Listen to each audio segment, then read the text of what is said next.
win against Tundra, because that game 3, it looked already over. Like even the second game as well, but still managed to make a really nice run. Like the big surprise for me is Talon, because they had some really tough opponents. They were playing against 9 Pandas, they were playing against Gaming Gladiators. I thought, you know, maybe after that loss against Team Liquid, they're not going to be able to mentally reset after what happened, but they had a day off and they did it. Like this team is just that good.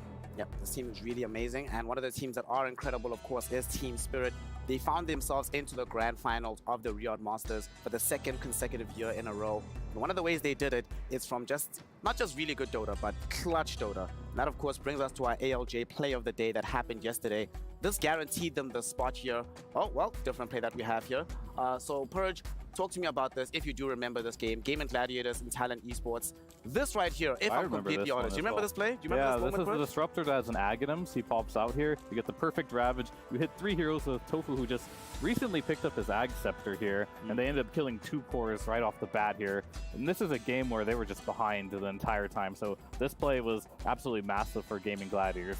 I do not believe they end up winning the series, but that play was still really good. I think what's cool about this play especially is that in a lot of matches this tournament, you have teams that draft these like very late game carry lineups, and teams are so good at like not losing their whole squad. But that was like a decisive moment where you're like, oh shit, you killed both cores. They didn't even get to press BKBs. The fight was decisively won. So that was a big blowout moment in that match to like actually break a lead. For me, the intriguing part about that particular game, it was the first time in this tournament that they ran the IO Lesh, their signature strategy. First time that they played the Bloodseeker as well. And in these high-pressure situations, if I'm honest, Lacoste, I'd rather play Comfort, but it takes a special team to whip out these special strategies for the first time in a tournament. Yeah, I mean, it was banned most of the time against them, so they didn't get a chance to play it. Quinn in an interview talked about, you know, he'll play Lash that one game after he managed to get hands on it. With no IO as a partner, but as the tournament progressed, we see more and more these teams picking heavy team fight lineups, which is no surprise. It was always like that in Dota. You know, you press Black Hole, you press Tidehunter Ravage, and you have like some team fight, some safety when it comes down to late game. Despite how cool that play was from the side of Gaming Gladiators, regrettably, they will not be in this tournament anymore. We're not going to see more Dota from them. However, we do have their opponents, the team that defeated them, starting off the day by taking on the squad of Team Liquid. Liquid, no stranger to being in this situation. They've been in all the major grand finals on LAN in this year, and every single time that they've gotten there here, they have come through the lower bracket.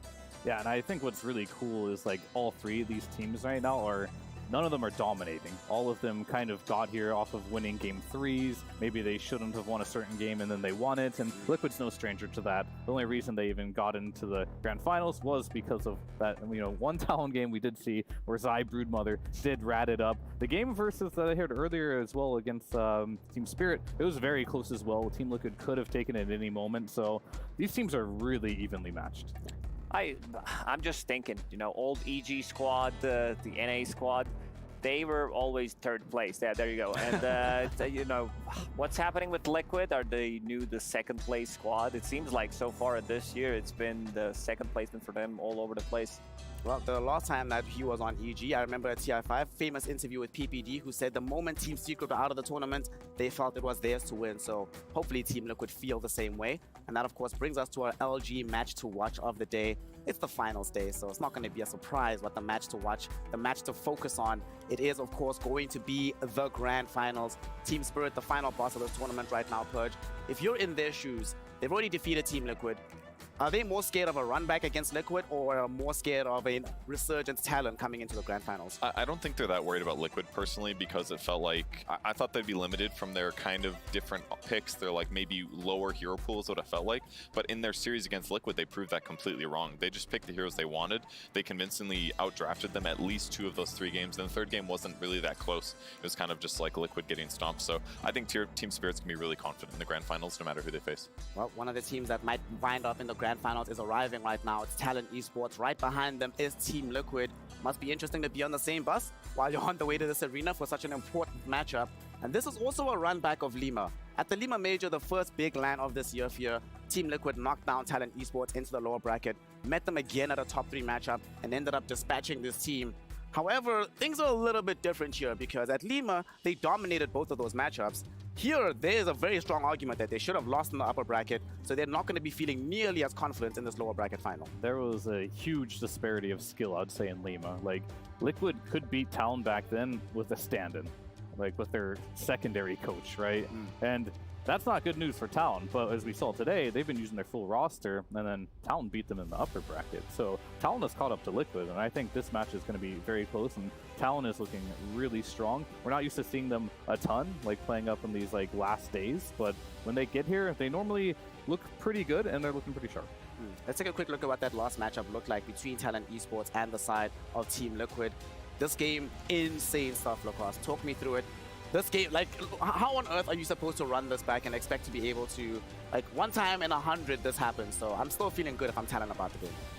Yeah, most definitely, because they had this one in the bag. This is the third game. It felt really good. You know, they thought they won. Pretty much everybody thought they won, but Zai, he was the one who opened up the map. Like this type of a play where he first chops the tier 3 tower and then goes through the mid lane, and suddenly you'll see Boxy stopping the TPs with, it was Avalanche in 4 or 5, and yeah, this moment right here, you know, it made me feel sad. Like after that series, I'm like, I'm really feeling depressed, man. I feel really bad for Talon because you know, a lot of people been there where you think like the game has already been won, and then suddenly like reality strikes you, and look at that, it's just like devastating. His face just subtly changes, but I love this story for the scope of the tournament. It was very sad there, especially if they got knocked out after, but the fact that they played their way through the lower bracket, they knocked out 9 Pandas, they beat Gaming Gladiators all the way to get here for the rematch, that just makes us so much more spicy. Yeah. And someone make a meme out of Insania's face. I like that one. Didn't manage to,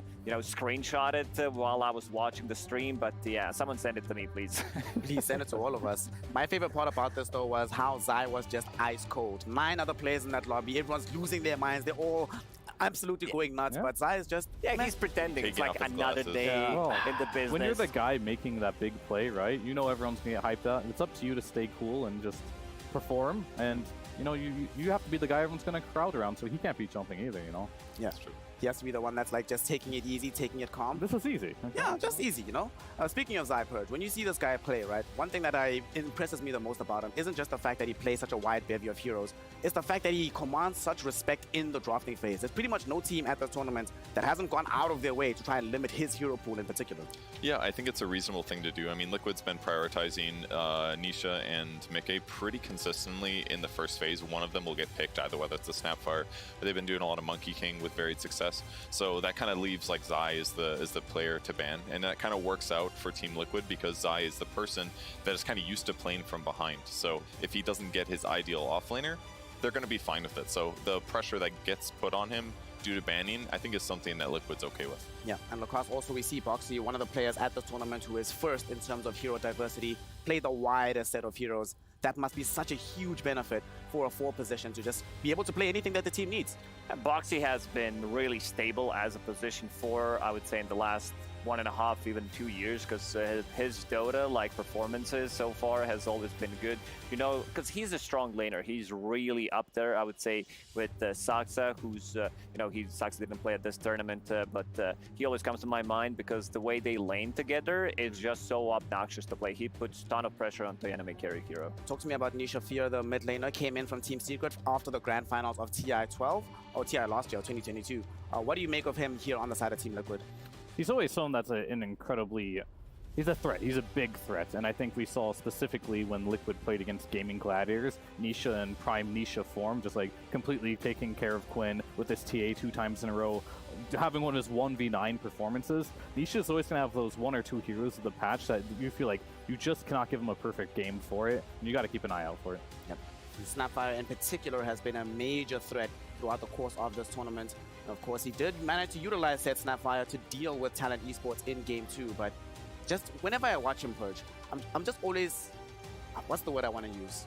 Impressed. Dazzled. Not even impressed, dazzled, legitimately when I watch this guy. Yeah, that's a much better word to describe how his play's been. He's had some amazing moments, certainly throughout the tournament. That's why they got this far. But I gotta say, watching them play against Team Spirit, they just felt a little weaker. I think it was just maybe Team Spirit magic. But coming into the series, I have just slight doubts in Team Liquid. I'm worried that they used too many of their free lives getting to this point. Well, we heard from Gaming Gladiators that they had to use quite a few extra lives themselves, had to pop the ages fairly early on against 100 Esports, and sadly they wound up not being able to get the second comeback up against Talent Esports beforehand. Speaking of Talent, the opponent that Team Liquid have to deal with, we've got to talk about Makoto. My goodness, this guy, Lacoste, has been, as much as Nisha has dazzled me, I don't think it's even possible to explain how good Makoto is from the mid lane. Yeah, he has a couple of these specialty heroes that he tends to play from the mid lane. Mikoto's Storm, I think, with Sumel's Storm, definitely up there when it comes down to gameplay. Like, you'll see him all over the place, and I think the whole team knows how to play around Mikoto because they're enabling a lot, both supports from Talon, doing a tremendous job, just refilling his bottle, making the stacks if the things are not going well for Mikoto. And he has like other heroes as well, he played Lina, he played the Primal Beast, he's Queen of Pain. He plays these like very flashy mid laners.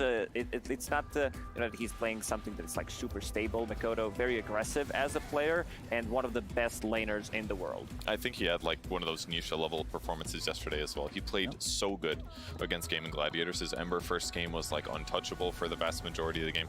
He's just making excellent plays, and he when I watched their game, I was like, this is the guy that wants to win the tournament for sure. He's playing like it. He is definitely playing like he wants to win it all. Yesterday, he was 8-0-2 at 16 minutes on the Ember Spirit.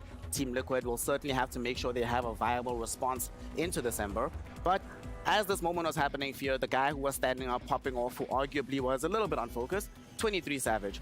What a comeback story from him, because yes, he lost focus in this game, but when you saw him play yesterday, laser focused. Man was not deviating whatsoever from playing at the highest level. Oh yeah, I was checking his cam to make sure, like, when the throne's dying, he did not sit up for a second until the screen went up saying that he won the game. I think he's learned his lesson from that one. I think that may have created a new beast here for as well, as we saw Zai, Stone Cold. I'm hoping to see Stone Cold 23 Savage coming out from now on, and he plays a lot of heroes right now that can win his team the game. And he's shown like some of the most popular carries of the meta. 23 Savage Morphling, his Terrorblade, his Faceless Void. He just plays these heroes anyway, and it's a good patch for it. So finding a way to give him the better carry-to-carry matchup is going to put him in his comfort zone. Of course, we talked about Makoto earlier. He's the one that's going to help him get there. I definitely agree that the 23 Savage losing like that is going to be a gift for his career, because it's literally a high-profile moment where you lost a game you shouldn't have lost. He made some crucial mistakes, and it's embarrassing. And then playing through that afterwards, now if he has something like that in the future, he's like, well, it can't be as bad as that last time. And that's just going to give him so much more calm, I feel like, going forward. Yeah, they beat some of the juggernauts yesterday. They took down 9 Pandas, they took down Gaming Gladiators, but ever since I saw him play like 2 years ago where he was swapping like 4 different neutral items, I'm like, this guy's good, some CDR when he's playing Dragonite, swaps it in, then uses the smoke with that ninja gear, and then uses like Paladin Sword to get some extra HP on the hero. I'm like, man, this guy's try-harding, but in a good way. Like, there's a lot of potential in him, and it took him, I would say, a good year or so to become like really stable as a carry, and now he carries the games. There's no doubt about it. One of the reasons also why Talon is doing so well is that they found a way to be able to break some popular strategies that the best teams in the world have. They were the ones that made Team Liquid uncomfortable with the IOLS strategy. They gave it away, didn't even ban it, all 3 games. Eventually, they beat it well enough here that Team Liquid were the ones that are like, you know what, maybe this isn't as good as we thought it was. Yeah, I mean, gaming as well, right? Where they beat it game 1. Game 2, they lost it, then they finally banned it. In that last game, they conceded there. But they're not afraid to just play against your best strat and just be confident that we have something that can beat it. And that's something no team did versus Gaming whatsoever. The entire turn was like, nope, we're not giving you ILS, not happening. But they did it game 1, they just beat it right away. And it takes a lot of balls to be able to go against a team's best strategy that confidently and then just actually beat it as well. Yep, beat it convincingly and beat it resoundingly, and that's how Talent Esports wound up here in the lower bracket final. Once they get up into this matchup against Team Liquid, very interested to see what strategies they'll pull out the bag, especially interested to see what Jabs is going to be doing in the offlane. Certainly one of the offlane players and one of the outstanding creative players at this tournament. You never know what this guy is going to play. You never know what strategy he's going to whip out. Game to game to game to game to game to game to game, he'll play a different hero pretty much whenever the opportunity avails itself. That makes it very difficult for him to be dealt with. Want to see what Team Liquid have prepared against him. I also want to make sure, Purge, that they have an answer for Elder Titan and for Undying, because when you give Talon one of these heroes, you're in for a rough time. Yeah, the Undying has been winning the vast majority of the games that he's been playing. I think he lost like 1 game yesterday, if I'm not mistaken, but he keeps getting W's, and he is like the crucial hero. That's often the first one I think about at the start of the draft. Well, we're going to be seeing if that hero does end up being the priority here in this opening game of the lower bracket final. We have Talent Esports, we have Team Liquid, but we need to bring them out on stage. And to that end, we send it to Tsunami, we send it to Fancy. Gentlemen, bring us the legends.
Hello and welcome everyone to the final day of Riyadh Masters 2023. We started out this tournament with 20 of the best teams in the world, and now we only have 3 teams remaining. Assalamu alaikum. Ahlan wa sahlan bikum. في اليوم النهائي في Riyadh Masters 2023. Expect the unexpected $15 million are on the line. 5 players will be leaving this tournament $5 million richer. في هذا اليوم سنشهد اللا متوقع وقلب شتى الموازين. فكونوا جاهزين. أنا سونامي ومعي فانسي في المسرح. That's right, Tsunami. Team Spirit are once again waiting in the grand finals. They made it out last year, and now they have another shot at becoming legends and claiming the Riyadh Masters 2023 title. الجيم النهائي في رياض ماس في lower bracket سوف يبدأ الآن. متحمس جدا للمباراة. That's right, Tsunami. Before we get to the grand final, let's see who can make it out of the lower bracket. Talon versus Team Liquid is a match that is no stranger to this stage. And now, we're gonna see it again, but we all know how the last time ended. But this time, we're gonna see if Team Talon can do it again, and they can beat Team Liquid, especially after what happened last time. تيم ليكويد وتالن بينهم قصة طويلة واليوم سوف نشهد نهايتها في رياض ماسترز. يلا نبدأ. Let's bring out the first team.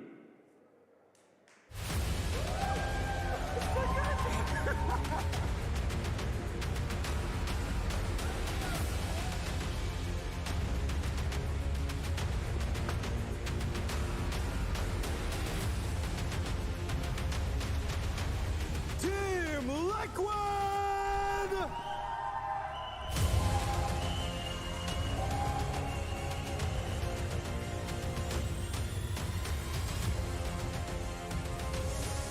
While one streak ends, another one continues. Game and Gladiators were not able to make it to Grand Finals, but Team Liquid still can. They got one more step ahead of them, though. They have a history of beating Talon in lower bracket finals, though, if we think back to the Lima Major. تيم ليكويد الفريق اللي ما حد كان متوقع انه يبي يوصل اصلا الى النهائيات، لكن فاجأوا الكل، فازوا على تالون في المباراة اللي ما حد كان متوقع انهم يخسرونها، لكن جاء الوقت اللي يعيدون الكرة مرة ثانية ويسوونها مرة ثانية في اللور براكت فاينل، لان بعدها راح يتوجهون الى الجراند فاينل على طول. بس خصمهم مين؟ كلنا عارفينهم، بس خلونا نرحب فيهم اول.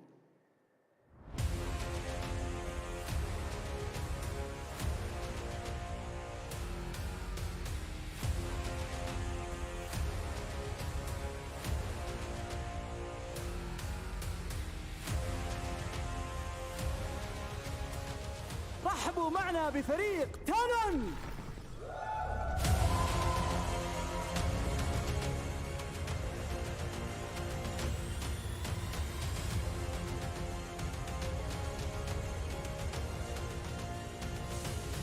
ريدمشن ارك راح تبدا الان. زي ما احنا عارفين في المباراه الاخيره المفروض انهم فازوا، احقيتهم انهم يوصلون للجراند فاينل بدون ما يروحوا للور براكت كانت لهم، لكن فريق ليكويد قالوا لا، احنا بيكون عندنا رد ثاني بعد الباك دور اللي شاهدناه من زاي.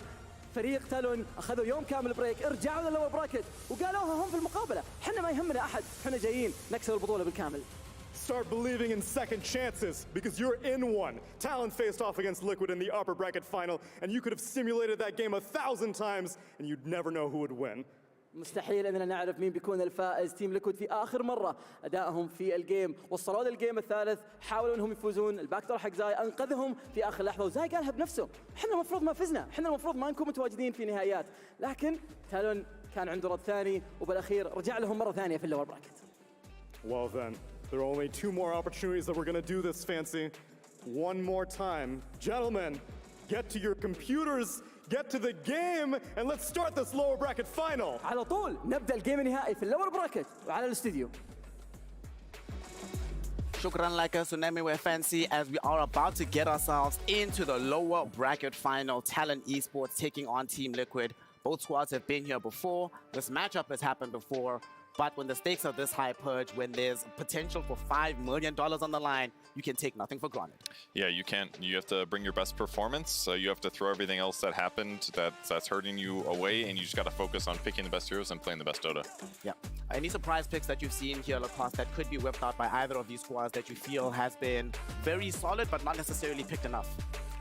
I mean, new meta formed as tournament progressed, so we've seen like most of the teams opening up with like, you know, maybe your position 5 plus 1 core, your mid laner, but at the later stages of the tournament, like we've seen, Team Spirit, first phase Faceless Void, Talon picking up Terrorblade, Team Liquid, Morphling, Medusa in the first phase, so you want to have some late game security. Like, when it comes down to picks, I didn't see too much variety. Maybe some from Jabs, like something special that other offlaners didn't play as much, because he's playing some offlane Winter Wyvern, Meepo, and Brewmaster. Like, this hero was pretty much nowhere to be seen, but he banged it out and got a dub on it. So, you know, the Jabs has a really big hero pool, and should be careful how you approach it, because a lot of the times you'll see Talon last picking his hero for a good reason. Yep. And Fear, one of the things we've seen Talon Esports do better than most squads at the tournament is how they utilize the first pick, which they do have this game yet again on the dire side. If you're Team Liquid, what hero are you most afraid of removing from the pool with Talon having first pick? Oh, that's one of them right there. The Snapfire. Number 2 is going to be Undying. And something that Gaiman insisted on banning when Talon was first pick all 3 games was the Batrider, I recall. And I think that's something you just kind of got to let through in these games and find a way to deal with, because we've seen this Snapfire, you open up with Makoto, it gives him that late game security to the point where Savage all of a sudden is like, I can play a Monkey King, Makoto's going to back me up in the late game. Or he can be like, hey, this is a good Faceless Void game, now we got Faceless Void plus Snapfire, so get rid of that. And then Undying, we look at Savage's top 4 heroes, Medusa, Terrorblade, Morphling, Faceless Void. These are the hardest carries in the game. Undying enables every single one of those, so they're not going to hesitate to pick Undying here, I think, just so they get Savage that later hard carry with the most stable laner in the game in the Undying. This one's an interesting one, because last time they met, Talon did ban Clockwork 2 out of 3 games, so they really are afraid of Boxy's Clockwork for a good reason. There was one game where Boxy got the first blood, got like Orchid early on, and just put a ton of pressure on the map with his build. And they're giving him respect for a good reason. Now there's a lot of OP heroes left in the pool. Dirge, aka Undying, Io's also available.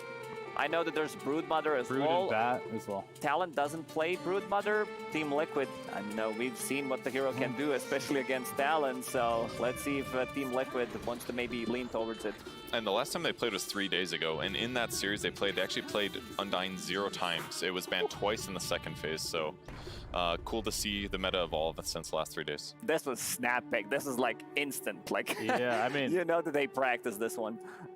do you just Jabs anti-mage here? This is a situation not many teams have really been into. Jabs, he can play the anti-mage. We saw at Dream League.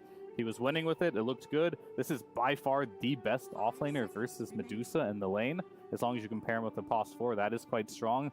And I think this is very bold from Liquid. Either they just feel this ET will not allow this anti-mage to play the game in the offlane, but Talon has to make a choice because they have not yet to do this tournament, I believe. Is it going to work here? Is it going to work into the ET? I love how the meta is shifting. It's evolving. We all knew they were going to first pick Undyne. We didn't know how Liquid would respond to it, but Liquid did know they would probably pick a hard carry on that 8th slot there. So it's like, we're just going to pick the hardest carry right away here. If you want to play your offlane anti-mage, go ahead and try it. It's not going to work.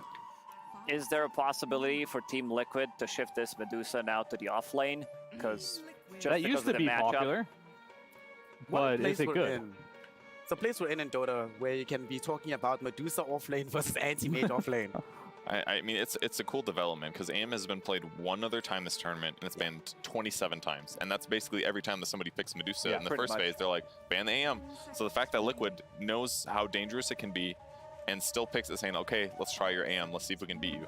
But I think it makes sense because Medusa has been the carry that seems to just win almost all games that she's in. She does okay in the mid game, and late game she's just always the queen. I think one of the reasons why we haven't seen anti-mage as a response to Medusa is because Medusa has mostly been picked on 8, so there was no time to respond. As you mentioned, it got banned almost every single game. No one's had the balls to pick Medusa on second pick in their first 2 picks. Like, it has counters, right? The counter list is low. Darkseer's banned in the first phase, so that was one of the heroes that's good against it. The big 3 were the Shadow Demon, the Darkseer, and the Anti-Mage. And normally when you pick Medusa there, you see all 3 of those gone here. But Talon, I don't know. I kind of like what Talon's cooking here because this Medusa we have seen, it's normally been in perfect situations where it has a perfect lane.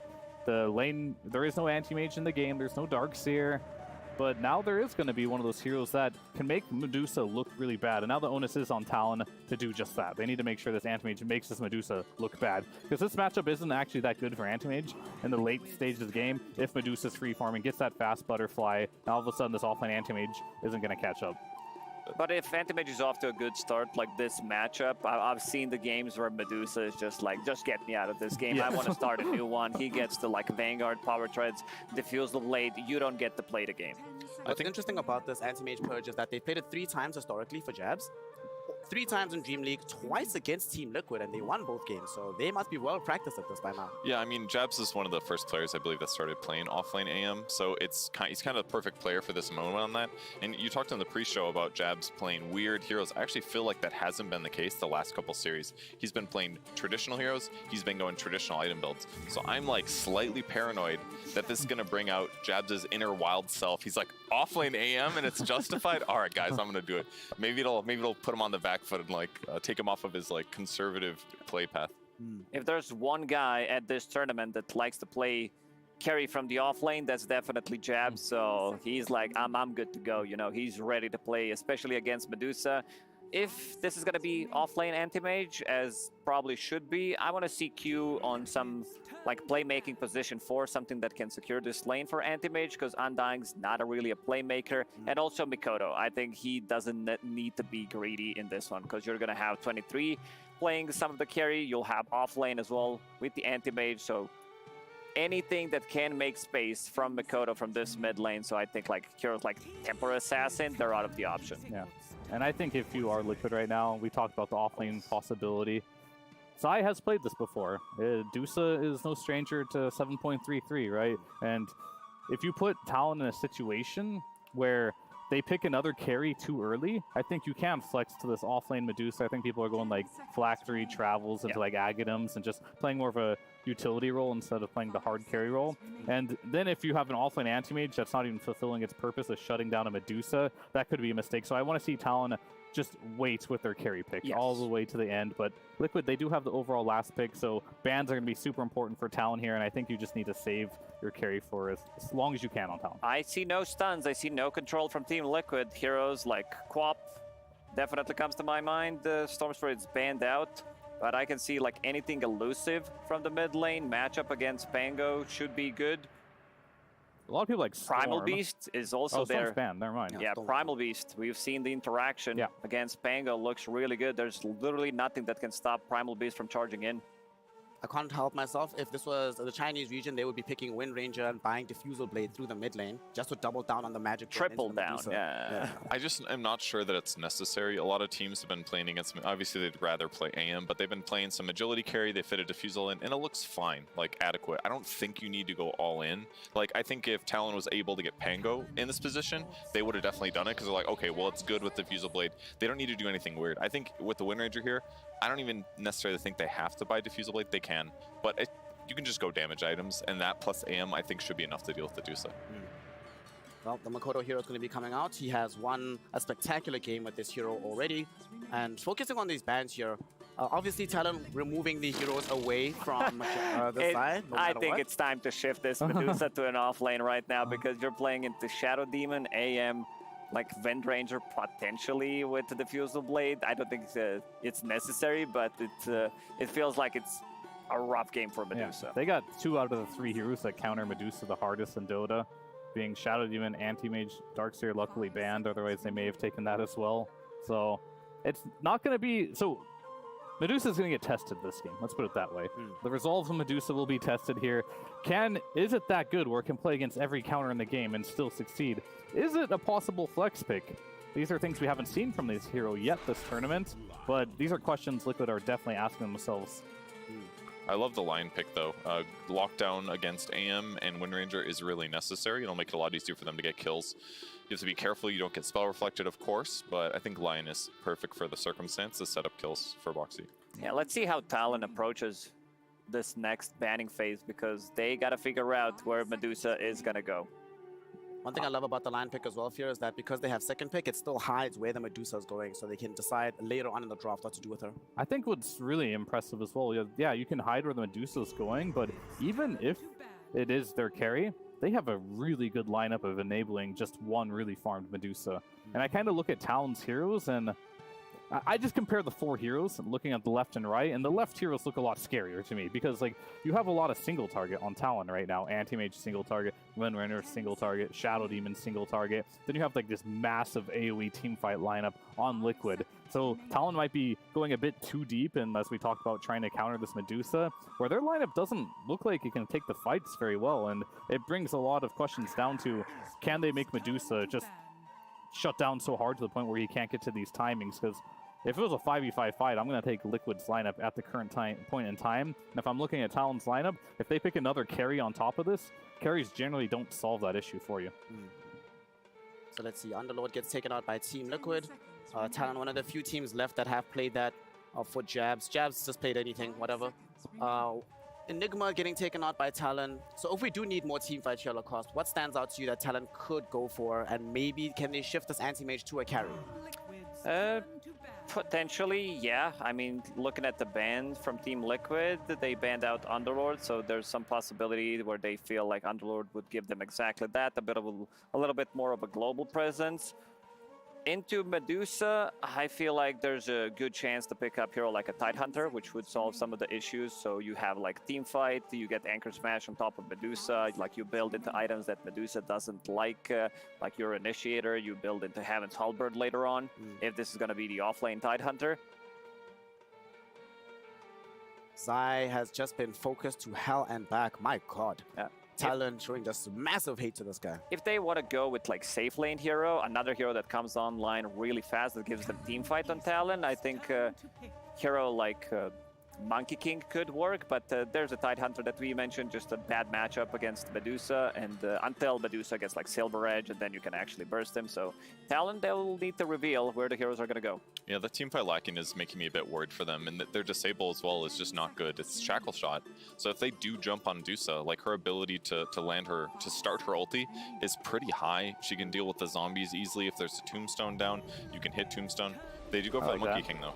I mean, I like that mainly because I think their pick here, if they wanted to win this trade, it has to be a hero that can do well versus Medusa offlane as well. And this is a hero that can do that. They don't have a good lane for Medusa now. Medusa will have to lane into a Monkey King Undying in the offlane. Sounds a little rough, right? And so now they guarantee that they get the Anti-Mage versus Medusa matchup, which is what they really wanted. And I think Savage's hero had to put in a situation where, like, no, don't put the Medusa in the offlane. I'm going to scare you off. Well, there's the last summon hero remaining for Zai in this tournament. Everything else was banned out against him. Does get his Beastmaster. This gives him some vision, gives him some single target, gives him some much needed hard disable into some of these heroes as well. What do you make of this purge when you see this coming out from Team Liquid? I mean, it's great for their death ball. They're insanely strong between ET Aura, Beastmaster Aura stuff, and the Dusa. It's mostly going to be about don't let them stun Dusa, jump on Earth AM, burn her mana, and kill her within that like 1 to 2 second window. That's the dangerous thing for Medusa. If they can avoid that from happening, save them with Glimmers or Force Staffs or whatever, and then turn the fight, they should be able to out DPS for sure. Like Dusa is going to be able to shred them if that initiation doesn't happen. I'm looking at the saves inside of Talon. There is Grab Ally, later on with the Shard, Shadow Demon with the Disruption. So these two supports will need to be taken out immediately. You know, Pango with the roll, some long distance swashbuckle, Hawk from the Beastmaster. But overall, I do like Talon's draft because they feel like they can play the tempo, and I feel like Monkey King's going to have a really good game. Yeah, what do you think, Fear? Does this Beastmaster enable Medusa even more? Yeah, of course it does, but everything's going to be about the early game. In this one, Talon has to do so well in lanes. Well, Talon Esports have shown that they've adapted their playstyle to be able to play better in the early game and make sure that they can scale into the late game without having to recover their matchups. Before we get into the game itself, let us hear directly from some expert analysis, not just from us, but from one of the coaches who's standing by with Jenkins. Hello, here we are with Blitz. How you doing? Hello, not bad. Been nervous. This is just about the most countered Medusa that I've ever seen. That's like 4 counters, one of them being an offlane anti-mage, and you're still running it as a carry. Are you insane? A little bit, but you know, sometimes you gotta take big risks to win big. I don't know if you've answered this in an interview before, but when you walk on the stage, you slap the stage. Why do you do that? I don't know, it's just for me. I started doing it around TI, and it's just a way for me to wake up and kind of be like, all right, you know, this is us. We're playing here like our court kind of thing. So I liked it, so I keep doing it. So you guys, last time you played Talon, of course, it was a very close game. Do you guys have the mentality that like you lost that game? Is that how you're thinking? Yeah, of course. I mean, I think that one was a freebie, but you know, these guys are super talented, so you know, they probably deserve that win. But hopefully, you know, they get another chance, and we have another exciting series. Okay, well, I can hear that the game has started, so thank you, Blitz. I appreciate it, brother. That's the wrong hand. We'll go ahead and send it to Sunsfan and Kazoo. Thank you very much. Liquid versus Talon, best of 3 lower bracket finals for the Riyadh Masters. A rematch of a very epic series. Oh, yeah. Kazoo, how are you doing? We can talk about ourselves for a minute because it is a pause. How are you doing?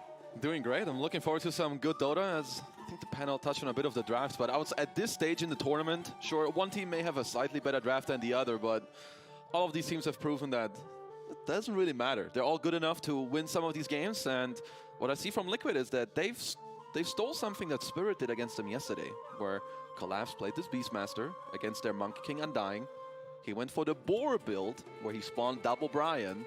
Okay. And he laned pretty damn well. So Zai with this last pick Beast, I think you should be pretty happy. Okay.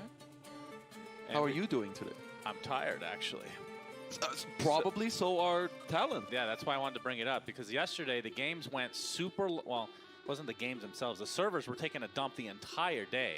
Like, we would be literally in queue for 45, 50 minutes per game just to get a game started. And as a result, obviously Talon in that last series, they got about as much sleep as we did. So will that affect them? Like, have you been in a situation as a pro player where you just didn't get enough sleep the night before? Most certainly. I mean, the other thing is, I don't know if Liquid have changed that, but they hate early games. That's like true. Waking up early, so hopefully... So it's even. I guess it's even.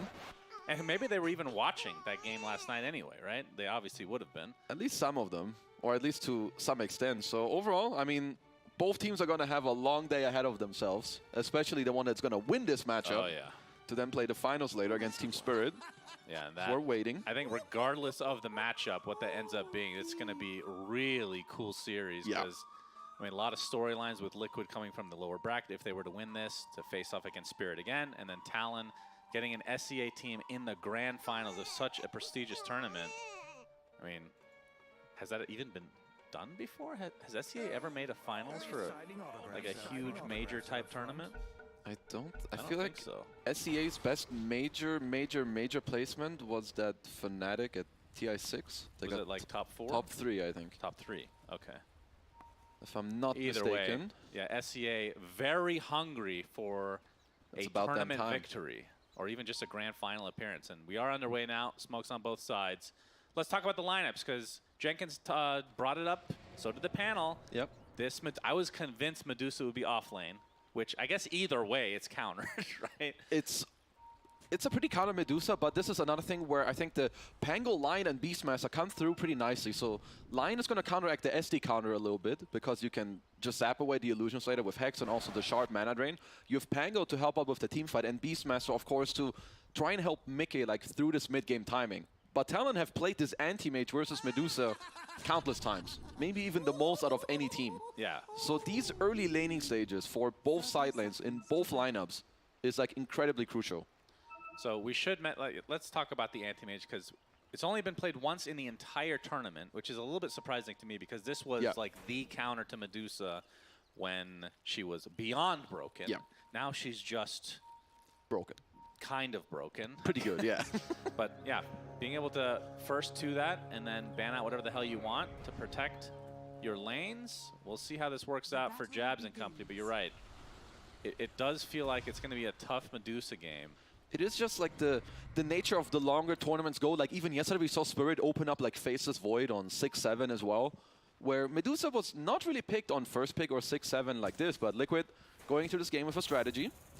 As Talon will get to bust out the first offlane anti-mage against Medusa. Last time this Hero 1 it was played as There's 3 members of Talon here trying to get a first blood situation. Insania does not quite get blocked by the disruption. Good attempt from Talon. Go through the gate to be able to reconnect with the lanes properly. As Insania has to fight through images of himself.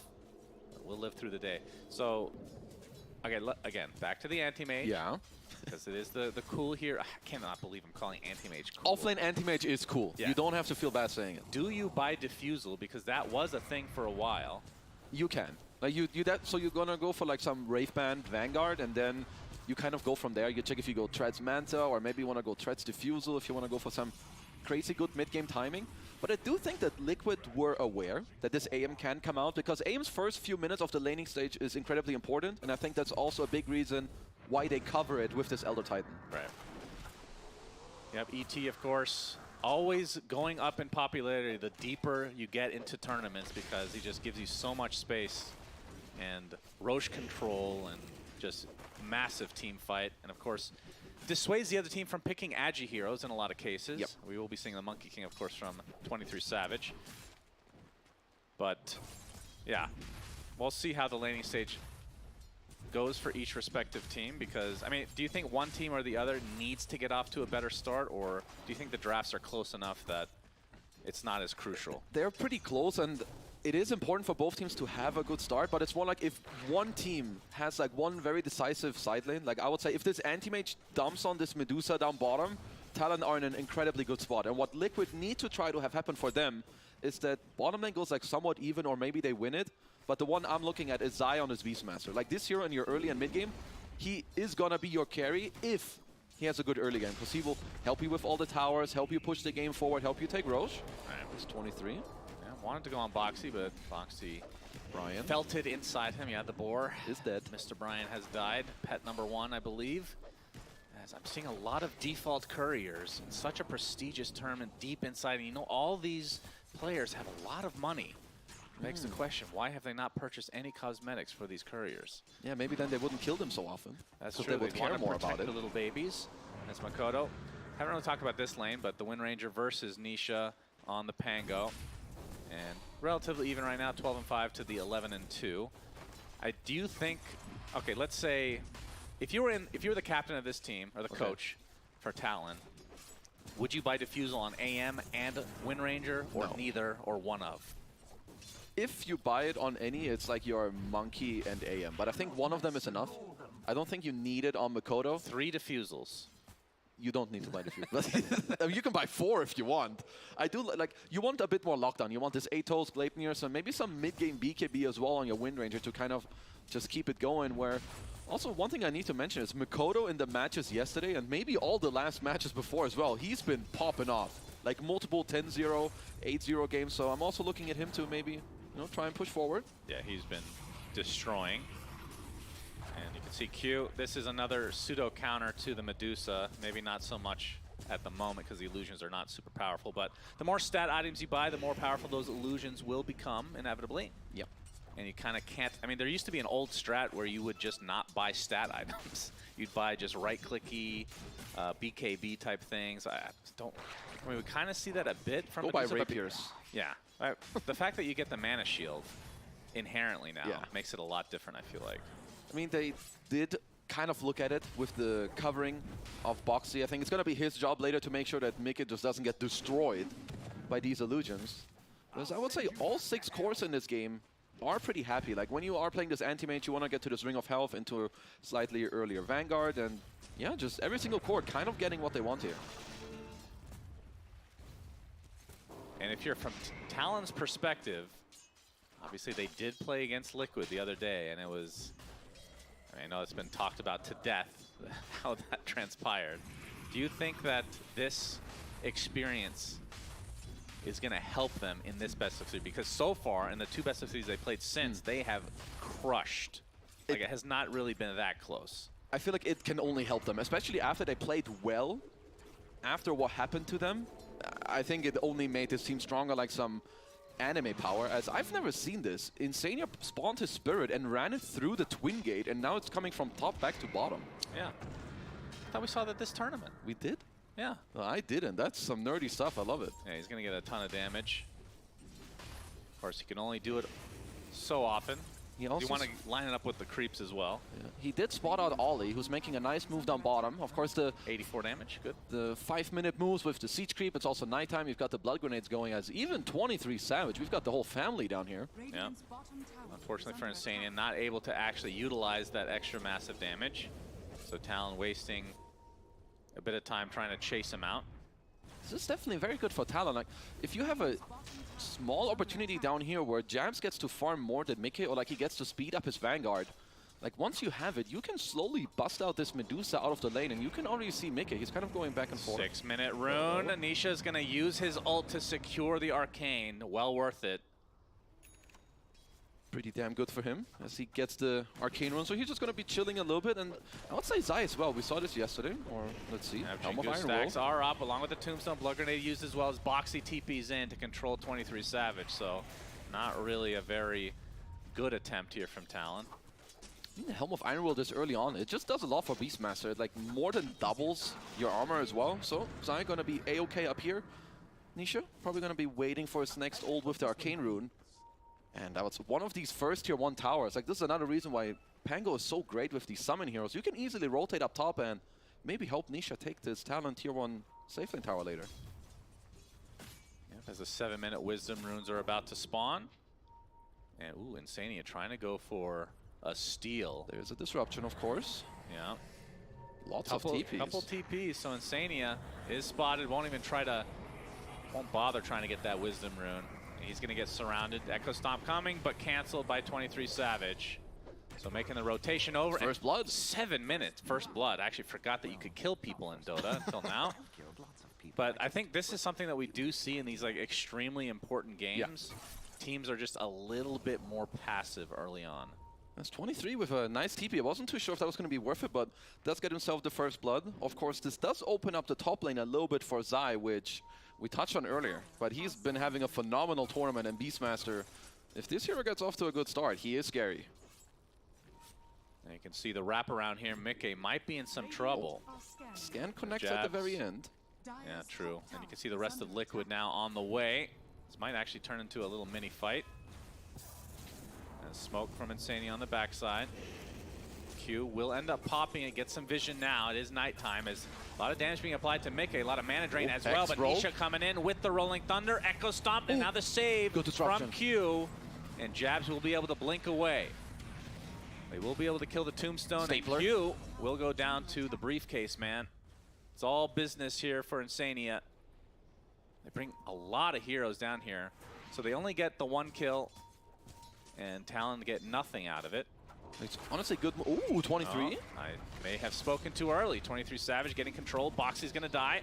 Focus fire onto Nisha as Ollie making his transition over as well. Swatch to the other side, but they find the vision, and Makoto's focus fire continuing on. 23 Savage, pretty low, but he gets off the Wukong's command, and Nisha does drop with the help of the power shot. And now Insania looks to be next. Mana Boy doing exactly 0 damage, it looked like, as the double kill comes out for Makoto.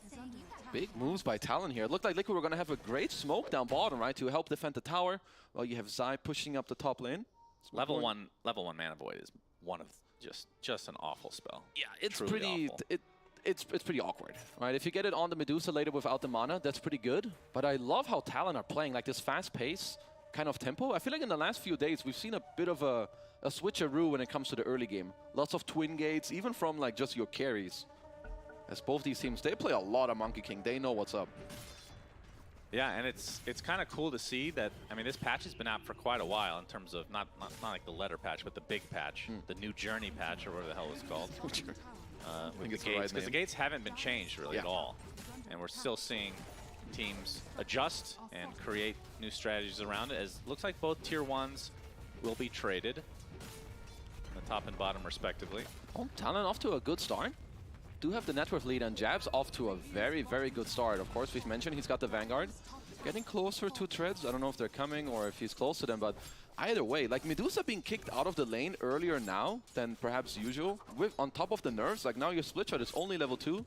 So Mickey is going to have to kind of screw off into the top area of the map. So he's too unhappy, but still hurts this game a bit. When you pick an offlane anti-mage, and we kind of see this with maybe Axe being the most comparable example. Well, maybe not even that, because Axe is at least an initiator. You don't really have an aura builder, you don't have an initiator. Like, is that... We're going to see a Roar come out onto the other side of the map. Good kill. Looks like Q will take a tumble. But could you look at that as a negative aspect of the lineup that Liquid can try to take advantage of? Well, kind of, but the thing is, he's still kind of owning one of the win conditions from the Radiant team, and even though you don't have auras, Anti-Mage, if played very well from the offlane role, he's still kind of a tanky hero that can go in first. He doesn't give you the lockdown, but he gives you the body, because he has the magic resistance, the Vanguard, and I mean, this is where Liquid will have to push forward later with the Beast and Medusa. Like, I think their minute 20 to 25 will be stronger than Talon, even if they're slightly behind. There's a Helmet Dom onto Zai, of course, going for the eventual Overlord. And he's having a very good game, like he talked about. It's important for Liquid that he does so. Top 2 net worth right now. And I think that Talon know this, which is why they want to smoke up there. I do think that Boxy was kind of pinging it out, as currently he's trying to pull the lane back to give Zai a better position, then maybe also break the smoke. I mean, at least for now, Liquid are reading this move. Like, they know you need to destroy or try to slow down this Beastmaster from minute 10 to 15. So good job from Liquid reading the smoke. Indeed. Atos now picked up by Makoto, and that's exactly what that smoke was designed to do, is find somebody and kind of reveal the new item from him. It's been a very popular item on a lot of mid-heroes. He's just so good on his By a lot, I mean heroes. Windrunner and Snapfire. I mean, I guess Meepo. Yeah, true. Even don't know what happened to that hero, but he certainly died off a little bit. Yeah, it felt like he was having a lot of success early in the tournament, and then... He was the talk of the town, so and then much. he just kept getting dunked on. Yeah. It's funny because they just keep adding new things for that hero to be able to survive. It's apparently Still not too enough hard. Still. Yeah. Game slowing down a little bit in terms of pace here, as the active rune will come out once more, of course, minute 12 here. Nisha's a little late on this.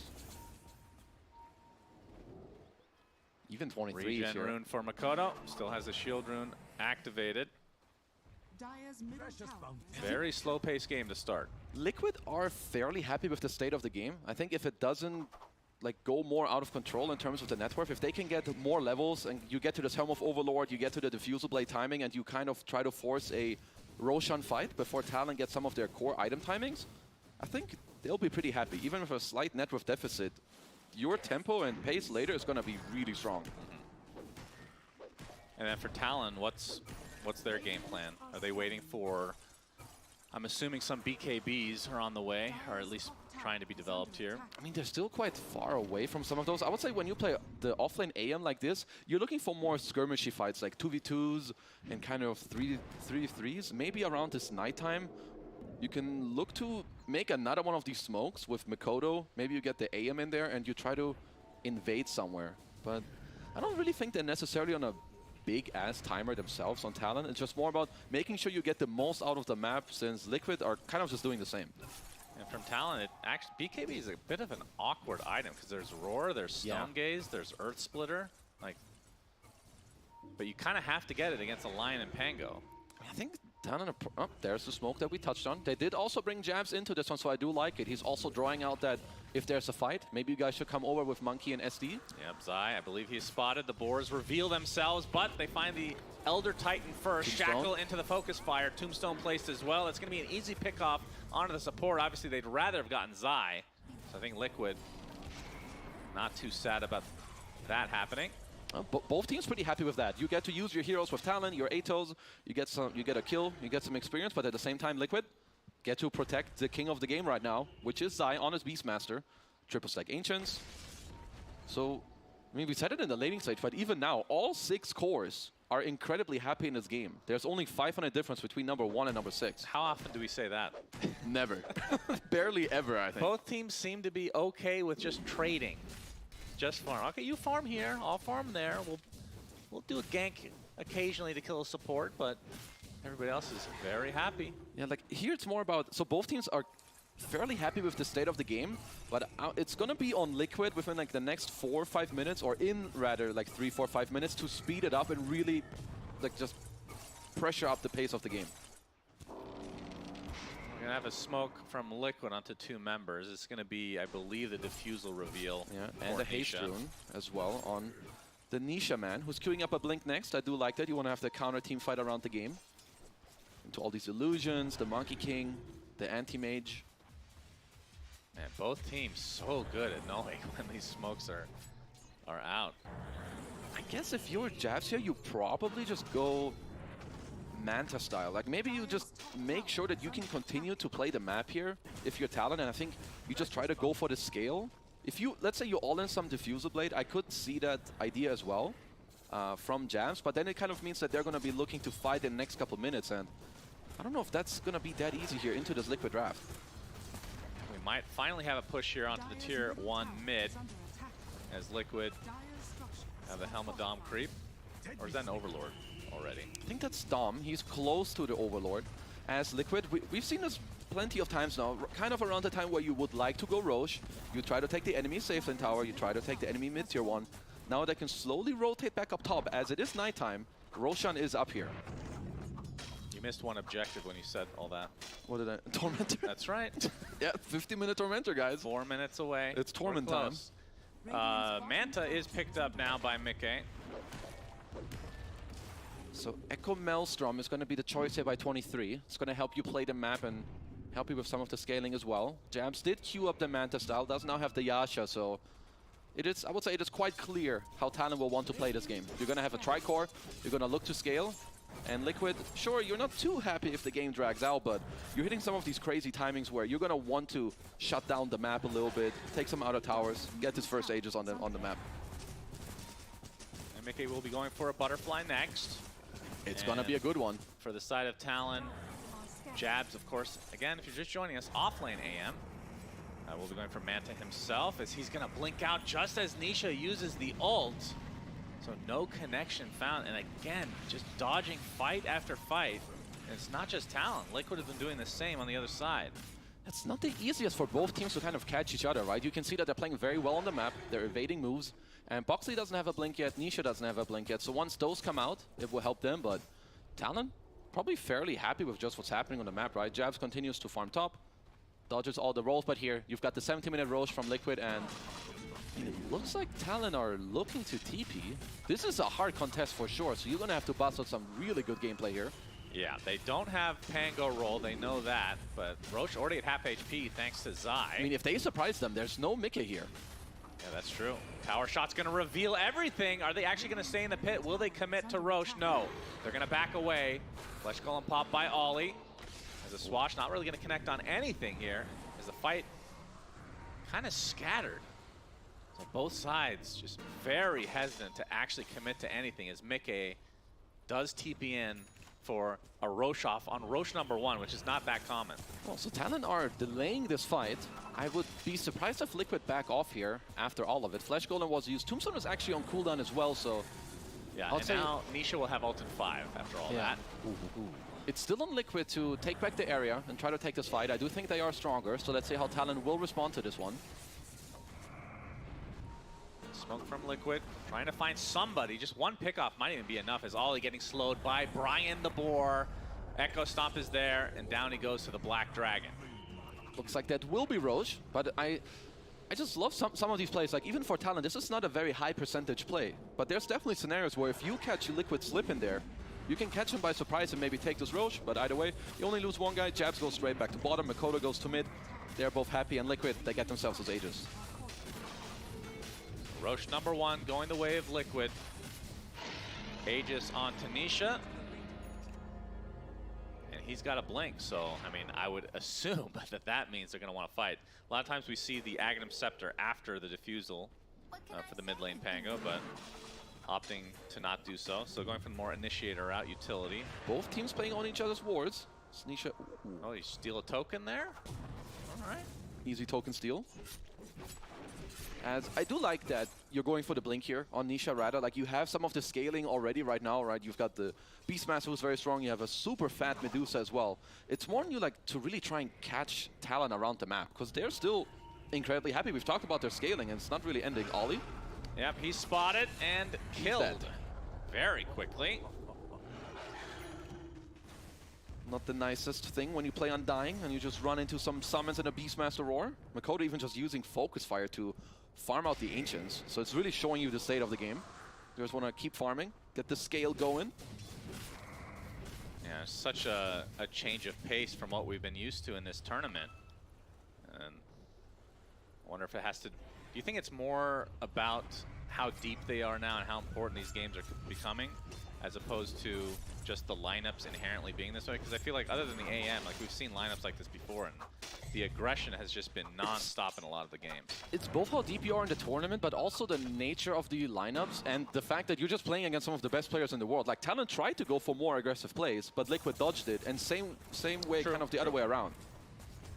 They've been reading each other like a book. Tormentor at the 20-minute mark, 30 seconds to spare. And Q's gonna get it, so we got the Demonic Cleanse, which this game, lucky shot, it'll take off. It will take off quite a few things. Like, it's pretty good. You've got the lucky shot, diffusal slow. If Mickey gets Ags, does it take off Stone Form? Like when you use the Mystic It probably should. And I think also since SD purchased a strong Dispel, it should take off Hex from Lion, which is pretty damn good. And overall, just having the heal too. Because you have heroes that want to go in and they want to stay in with the AM, with the Monkey, with the Wind Ranger. I like what Liquid are doing though. Speeding up the pace of the game. You're getting close to Mickey's Butterfly as well, and just slowly but surely gaining more map control. Because Talon's tower damage is not really that great. Yeah, I think the Demonic Cleanse is just a basic Dispel, so I don't think it's going to do anything to Hex. Then it will not do that. That would be pretty unbelievably OP. That would be like a Photic Shield just constantly on you, right? And then a heal after the fact. Butterfly from Medusa. So, Mickey, I mean, he's not going, he didn't go Scotty, so I'm actually very interested in what his next item is going to be, because he does have to worry about the AM eventually. I mean, you could just go all out. I could see him go for like just straight up damage, because if you want to speed up the pace of the game, I think you could do that with just like some Chrysalis Silver Edge or straight up Daedalus, but we'll see what he thinks. Surely he must know better than me, idiot analyst. Maybe. Surely. As another tier 2 just going down. Because sure, on Talon, you've got the scale and you're killing all the creeps, but I think eventually they'll have to think about how to defend the high ground. As the high ground defense, of course, isn't too bad. You've got the SD, you've got the quick blocks. Hitting an entire zoo of units. And there's the fortification. Tier 3 already at half HP. Liquid Will they stick around? Obviously, the Aegis is there for quite a while on Nisha. BKB is completed on 23, as even Jabs might be. So he's currently queuing up a BKB, so it looks like that all Talon want to do is itemize to win this one fight. And honestly, if you manage to win this one decisively, it puts you in a really good position. Yeah, they place down the Tombstone to slow this down as well. As you can see, Jabs was pushing the top lane, gets his BKB, so I think that is probably go time for Talon. They're going to lose their tier 3 tower. Their Rax is exposed. Tombstone eventually falls. And there's the jumper for 23 Savage. Gets a roar off, though, onto him. Looking for the Wukong's command. Finally will come out as Nisha going to the backline with the Rolling Thunder, but the disruption will save him. 23 Savage getting fingered, but he's going to be able to walk away as Boxy goes down to the focus fire. Jabs really deep.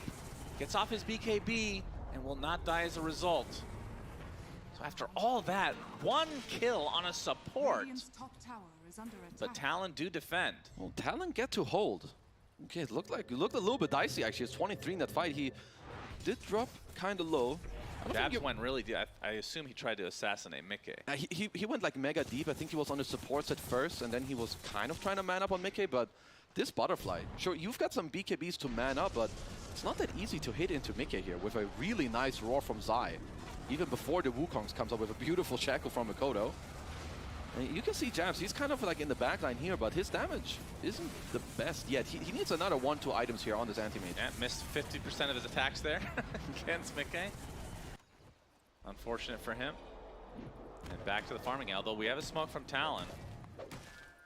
See if they're able to find anybody, perhaps just for wards. 23 doesn't mind going BKB here, as he does need it for the fights, but I feel like maybe Jabs wanted a little more out of his first BKB usage, or hopefully before the next fight he can squeeze in his own Manta style.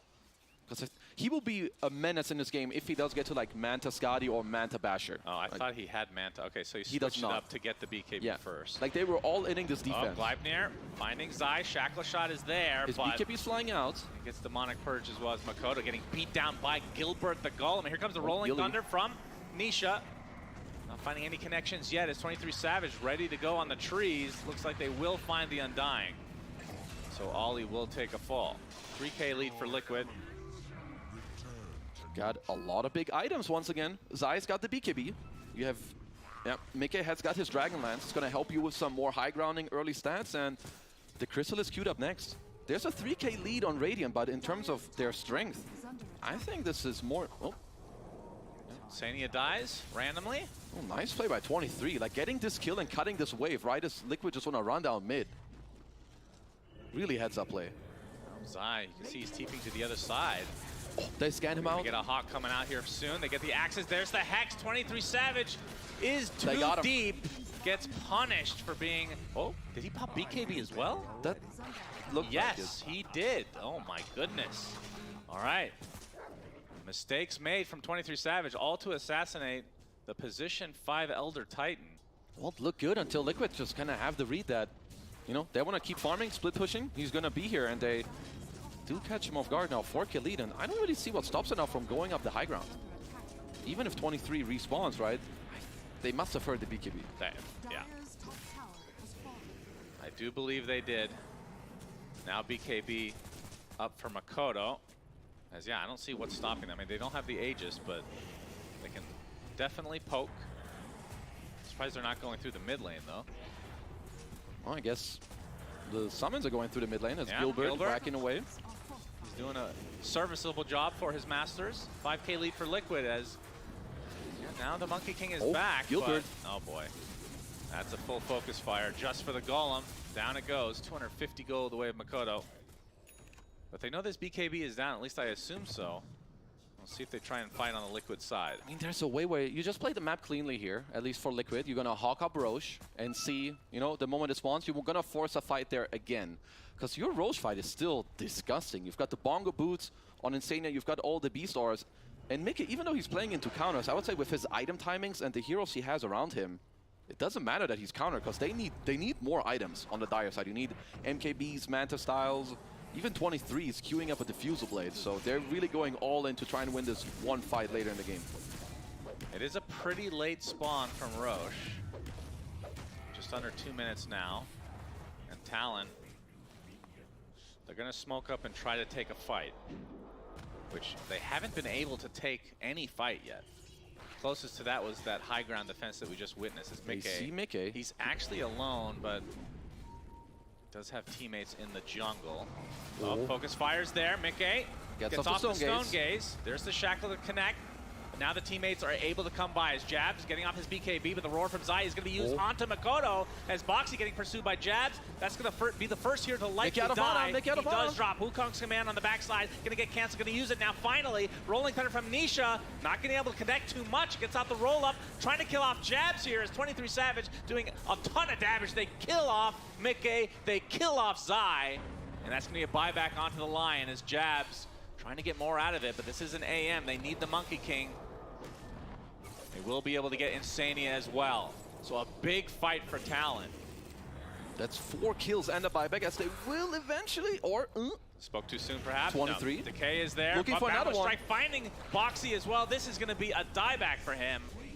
And just like that, Talon winning this fight handily. They didn't lose anybody. Oh, they actually got 5 kills out of this fight. Now you have the Diffusal Blade on 23. You're getting closer to your next item on Makoto and Jabs. He's also got 3k gold saved up. Like, you could go straight up Manta. You could go into an Abyss Blade if you want to be really sneaky. Nisha is barely going to try to get out. As Talon just catching Liquid off guard there. Like, if you just have these few seconds to stick onto Mickey. You've got all the mana burns. Great shackle from Makoto. Yeah, Roche is going to be up in 10 seconds. Will that be enough time for them to take it without Liquid intervening? I guess there's an ET spirit. I do think Talon would love to start roaching and kind of like set up the area. And Sania getting ready to get to that side of the map. So Pretty fortunate for Liquid that this is a late spawn. They will have the Hawk Vision there as well. So Talon, after this last fight, they must feel very good about the fights that are to come. So I would certainly expect them to contest. This will be a Roche off. Q on the other side, the Swash not gonna hit anything, and now into the pit Liquid goes. They have the vision advantage with Astral Spirit, with Hawks, with everything. And we hear the Rolling Thunder going out. They're trying to take out this AM so that Medusa can actually do something. Nice disruption for the save, and Jabs gets off his BKB. Now trying to kill off Box, but it has to blink away. Gleipnir onto several heroes. They're going to lose their Shadow Demon to start. Trying to get off the Wukong's command. It is 23 Savage, but he gets hexed. He gets stunned. So much damage. Doesn't have the damage. He pops his BKB and dies right after again. And now Makoto trying to do as much as he can to Nisha, but he's going to have to run away because they are completely outnumbered. And Jabs, oh, they find him trying to TP out, and he gets destroyed. And Liquid, now that Roche is on the Radiant side, will try to get down there as fast as possible to secure their second Roche. Oh, Boxy carried that fight so nicely. The Hex on 23 before the Wukong's comes out with the late blink on the high ground to also find Jabs on the TP. Because this looked good in the start for Talon. Like, Jabs gets out there using all their spells. You could maybe disengage. But Nisha finds Q here on the sideline, and here Boxy coming in clutch to just keep the fight going. And this is the second time 23 Savage pops the BKB with like 50 HP and then just dies. Very unfortunate for Talon. Very back and forth game as here Boxy finds him with the high ground blink. And this is second Roche into Liquid's hands. They needed this. Yeah, so Aegis again for Mickey. That's your high ground offensive woman, snake woman, snake lady woman. And the cheese is going to be on Nisha this time. Well, this time being the first, because it is second. That is true. This time around, oh, it could be Torment time on the way to the high ground. Is it up? It is up. That one already. Oh, Mickey did swap his item build to a Linken's against this Mana Void or potential Shackles, so we'll see. They're not going to bother knowing Liquid. That is true. I mean, you want to go into this high ground. You're up 5k, you've got this Aegis, I don't blame them. And you have the siege as well. Jab being spotted by the Hawk. By Harry the Hawk. Slightly out of range. It's actually on the money. Right, man. Nope. Oh, okay. You're just in the hitbox of Harry's too big. Hitbox the Hawk. That's his name. There's the Shackle onto the Black Dragon, which is doing a lot of the damage here to this tier 3 tower. Pop the Linken's as Mickey still feeling very safe at the Aegis. They take the tier 3 and now focusing on the barracks. 23 Savage and company definitely want to try to contest this. Disrupt Jabs on in the back. Jabs is That's a already very there. early BKB. Super far back. He gets roared in the BKB form. 23 Savage trying to get up Wukong's command, but he's going to get destroyed again. That's 3 to make it 4. As Talon may have just lost game 1 just like that. This is going to be a second set. Or they're going to get 2 sets at the very least. Probably Megas, if not just go for Throne. I think this is a triple set into poke tier 4. So what can Jabs do alone here? He's got no BKB. Even they're just leaving the creeps to finish up the racks. You've got a buyback on your SD, but that's about it. That's not going to be enough. As the Illusions will take out the second, and yeah, Liquid are going to get mega creeps. No fortification in sight for Talon. And it feels like it's just several team fights that 23 Savage just not being able to get off his Wukong's command. And even if he does, he's super low HP and they can just burst him down. I mean, Liquid are pressuring you into these fights, but if you're Talon, you probably would rather try to smoke around and take this fight instead of just fighting from the front, blinking in with your anti-mage. But now, that may have been your last fight of the game. I mean, they are holding for 23.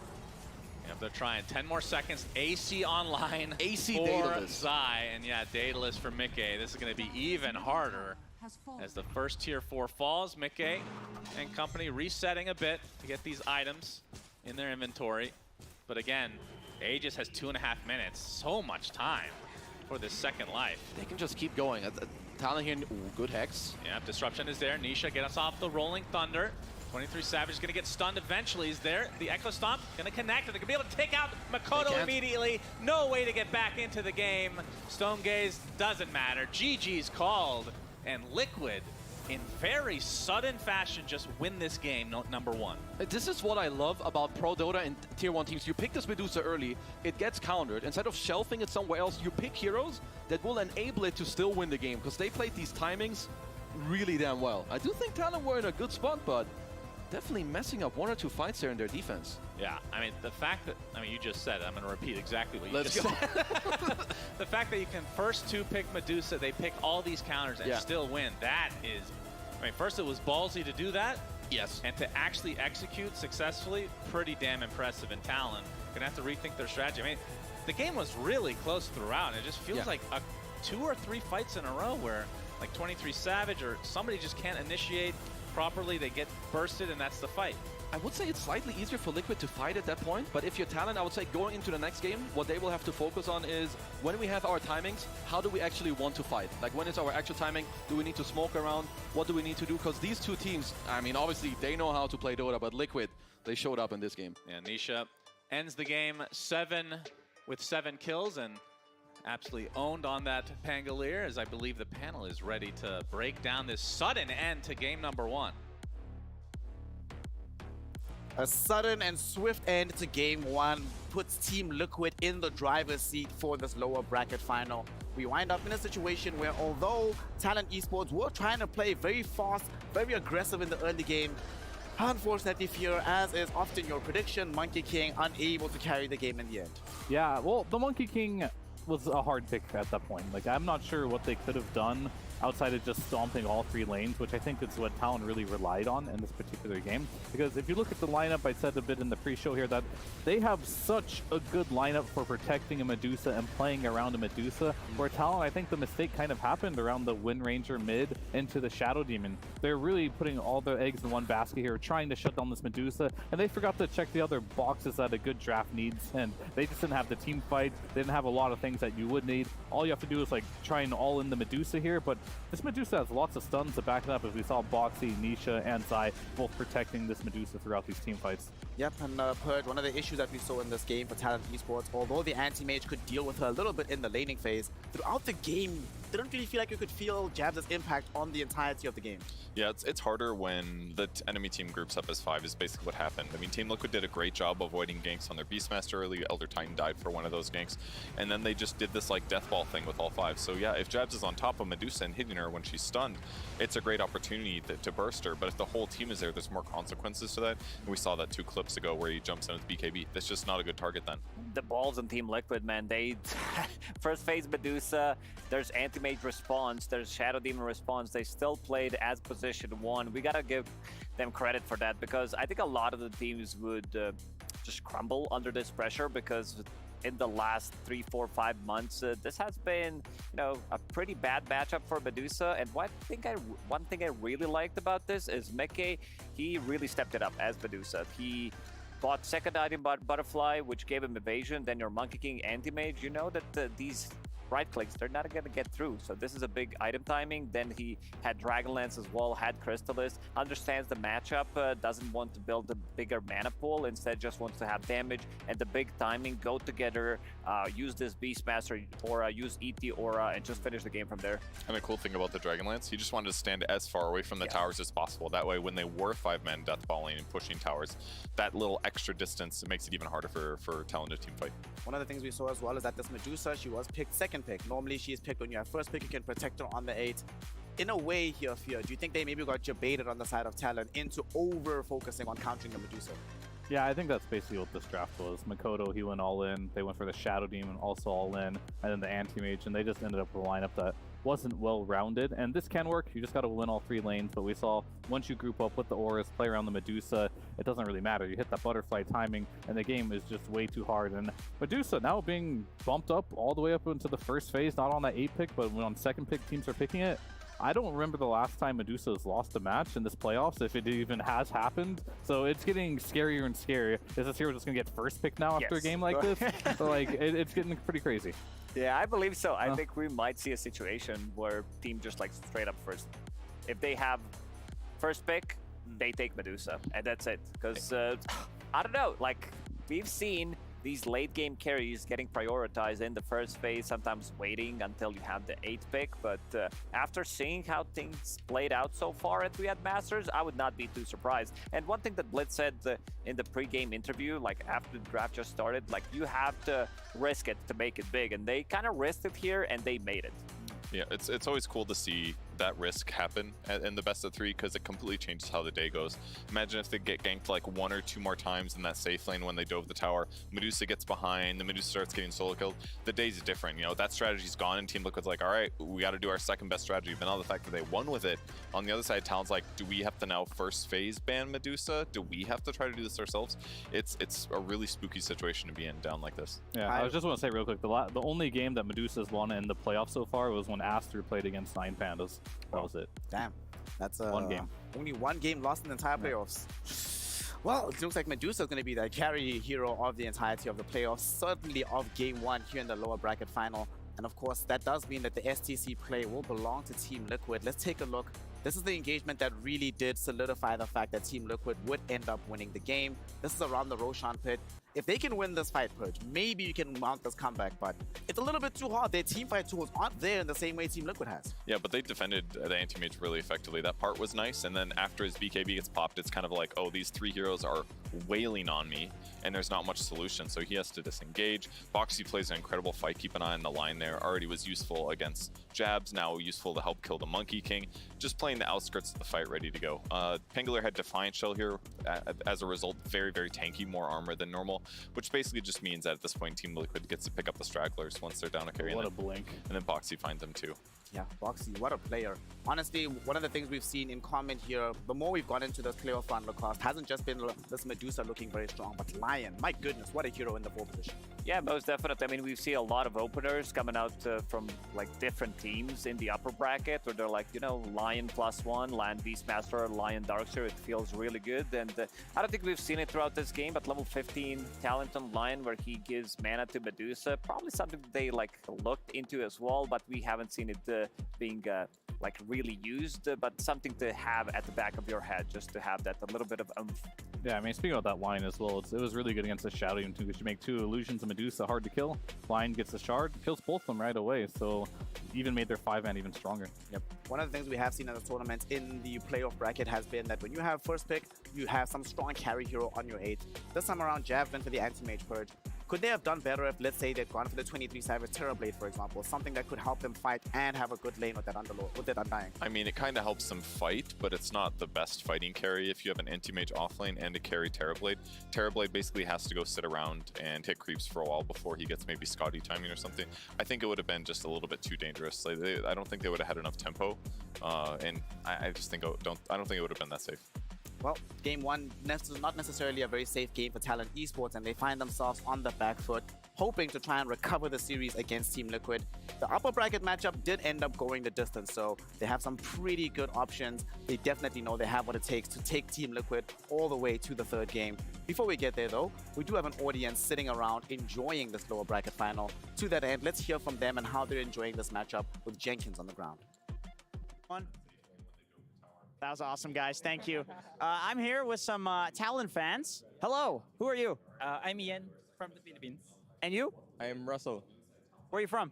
I'm from Philippines. Hell yeah, there's a lot of Filipino fans here supporting, actually a lot of them supporting Liquid, but a lot of them supporting Talon as well. And we're gonna play a game. It's actually not a game, it's very serious. We're gonna do some therapy, or sort of couples therapy sort of situation, because I think Talon, I think there's some PTSD situation coming on here because of what happened last time, and because they just.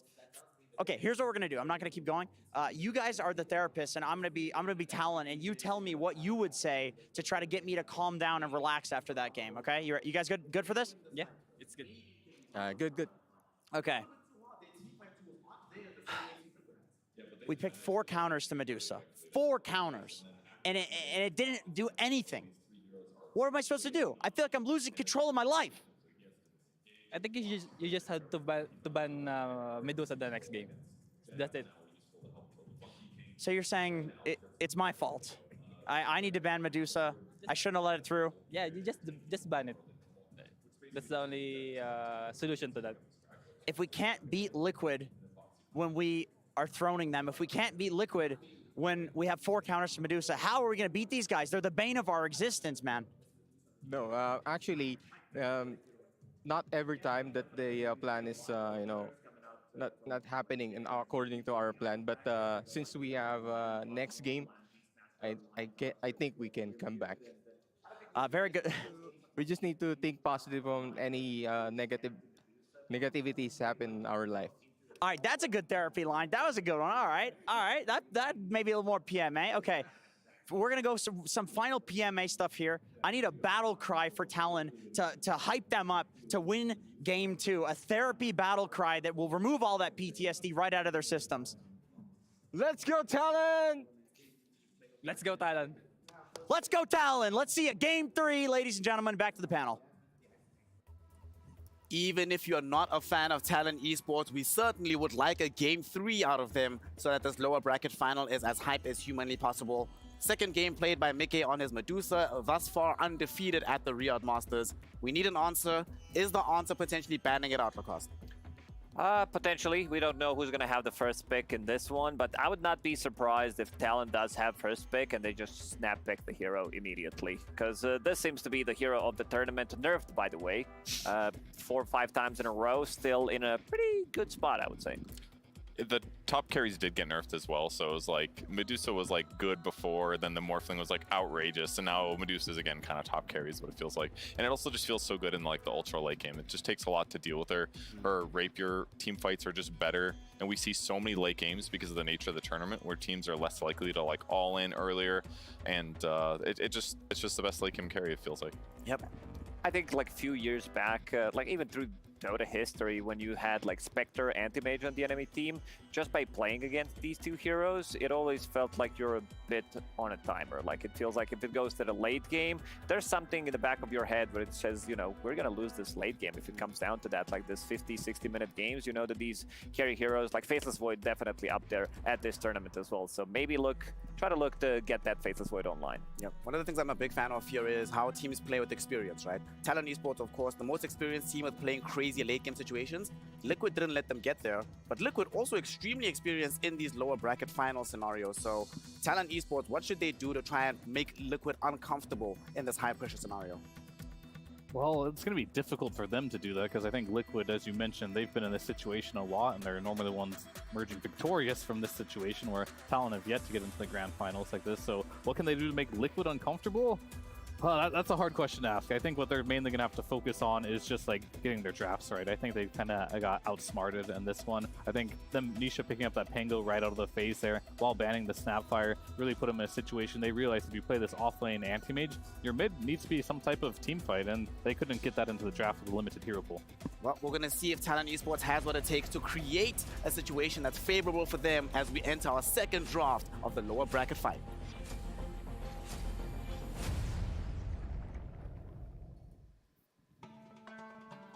Game 2, Team Liquid versus Talon Esports.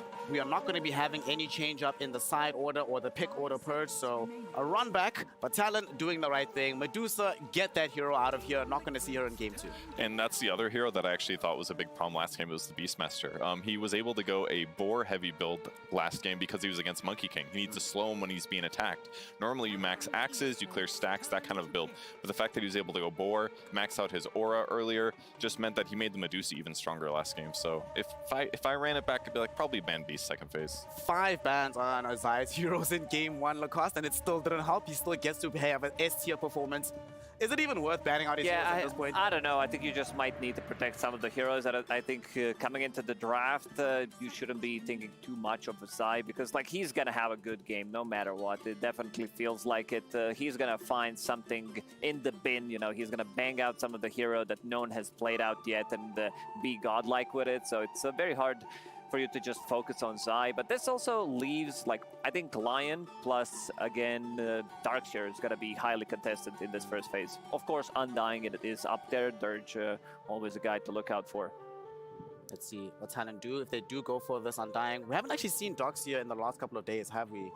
It's getting banned a lot. Last game was banned first phase, but it's in the pool this game, so we'll see if the team picks up. Second best hero against Dusa, so it makes sense they're going to ban the first phase. Kind of nice that they could just put it under the radar, like, oh, we're just banning Darkseer in the first phase, no big reason. I mean, it's also because, like, as I talked about before, I think if you think about it, Liquid was really methodical on how they did that. They really limited the team fights that could come from potential lanes, like no Darkseer, big team fighter against Dusa, Snapfire, no team fighter, and then the Pango, which is also good against the Dusa, they picked right away. But we're going to have a completely different draft here, as Talon will get their Storm Spirit first pick, just straight up. Yeah. See what counters you can bring out if you're Team Liquid. This makes sense to me, Lacoste, because in the last game they banned Storm Spirit in the first phase. This time around they pick it to make sure they don't give it to Liquid. But like you say, Darkseer Lion comes out. Which do you feel better about right now? I don't know. I just like Darkshare Lion. It's not like the best pairing in the lane. It's not your Earth Spirit Clockwork that goes in and uses that Ion Shell, but it's a really strong lane, and it does shut down. Because Darkseer's anti-carry hero, Lion's anti-mid hero, pretty much. Yeah, so you have all the bases covered. I can give a little more insight on this and how these teams are thinking right now. They're trying to limit that hero pick coming out. Like, if you pick Darkseer right away, it's stopping the Naga, it's stopping the Terrorblade right away too. A lot of these heroes had Savage Dual pick there, and they're forcing them into a Faceless Void, but then they already have the Lion, which is good against the Faceless Void, already prepped up. Because Liquid knows exactly, that's how you play second pick now. You have to take these risks. Like, we know what you're going to pick, we're going to preemptively counter it. Are you still going to do it? Most likely, because you got this far doing these strategies. This Lion feels like it's actually extra premium here, Purge, against the Faceless Void and the Storm Spirit. If I'm Team Liquid, if I'm Boxy right now, I'm just smiling to high heaven. Yeah, for sure. It definitely really helps. With that said, Void is pretty good against Darkseer in the lane. It's not as easy to get that kill. You can pressure him a little bit, but he has some heal offsets, so it's still a great opening for Liquid for sure, especially how Boxy played last game. Looking at, like, if they need more control from the mid lane, it's also a good Meepo game for now. I see Faceless Void, I see Storm Spirit. You can easily run at them. Not Does sure Liquid if that's... play it? Yeah, I mean, there was one game, I believe, where Nisha played Nisha's it. on Meepo, okay. Dragonite as well, a hero that Team Liquid loves to run because you need a lot of damage. A lot of the times you need to bring that third hero to kill Dragonite, especially if Dragonite's being played from the mid lane. Not too bad of a matchup against Storm Spirit. Faceless Void always, it will go for different targets, so should be looking good for Liquid. On side of Liquid, they banned out Keeper of the Light, also one of the better heroes throughout the tournament, has so many good combos. Mana Battery for Storm Spirit, we've seen like Io. Io's not play, Talon does not play Io, and Pugna is kind of dead now, so that makes a lot of sense. I really want to see Liquid ban the Elder Titan here. Yeah. Just ban out these team fight supports. It feels like Talon, when they don't get them, they don't nearly look as good, and especially in a game like this. Sure, these two heroes by themselves individually have been having good games, the Faceless Void and the Storm Spirit, but when you put them together as your first two picks, they suffer the same weaknesses, like some puck or something, leashes, stuns, disables are quite potent against both these heroes, so you're going to see Liquid come out with a lot of heroes that have very high lockdown.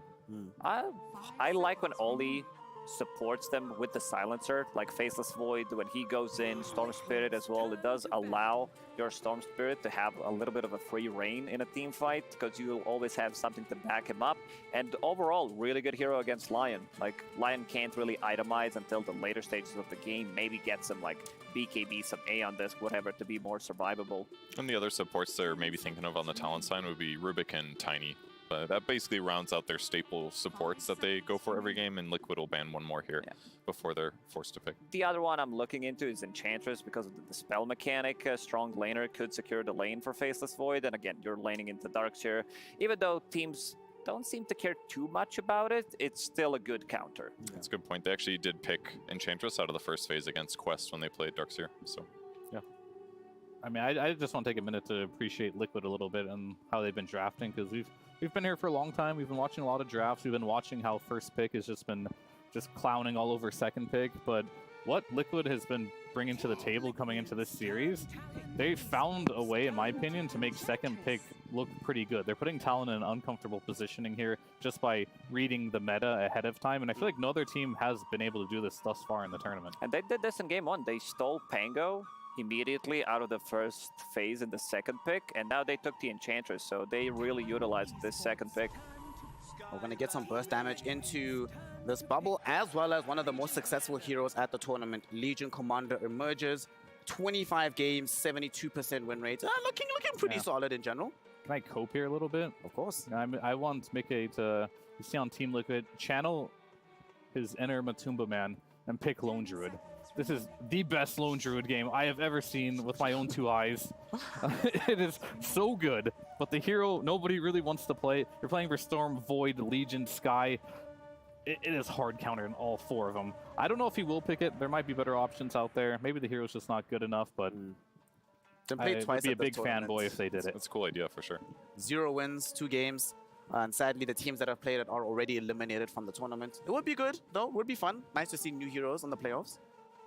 I just look at this and I'm like, Dragonite, man, this hero doesn't die here because it's a flex pick for Liquid as well. I do like that Talon picked up some damage that they have inside Chronosphere, so that's going to be Skyret Mage, another pairing with the Legion Commander, overall like strong lane, so you'll have always a burst potential. And there's no saves on side of Liquid, so whoever gets caught during the duel, whoever gets caught... Oh man, you got it. TI winner getting the prediction there. So maybe they heard me. No, just gonna. All right, so talk to us about this, right? What makes it such a good Lone Druid game? Well, first of all, Lone Druid is really good versus high mobility heroes because when you root them, that is what they're looking for, right? So it's very good in Storm against the lane. I actually think Nisha might play this because it is good versus Storm. He's very tanky, hard to kill in a Chronosphere. Skywrath, what do you do to him? Like, you try to silence his main hero, he just hits you with the bear, he full heals right away, you die in a couple hits. You get dueled, same situation. The bear is continuously healing you. It is just hard counters all four of these heroes right now. Yeah, when you transform, you get like 33% magic resistance to your hero, and you get a crap load of HP. So basically any magic nuker is not happy trying to burst you. Right. And then against physical damage heroes, you wait till 25 minutes, you buy 4 Wraith Bands, and you're like, okay, now I just have 40 armor. So if you are tanky against the heroes they're dealing with, if they don't have pure damage or something like that, then yeah, you're just very difficult to kill. Yeah, and you're just going to always place your bear in a situation where your bear and your hero shouldn't get chronoed. So even if your real hero gets chronoed, as long as your bear is hitting something, you're just life-stealing throughout the entire chrono duration. Yeah, looks really good for Lone Druid, and they're looking for position 5 on side of Talon. So that's, I don't know if that pick can fix it. Maybe, you know, some Witch Doctor against Lone Druid. Yeah, that doctor. Oh, okay. Haven't seen him in a while since solo. It looked kind of fine as like some Undying substitute with like blood grenades and winning the lane kind of, but it could work decent against the Darkseer for sure. Keep the Void fully healed, don't get him kicked out of his lane as fast. So Talon Esports, of course, have to pick first out of this phase here. What do they need to do to still recover their draft here, given what they have? Something that'll deal with both Lone Druid and scale with the rest of the team. I mean, they've picked all 3 cores. There's no support. I mean, you did mention the Witch Doctor. It is pretty annoying for the Lone Druid, but it's not the same matchup as before where it's unplayable. I don't think there's any support that just deals with Lone Druid. It mainly comes from cores. Maybe with the, like disarm, the good in lane against Darkseer. I mean, since they added the shard, like you just save your Savage or you take off the disarm right away. So like, I'm not super threatened by that. The most annoying thing for Lone Druid are things that kite the bear. So like you can think of things like Winter Wyvern, but no, not really. I guess it just has to be Witch Doctor as an annoying support. It is an old counter as well with Faceless Void. I guess AA was another one where you can actually just chrono the real hero, make sure he doesn't get the lifesteal, and you can actually potentially burst him. So that could have worked. But outside of that, not many. What if they go like Enigma 5 or something like that? Could that work for Talon? Yeah, I mean, you got it's fine as long as the lane is okay against the Darkseer. But once again, I still don't think this is why I said it's a perfect Lone Druid game. I don't think there's any support that's going to be like, wow, this Lone Druid pick sucks now. But they're going to ban supports anyway because that's what you need on Talon, right? So they're going to ban something that's good against it. I think the Witch Doctor makes sense. The AA, I think, was the one that, you know, you have a Faceless Void. It always makes sense to ban that hero. Of the heroes left that we have for the 5 position of Talon, Silence has just been removed. ET is not in the pool anymore. It's only really Enigma and Rubik that have been played by Ollie that are still in the pool right now. Neither of them feel amazing, but I guess Enigma, like Perch saying, is probably one of the better ones. I think he might need to play something different. I did mention Oracle Witch Doctor just to have something at least against the Lone Druid, because other heroes he's not really afraid of. Maybe I'm not seeing that hero, but looking at 4 versus 4 right now, I do like what Team Liquid drafted, and they're going to have the last pick. So far, Team Liquid, they have utilized this last pick pretty damn good. Okay, they're just going to give Storm more mana. Yeah. We saw, who's the other mana giver? Coddle got banned second phase, so similar vein. Can work decently well with Legion Commander as well, so it's got some options. They can save people if they really need to, but it's not the most ideal support. Man, Dragonite, again, for me, it looks juicy. I mean, most people aren't a fan of this hero. I'm not a fan of this hero in general, but I would just whip out an Ursa or something here. Try to play a bit more high tempo. You are good versus most of the cores. I think just whatever you pick here, since I'm assuming this is going to be a mid Lone Druid, since I know, I mean, I'm using body language on this one. I saw Nisha smile, then they picked Lone Druid. So I think that was just like, oh, Nisha, you want to play drone? He smiled, yeah, give me Lone Druid. Yeah. He pulled this out in the Bali Grand Finals. Fortunately, didn't win with it, but it is a hero I know he knows how to play. You just need to be able to survive the Sky plus Legion lane, which is going to be very difficult. And I don't know if Ursa's actually going to survive that. And he doesn't need to carry the game. Kind of at a loss, to be honest with you, like what you're going to pick to combat this powerful of a lane. But it's going to be something like that. Well, it makes the most sense that Nisha would be playing this because Mike only has 1 professional game on Lone Druid. Nisha, though, is 6-1 on the hero, so kind of makes sense here. And then we pivot back to the Drow Ranger here for Mickey. He's 1-2 at this tournament on the hero. Purge, when you see this, I am terrified of this Team Liquid lineup. They can actually end the game really damn fast. It's pretty scary, but if you get to initiate on the Talon side, you have great jump between Legion Commander and Void and Storm and Relocate. So all you got to do to kill Drow, get on top of her and kill her. They don't have very good saves on the other side.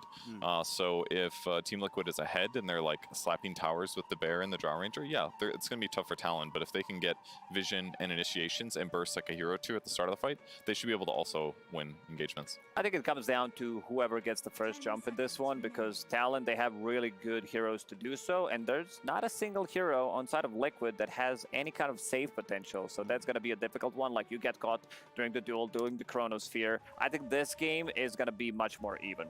Fia, what do you think? I mean, I'm definitely going to be super biased towards Lone Druid right now because I love the hero. However, they did pick it in Bali, and I thought they would lose with it. This is a much better game for it, and I think the Drow's a good pick too. They can lane with an Enchantress, maybe pressure. If they can group up on Team Liquid like they did last game, I think their lineup is pretty unstoppable. All right, put your bodies on the line, put your reputations on the line. Purge, who's winning game 2? I feel like Team Liquid's just way stronger in the series. I'll go with Liquid as well. Liquid. Why are y'all doing this to me? Every single time my panels come through with a clean sweep of opinions, I think it's only happened once that team actually ends up winning. So for all of you at home, almost guaranteed that Talent Esports are going to end up taking away Game 2 in this situation and finding ourselves in a Game 3 decider. They do have some new heroes. They haven't played IO a single time at this tournament. They very rarely played the Legion Commander, even though that hero is quite successful. However, back in the day, when 23 Savage was making a name for himself, it was Faceless, Void, and Spectre, and Morphling. These three heroes were what he was able to dazzle us all with. He was spectacular on all of these heroes. So if there's ever going to be a game for him to whip it out and win, it's going to be here in the lower bracket final. Before we get into it though, let's find out how Sunby, the coach of Talent Esports, feels about this draft and if he thinks they're going to get a Game 3 decider against Team Liquid. Hey, Sunby. Hey, how are you? I'm good, thank you. You guys, game 1, you picked 4 Medusa counters. You let it through, which you guys tend to do. You let the good things through, and then you counter it. You banned it this time. Was your take on game 1, Medusa's just too OP, let's just not try to deal with it? I don't know. We didn't have a whole lot of time to think. I think they're very good with it. We can just play a different draft and see how that goes, yeah. Okay, and the first 2 picks, you picked 2 cores. Kind of unusual. Is this something that's like 5-head strategies going on against Team Liquid, or would you do this in another series? I think we've done it yesterday too, didn't we? I don't know. I can hardly remember. But, I mean, we like the good heroes. You know, we just pick it. People feel confident. Play the game, yeah. Okay, well, we'll see if confidence is what matters in this game with our 2 confident casters, Kezu and Sunsfan.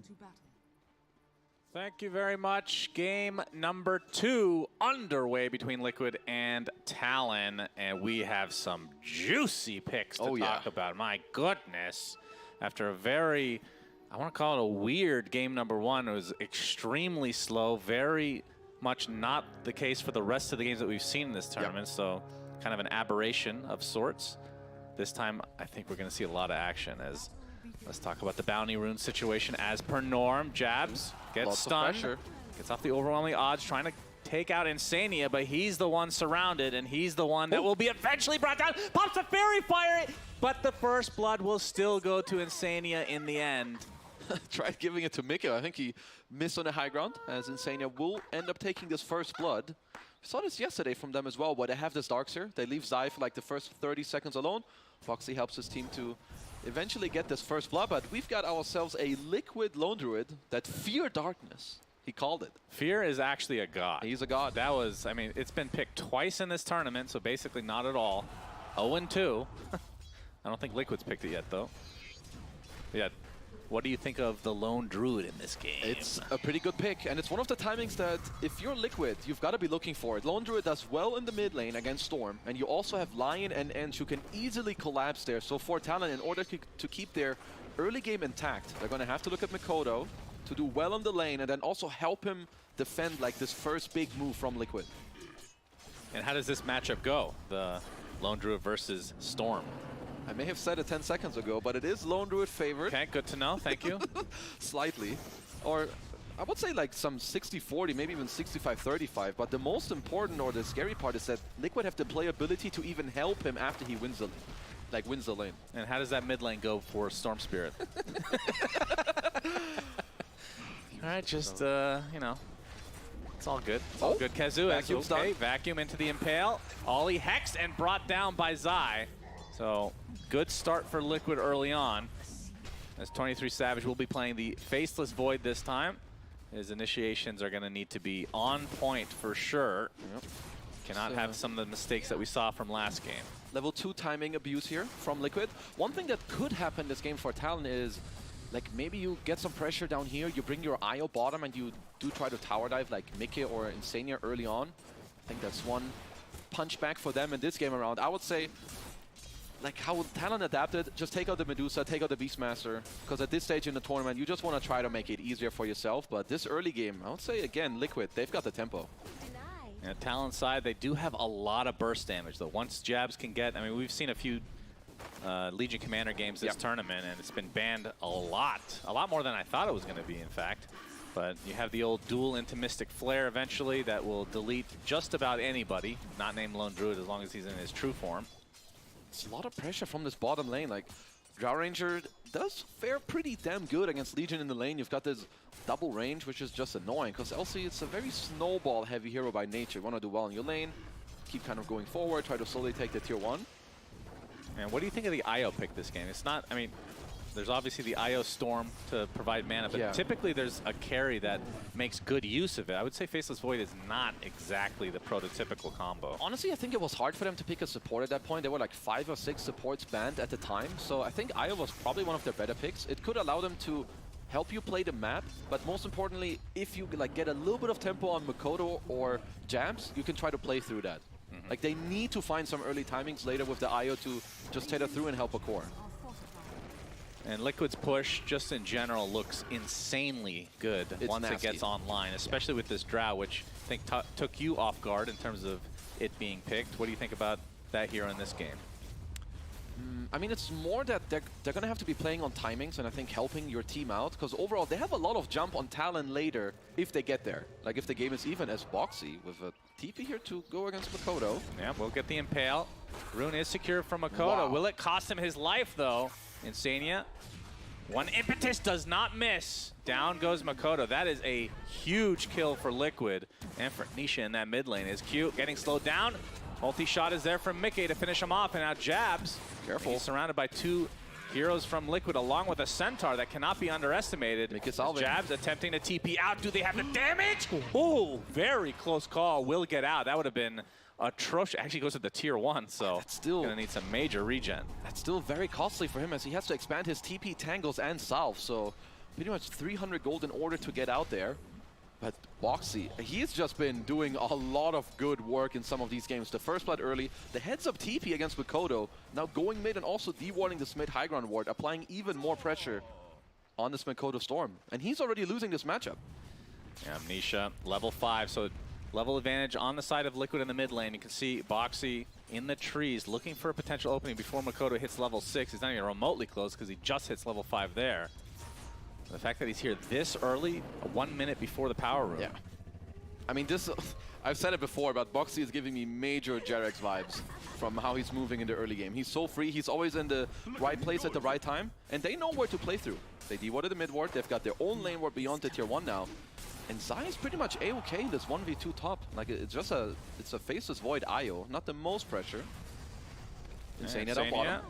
Does take quite a bit of damage. Jabs not in the area to be able to get off the overwhelming odds. Boxy there with a beautiful impale onto 2. Q is dead, and Jabs likely will be next. Oh, he's going to get linked up by Ollie, though, making his transition over through that gate, but it's still too much damage as Mickey will secure another kill, and now the impale onto Ollie. Things are just falling apart early game here for Talon, and another kill will go the way of Liquid. Double kill for Mickey. My goodness, I was not expecting a start this good for the Liquid side. But this is some open AI gameplay currently. You leave your Zai up top, who now has a Vanguard, so he's A-OK. There's going to be a lot more pressure coming through now from both your safe lane and the mid lane. It's Nisha, level 6, Shield Rune. We've got the Bear with high level, so Makoto's tower probably going to get slowly whittled away, but perhaps they will look to play through him. I mean, Makoto did a good job. The fact that he did get level 6 at an equal timing is very big for Talon. Highest amount of assists at 6 minutes. I mean, he's been everywhere. He has. Been top, mid, bottom, bottom again, mid again, bottom again, now back to top. Zai getting free farm despite there being 2 members of Talon here. They're not really able to do much. Boxy will likely just sit for that Wisdom Rune to make sure that there's no stealing shenanigans. That's one way that Talon could try to get back in this game, but we can see on the minimap they're not really making their way over there at all. Talon need minute 10, I think. Like, you need more levels. Like, you're going to need some Skyref ult come out, which is generally going to be like minute 9, minute 10. So the Wisdom Rune is definitely important. And this is why Lone Wood is so annoying against Storm. You can't really gank the Lone that easily. And if you ever leave the lane of Storm, your tower just gets chopped down. Yeah, we're seeing that right now. Already at half HP for that tier 1.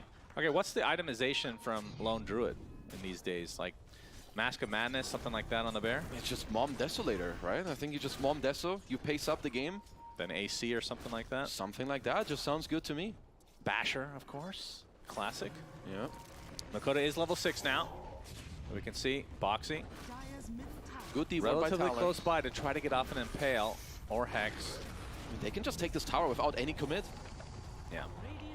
Just a bear and a tomato working together to damage this tower. Even Zai makes his way over, so maybe trying to force a lot of mana usage on this Storm to get away, and Zai coming in from the backstab situation. Makoto zips to the other side. All he's going to connect as well. 23 Savage with an early chrono onto 3. Do they have the damage to take out Zai? There's a back wall to follow, though. They do lose their Darkseer, and Talon able to disengage. So Liquid losing a valuable member. They will likely get the tier 1 anyway, but not exactly the way that they drew that up.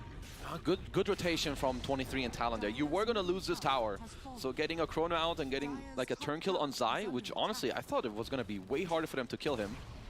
So good kind of punchback, but you've still got a laning issue here. This Liquid Mickey Drow Ranger, he's just pumping all these arrows into jabs. And I think the question that everyone is wondering in chat right now, is this a good Glacier game? Yes. Okay. You will see it, of course, with the Tormentor being taken. That's funny. You need like 4 Tormentors to get that, I think. And Insania now making his way to the top lane, along with Mickey. See 23 Savage forced out completely. Not quite finished with his Mask of Madness yet. No TP yet, as Liquid, very similar to game 1. They're going to be the ones to pace up the game here. And Talon don't really have any way of stopping them. Their deep push is non-existent. Like, Legion Commander doesn't have a long-range Q anymore. It's only around yourself. So what is really going to be stopping Liquid here to just run down on the map? Stupendous. And Zai taking some stacks here. 23 Savage will just have to TP out. So wasting a lot of time. And you're right. In terms of like defensive capability, they don't have a whole lot. I mean, for them, I think the best defense would be offense with the likes of Jabs once he picks up his eventual Blink Dagger.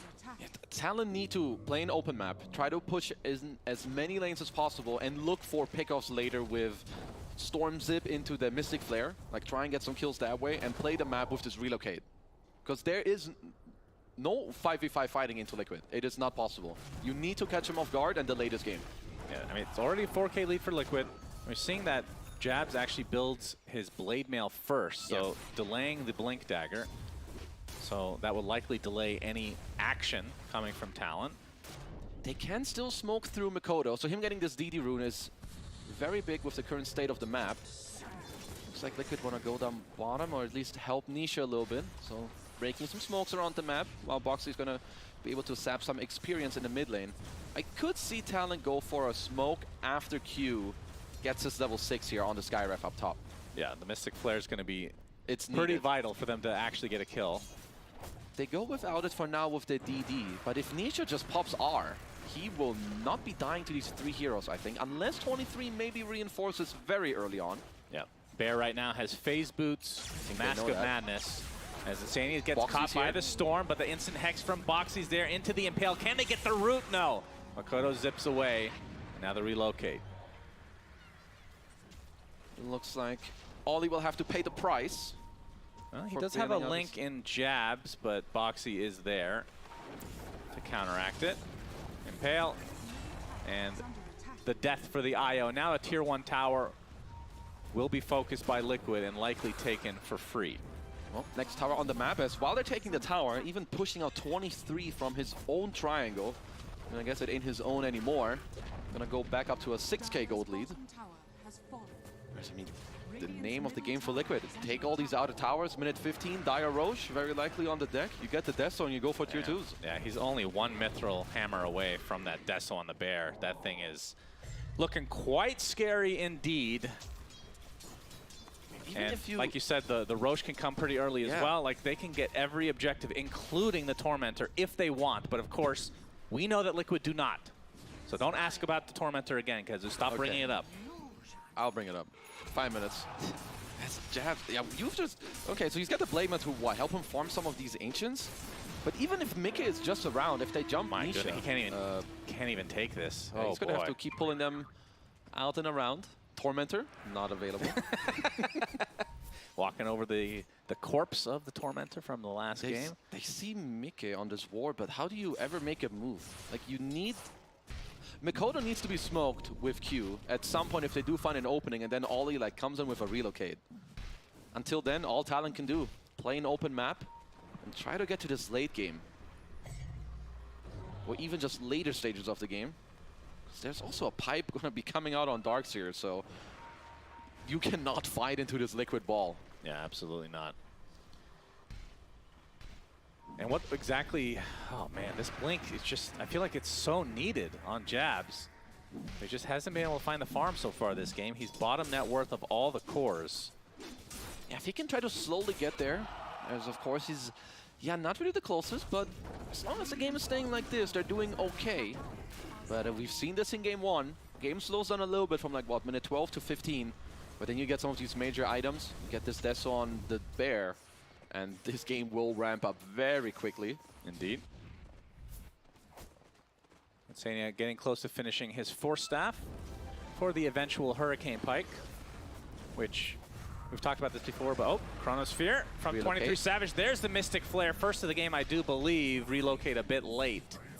They lose their Lion from the Liquid side. No, Talon will take that. Like, sure, Chrono's down, maybe that helps you like be more confident about taking Roche, but Talon, honestly, there's no fighting into them anyway, so you might as well just expand your Chrono to get some of these kills. Insania. I mean, with Relocate being down, is that, I mean, how big of a spell is that for Liquid to even care about at this point? I actually think Liquid don't care. Yeah. Like, they know that at this point, Talon can't really find them, as Insania may have overstepped his welcome. Gonna get stunned up. Mark of Courage. Still pretty damn. Every game you have to mention it. Of course. I mean, that's one of the values of the Deer. You're super tanky, do a ton of damage. 23 Savage getting forced out again. This is a bit annoying. Only 3 levels in a time walk, as Nisha will continue to chase perhaps a little bit here. Forced to pop the mask. Boxy's going to be spotted by Makoto, who doesn't have a whole lot of mana to work with, but will be enough with that Mystic Flare from Q. So able to find a couple kills now onto Boxy, who's been a thorn in their side from the beginning of this game. Well, Talon doing some good stuff on the map, and also, like, we kept talking about Jabs' Blink earlier. He's getting closer now. As you know, he's just getting to chill bottom all the time. Looks like Boxy wants his team to kind of speed it up, as he's drawing this arrow up to top like 3 to 4 times now. The Deso is about to come out on Nisha as well, and I don't blame him. Talon have no way of fighting you head on. Yeah. Phylactery on Q, by the way. More the damage. Cool. Love that. Makes Ancient Seal do damage and slow. This could be cool for Talon. They know it's hard to defend the top tier 2, but they're waiting on the mid lane to see if someone will show, but Mickey with some very good patience.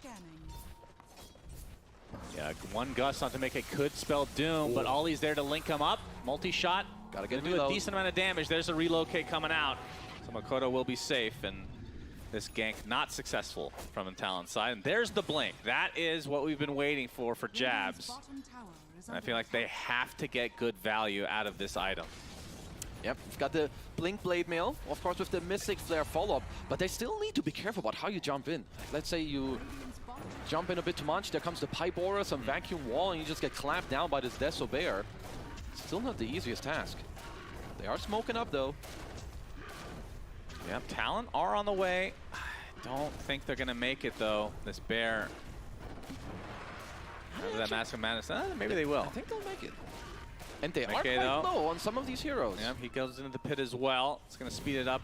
23 Savage had his Chronosphere. This is a really important fight. Insania gets spotted first, though, but there's the Gust on the 23 Savage with the wall as well. 23 Savage gets vacuumed in and dies. And just like that, Talon will have to concede the Roche. Now, Jabs, linked up by Ollie, will be able to get out. So only one kill, but it's probably the most important one that Liquid can find, and that should be a freebie. Back to pushing lanes here for Talon, as Insania came in for pretty nice and clutch timing on the gate and just finds 23 Savage. There's definitely room for failure there, but it's going to be an easy Roche at the end of it all. Nisha will take it. Do you know what line Boxy just drew? No. Bottom into the Tormentor. Yeah, we'll see. I'll believe it when I see it. It's 3 minutes away. Aghanim Scepter online for Mickey. So it has that hypothermia, which is really good this game against the Legion Commander, against the IO. Really good. Yeah. Lowering all that regen. Will rebuy his Dragonlance later. Also definitely hoping to pick up a Grove Bow as Philosopher's Stone on Lone Druid. Very happy about that one. Yep, true. Probably the only core in the game that benefits as much. Maybe Enigma. Yeah, no doubt. Remember back in the day when this was the worst Aegis carrier in the game, the Lone Druid. The bear would die with you. No longer, though. It's a separate entity as Insania is spotted out. Gets off his heel. I think they need Q for this, right? Well, there's a TP coming in the form of Boxing. Mickey's here Silence? as well. Gust onto just the Storm. They'll have to look for the Get reload. the Impale. Ollie does have his ult available. Uses it a little too late, though, so Makoto just drops casually. That's going to be a follow kill, and in the meantime, look at the big bad bear. Yeah, he already took the tier 2. And now we'll be able to poke at the high ground if they want, or go for the eventual Tormentor in 2 minutes that we'll continue to mention for no reason. Impale, Gust, another kill the way of Liquid. They are stomping in game number 2. This is nothing like their last matchup that went 3 games, super epic. It has been all Liquid all day today. 6k building damage at 18 minutes. I mean, he's just going to keep racking up records because what is going to stop him from hitting these towers? He's even got the Drow Aura for his main hero to hit, which it doesn't matter that much, but just adding more insult. Injury to insult. I don't know how this saying goes, but Yep, you know what something like that, yeah. You injured your insulter, I think is what you're trying to say. Crimson Guard now up and running. That's going to make it even more difficult for Jabs to get a kill with the duel. I mean, have we seen a duel this game? Literally, has he cast the spell once? He has not. And now the tier 3 is starting to get pounded on by Liquid, already at half HP. My goodness, they push so fast. You can see the pings coming out on Mickey. That's who they want to try to kill, but the bear is the real problem. There's the big Chronosphere from 23 Savage with the Mystic Flare, but it's not going to be enough damage. Crimson Guard comes out now, big back wall onto basically everybody from Talon. The Gust to follow. There's the duel onto Mickey. Does he have enough damage? Yes, with the right click from Makoto, who's now completely out of mana, trying to walk it off, but now the bears, well, it's going to actually completely ignore them. That's what you're supposed to do in the wilderness as well. Ignore the bear, let it hit the buildings instead. In real life, that's usually trash cans. This time around, it's the melee racks, though, much more important. And just like that, Liquid going to get a full set. I mean, Talon have no more tempo now in their spells. You had to expend all of your spells to... They didn't even cut through any of Liquid at the start against the Pipe and Crimson. Nisha is just going to go for next ranks. That's right. Another tier 3. They're going to back away for a bit. What time is it, Keza?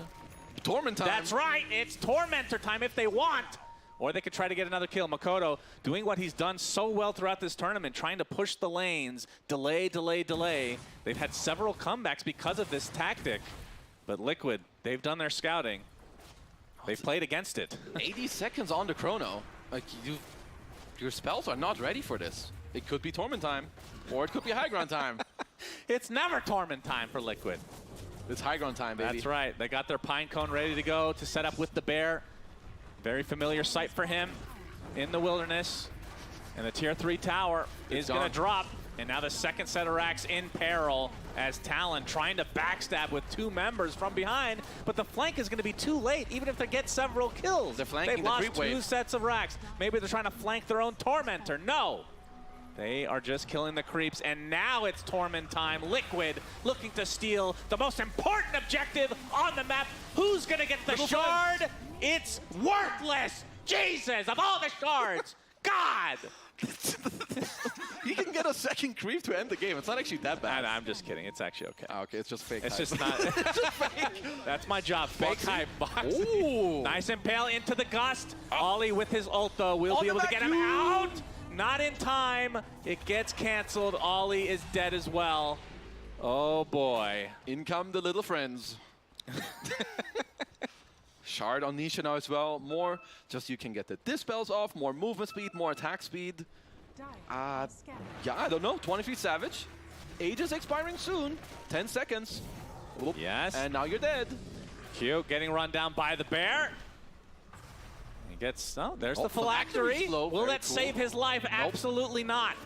He's dead. 15k lead for Liquid, looking for mega creeps. They don't have their Aegis any longer, but considering the amount of damage that they've taken in these fights, I don't think they care. This Lone Druid is untouchable. Lone Druid is missing. I think they want to try to burst him out. 23 Savage how looking easy that for is. a Sidewinder play with the Chrono, but again, their damage has been lacking. There's initiation from Jabs, the zip in from a Crimson on the back line. Heal. He's going to get controlled. Do Hold they the have the pre-hit. damage? No, the more damage onto the Legion than anything. He's dead, buys back instantly, but the Gust onto 23 Savage, he's done as well. No buyback for him, and now the bash onto Makoto. The press the attack is too late. And that is another death for the mid laner of Talon as their hopes and dreams are crumbling in this game number 2.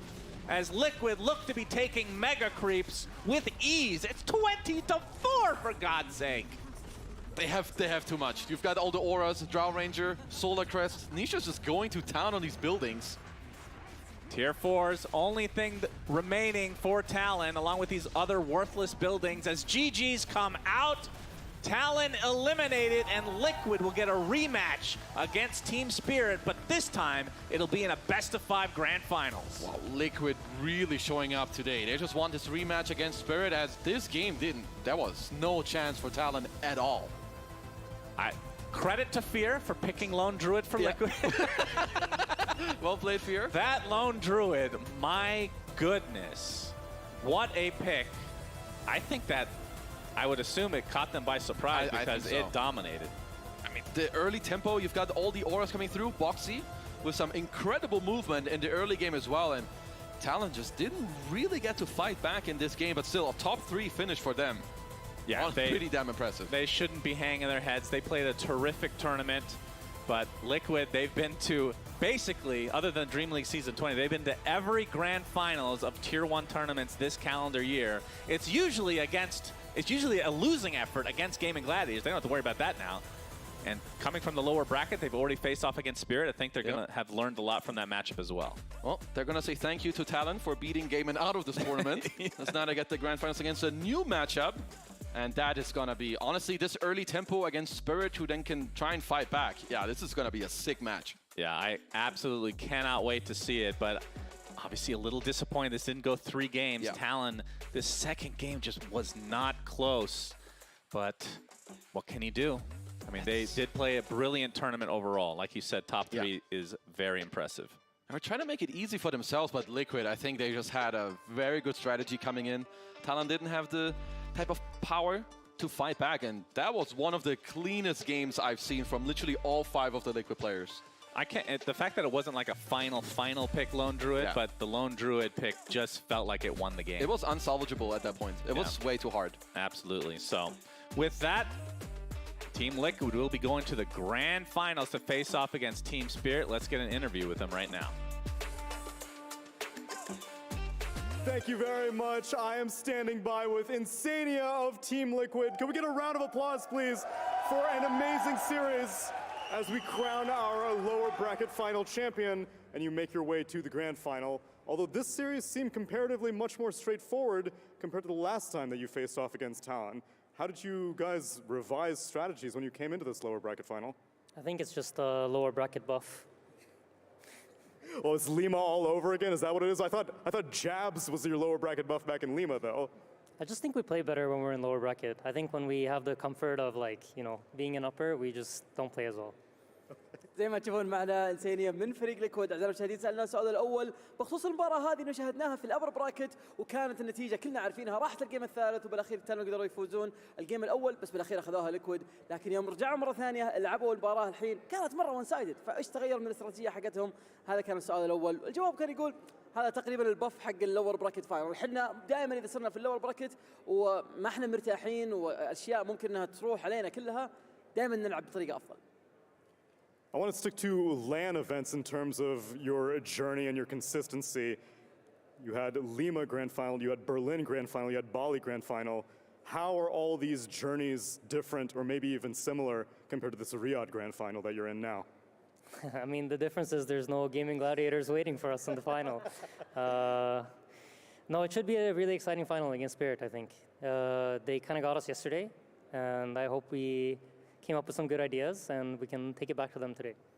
سألنا زين السؤال الثاني في المقابلة بخصوص كل المياجر اللي لعبوها الفترة الماضية سواء كان في ليما أو حتى في بالي أو حتى في برلين دائما هم يكونون في الجراند فاينل بس دائما يحصلون المركز الثاني فايش الفرق من كل المياجر اللي لعبها السنة هذه عن رياض ماسترز؟ يقول انه اول شيء جيمنج جلاديترز ما ينتظرونهم في نهائيات فهذا اهم شيء نتكلم عنه لكن النقطة الثانية انه سبيريت فازوا علينا المرة اللي راحت، لكن المرة هذه بيكون عندنا فرصة أننا نفوز عليهم لأنه عندنا أفكار جديدة للمباراة. For some people, it may seem kind of like a foregone conclusion, like, of course Liquid is going to make it to this point, but I feel like that kind of discounts the amount of effort that you guys have put in. It is not easy to get to this many grand finals over and over and over again against these kinds of opponents. So for your side, the energy that you have had to put into this, are you becoming kind of numb to it also? Or you find that every single time you're fighting your last breath to make it to these grand finals? No, I think we always have to put in the effort. Like, there's no team that is like, you know, everyone's trying so hard. It's this part of the year where like it just gets harder and harder and harder. And as soon as you get comfortable, you get caught. It's like it happens immediately. For example, the Dream League last one before we went to Bali, we got absolutely destroyed by everybody. And that's just, you know, we took a few weeks off and that's all it took. And then you're last place. So no, it's a lot of effort, a lot of hard work. And, you know, I have 4 amazing guys with me, along with a really nice support staff in Liquid. And, you know, they all help out and everybody does their part. And that's why we're able to keep coming back here and keep playing these finals, I think. سألنا إنسانيا السؤال الثالث في المقابلة بخصوص كل المياجر اللي هم يلعبوها زي ما احنا ذكرنا قبل شوي دائما هم يوصلون في الجراند فاينل لكن ممكن الشيء هذا الناس يتساهلون عنه يقولون انه شيء طبيعي انه تيم ليكويد بيوصلون للجراند فاينل في رياض ماسترز بس الناس تنسى صعوبة النقطة هذه انه كيف بيقدرون يوصلون في كل مرة كونسيستنتلي في كل مرة يوصلون في الجراند فاينل باستمرارية مرة كبيرة فهل الشيء هذا يعني هل انتم تشوفونه انه صعب هل انتم تشوفون انكم تحاربون الى اخر لحظة عشان تصلون النهائي ولا كان الوضع انه لا والله عادي انه الشيء هذا متوقع يقول لا فعلا انه احنا مجرد ما اننا نرتاح وناخذ راحتنا شوي على طول احنا نخسر ومثال على الشيء هذا يوم صار في الدريم ليج بعد ما وصلوا نهائيات على طول خسروا المباريات حقتهم بسبب انهم اخذوا اسبوعين 3 اوف ما لعبوا ولا سووا ولا شيء فيقول انه المره هذه احنا بنتاكد انه مو هو الشيء اللي قاعد يصير واحنا جايين اليوم عشان ناخذ البطوله. All right, Insania, no pressure, but you have a $2.5 million money match to get ready for, so I will let you prepare. Congratulations, and one more round of applause for Team Liquid for making it to the 4th LAN Grand Final this year. زي ما تشوفون تيم ليكويد بيتوجه الى الجراند فاينل على طول قدام تيم سبيريت المباراه هذه قيمتها لحالها $2,500,000 مبلغ ابدا ما هو بسيط بس مين اللي بيقدر يفوز فيه هذا اللي احنا راح نعرف ان شاء الله فعلى طول نرجع للاستديو.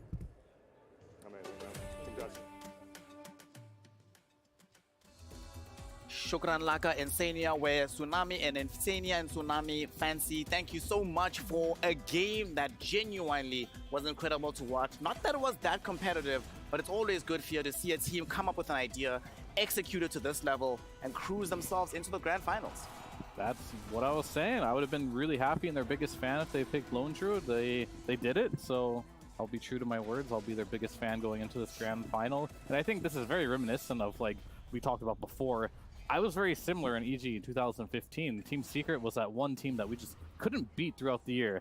Then some team disposed of them rather, in the lower bracket. You're going into the grand finals now as Liquid. You've been in this situation a lot, but you have a new opponent this time. And I feel like that has to be really, it'll inspire a lot of confidence for them. And how many opportunities are they going to have this chance where they can play grand finals while Gaming isn't there? They should not take it for granted and just do the best because these opportunities might not come again. Yep, especially because the opponent they have here, Lacoste, is a squad that generally speaking wins when they're in the grand finals. The only time Team Spirit finds themselves losing is if they're playing PSG LGD at the Riyadh Masters or OG at that one major. Despite that, if Team Spirit is in the final, they win. Yeah, this team is really good at just showing up when it really matters, especially like during the grand finals. There's like some magic involved in Team Spirit because the way they play, they're gonna get like the best out of themselves in the grand finals, and they're also gonna get the best out of the enemy team. In the same vein, though, I just feel like Team Liquid, they had such good prep in this series. I don't know how many more amazing strategies they have cooked up, but that one was, it just was so simple that when they won, the players, they all died. You know, they all took their glasses off slowly. They're like, yeah, we know we won 20 minutes ago. That was how obvious it was for them. So I just feel like Team Liquid's going to bring it to Team Spirit here. We'll see if there's more draft cool stuff that happens, but yeah, they have a great shot. Yeah, they came really well prepared into this one, having second pick 2 times in a row and utilizing it insanely well. First game, they had like instant snap pick. Medusa plus ET. After this Undying opener, and then getting the Pango for themselves, and the second game taking Enchantress. So focusing really strong in the laning stage. And I think their idea was we gotta hit an earlier timing. In both of these games, we gotta finish the game early on. We don't want it to drag on for another like 50, 60 minutes. This has to be like one of the faster series compared to that. I believe the average game at Riyadh Masters is around 40 minutes last time I checked, and they managed to close it out relatively early on. I think it also comes down to Talon not really utilizing the last pick. I was not feeling this IO pick. Sure, there's some battery for Storm Spirit, but other than that, there was not much to do. Yeah, unfortunately for Talon Esports, we do say goodbye to them, and they didn't necessarily feel like they were as comfortable as we've seen them throughout this playoff run. It felt, I don't know what it was, but it just felt like something was off with the team in terms of how they were able to play the map as they normally do here at this tournament. I think that's mainly just because Liquid just utterly outpicked them here, and they did what they did to get here on Talon, and they do it really well, and I think they definitely deserve to be there. But I think Liquid kind of showed us how you play second pick now. First pick is you pick for your comfort. On second pick, you play to defeat the enemy's comfort, and they did that really well. So they know exactly what Talon was going to pick. They preemptively countered in a lot of situations, and then they used a little advantage that they did have on second pick where they could counterpick the last pick, but also that on that fourth pick there on second pick, they counterpicked the first 4 heroes that Talon did pick. So it's really going to take a lot of time in preparation for Liquid, and they don't have as much time going into the grand finals to find a second pick strategy that's going to counter Team Spirit here, but they did a really good job just kind of dismantling the strategy of Talon here. But what I think also comes down to in terms of how the drafts worked out, right, is we get to see the most versatile team in the tournament in the form of Team Liquid going up against the third least versatile team on the side of Talon Esports. And I think it played out in the draft, right? You could just see that there weren't as many options for Talon Esports to dive deep into their bag. Yeah, the draft was just, it was just completely in Team Liquid's favor for sure. And frankly, I just want to congratulate Team Liquid because I think everyone's been talking about Gaming Gladiators all year. Team Liquid has had the second best year without a doubt. They've been in how many grand finals? This time they're going back to another grand finals. Like they're getting close to rivaling the Gladiators in terms of year performance, even though both of them are unique and interesting. So I just don't think we talk enough about how great Team Liquid is, and because they get overshadowed, and this is the first tournament this year that they've been able to finally overshadow Gaming Gladiators. Well, we have an example of how good Team Liquid has been in this particular series, as our STC play does come from them. A very strong timing push coming through the mid lane. And let's take a quick look. Lacoste, walk me through it, exactly how this is able to just close out the game when they are in a dominant position. Yeah, you can already see the advantage that Team Liquid does have, and pushing the high ground, like Talon, they need to invest heavily into this one because it needs to be dual. It needs to be Chronosphere to be able to land the kill, but you see like Enchantress immediately with the heal on top of it, like boxing with some clutch spell casting coming out as well, and pipe on Zai, like he itemized for the team on the darksteel. One of the reasons why this hero is so popular. And Draw Ranger, you can see like pre-BKB, pre-Manta style against Storm Spirit, against Faceless Void, this Gust comes in very clutch. And after you lose this fight against the Lone Druid, you know that you're going to lose the barracks, at least one side. Yep, Nisha is now 7-1 on his Lone Druid. Hasn't played it all that often, but generally when they whip it out, it does tend to win. And going back to what Purge was saying here about how Liquid have had such an amazing year getting to all these grand finals, Nisha, since TI, has been in every LAN Grand Finals since then. And even at TI, he was playing some of these Lone Druids, getting them into those finals. Just what a god, what a guy to be this good, this consistently. Is that a question? Oh, like, keep building on it. Yeah, Nisha's good. I mean, he's a pretty good player. I got you on that one. He's very, very good at this game. One of the best mid laners going into this year, right? He was the guy to look at, like, can anyone beat him after that TI performance? How he was like carrying Secret game after game through the mid lane, still doing it at the beginning of the year, and he's still doing it towards the end of the year. This guy is good. I agree with you. One of the best players in the world that we've seen, and of course his skill is what has allowed Team Liquid to yet again get into a grand final situation. And that of course means that he is our Kadia MVP of the series.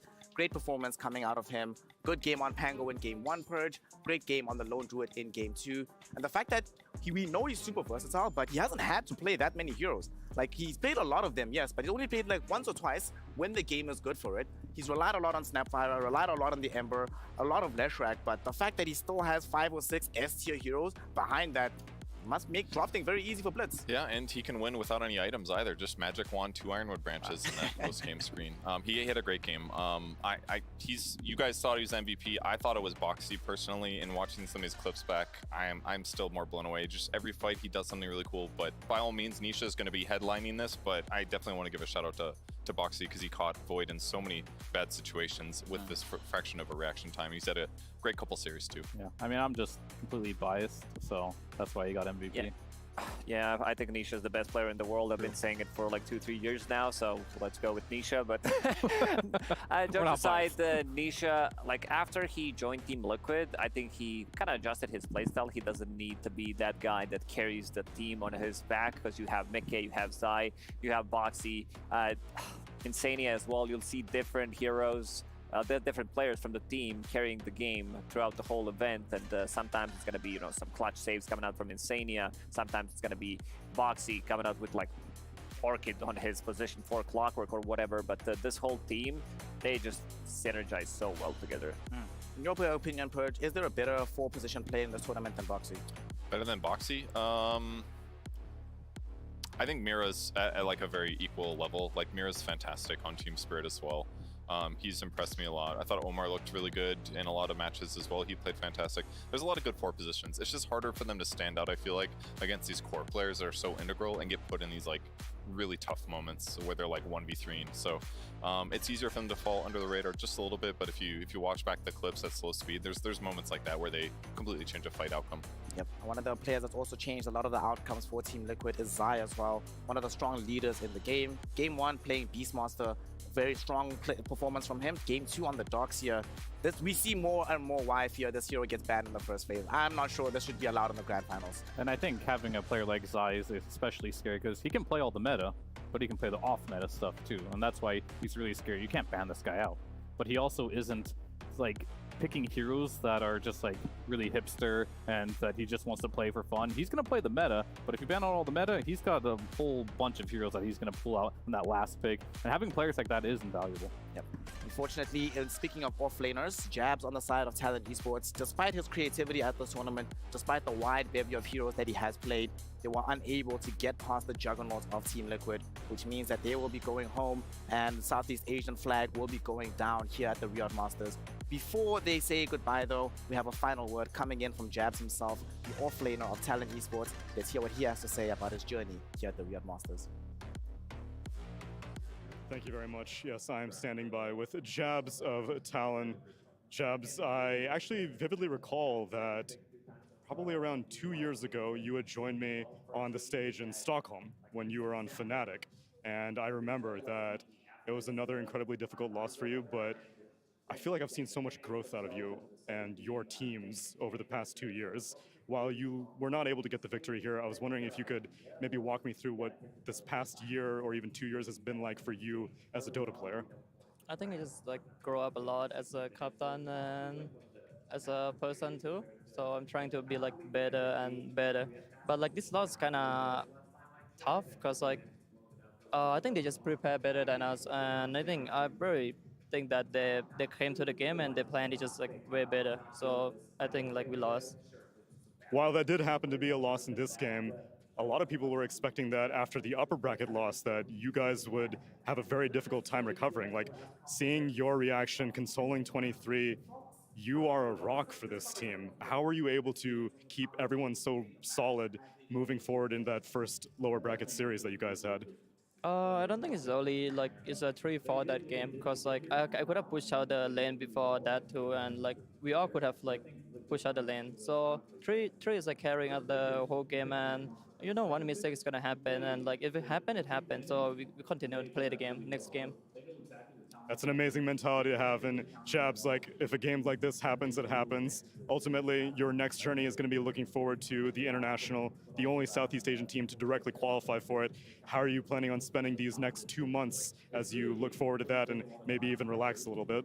Right now, after this, we're gonna like take a big break because like we haven't been on the break for a while. So we're gonna have a break and boot camp somewhere, and we're gonna prepare really well for the upcoming TI. And I think we're gonna do well. Well, Jabs, I gotta say, from your interaction with me 2 years ago to now, you are seeming like your mind is so clear, and I'm sure that this is a incredibly tough loss, but the way you're handling it, and I have no doubt that you are an all-star captain for this team. It's been a pleasure watching you. Congratulations on a top 3 finish, which is still an exceptional result, and best of luck moving forward as we pass it back to the panel.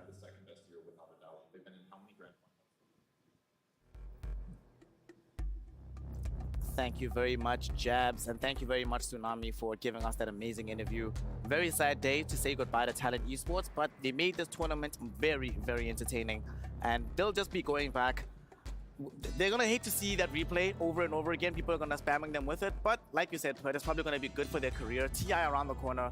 You know, good lesson to learn right now. Yeah, it's going to be really tough when people send Twitch clips of the lone druid being picked. They're going to be like, oh, there it is again. It'll be really hard. I feel like 23 Savage is going to get over the other stuff that happened. That's fine. And I think it's also going to feel less bad because they got so soundly defeated in this series. Draft was an issue, and draft is always so important in those like last 3-ish series of the tournament. That's really where you make or break a tournament. You can have these fantastic players who are equally skilled as Team Liquid, but if you can't draft better in these moments, that's the edge that changes it. Yeah, I think the boys from Talent should be proud about their performance here, not just here, but throughout the whole DPC year, especially here because they managed to get top 3 against the best teams in the world. And yeah, like the recovery, I think 23 Savage, after like what happened, sometimes it can hunt you down, you know, KY, XY, denying the ages, like that's the sort of a thing. But yeah, they managed to get the win against 9 Pandas, against Gaming Gladiators as well. They knocked them out of the tournament. So I think the boys overall should be pretty happy. You know, you're not in the grand finals, but they should be proud of the success they made here. Yeah, not only proud of the success here, they've had a good year overall here, and especially, we're all going to talk about 23 Savage, right? But I want to focus on Makoto. What a year this guy has had. Like, consistently at the tournament when they've done well, not only has he been one of the best players in the team, he's been one of the best players in the tournament, even if they don't go on to win it. I mean, this is a top 3 team in the world. I can make an argument for every single one of their players on this roster being one of the best in the world. And Makoto, no exception. This guy in the mid lane, he's been showing that he's incredibly good on multiple heroes. And, you know, Jab, sometimes he likes to play a little bit of a weird hero. Who's the guy that makes up for that? It's normally Makoto. But Makoto also shows that he can carry game when he needs to as well. The versatility on this team is top-notch, and that's why this team is doing so well. But speaking of versatility, Purge, as we now do turn our attention towards the final series of the day, we have a grand finals coming up between Team Spirit and now Team Liquid. And Talent Esports, Jabs mentioned himself that they had better preparation from the side of Liquid for this particular series. One squad that has shown, especially here in the upper bracket, that you can whip out random strats that no one else can see coming. Before Team Liquid was doing it, it was Team Spirit dazzling us with first pick Ancient Apparitions, you know, making us question ourselves with last pick Bristlebacks, but somehow making it work consistently. Yeah, their picking was a little bit different than everyone else in the tournament, and I thought that was going to hurt them in their upper bracket finals, and it did not. They opened Beastmaster line in 2 of their games at least, and it was just really effective. It covered a lot of bases. Guaranteed Collapse had a good hero.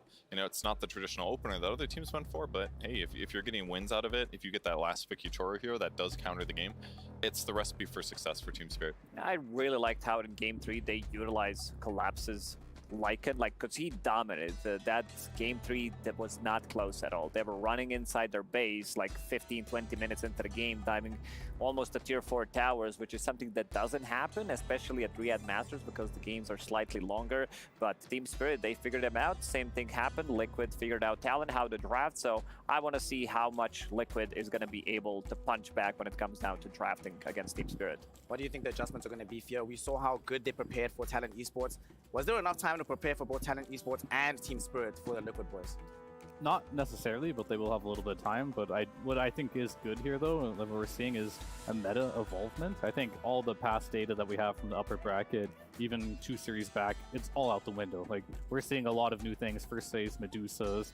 I feel like Team Liquid, especially, their second phase right now, they figured out what they need to do to win games on second pick, and I feel like no other team has really shown that type of formula right now. So Liquid, I was sure they lost to Team Spirit going to the lower bracket here, but after watching this series, I feel like Liquid has yet again leveled up, found a way to be an even better team than what they already were, and they're looking really good. Well, Team Spirit will find themselves yet again in the grand finals, coming from the upper bracket this time, unlike last year in the Riyadh Masters. Team Liquid, they're the lower bracket boys. We expect these kind of runs from them at this point in time. Before we take a long break though, All of us are going to be replaced on the upcoming panel. So No. Purge, give me your... Let's reflect a little bit on the tournament, right? As Lacoste was mentioning earlier, this is some of the best Dota we've legitimately seen in years and years and years. Give me, like, when you reflect and you just think back on the last 2 weeks, right? What comes to mind for you across all these days of Dota? What comes to mind? I mean, so many things. Watching the meta development, it was. Do you want me to talk for like 3 minutes? I definitely can. Look, there's been. I'm happy. There's been hero variety, despite the previous tournament having like kind of refined hero variety. I love the play-in stage, the multiple group stage format. It's a lot of Dota, but it definitely lets the best teams come through. I think that's excellent. And then yeah, so many close series, and I just love that they were always close game threes too. That's the coolest part about Dota when you're like, okay, one botched team fight, you lose the game.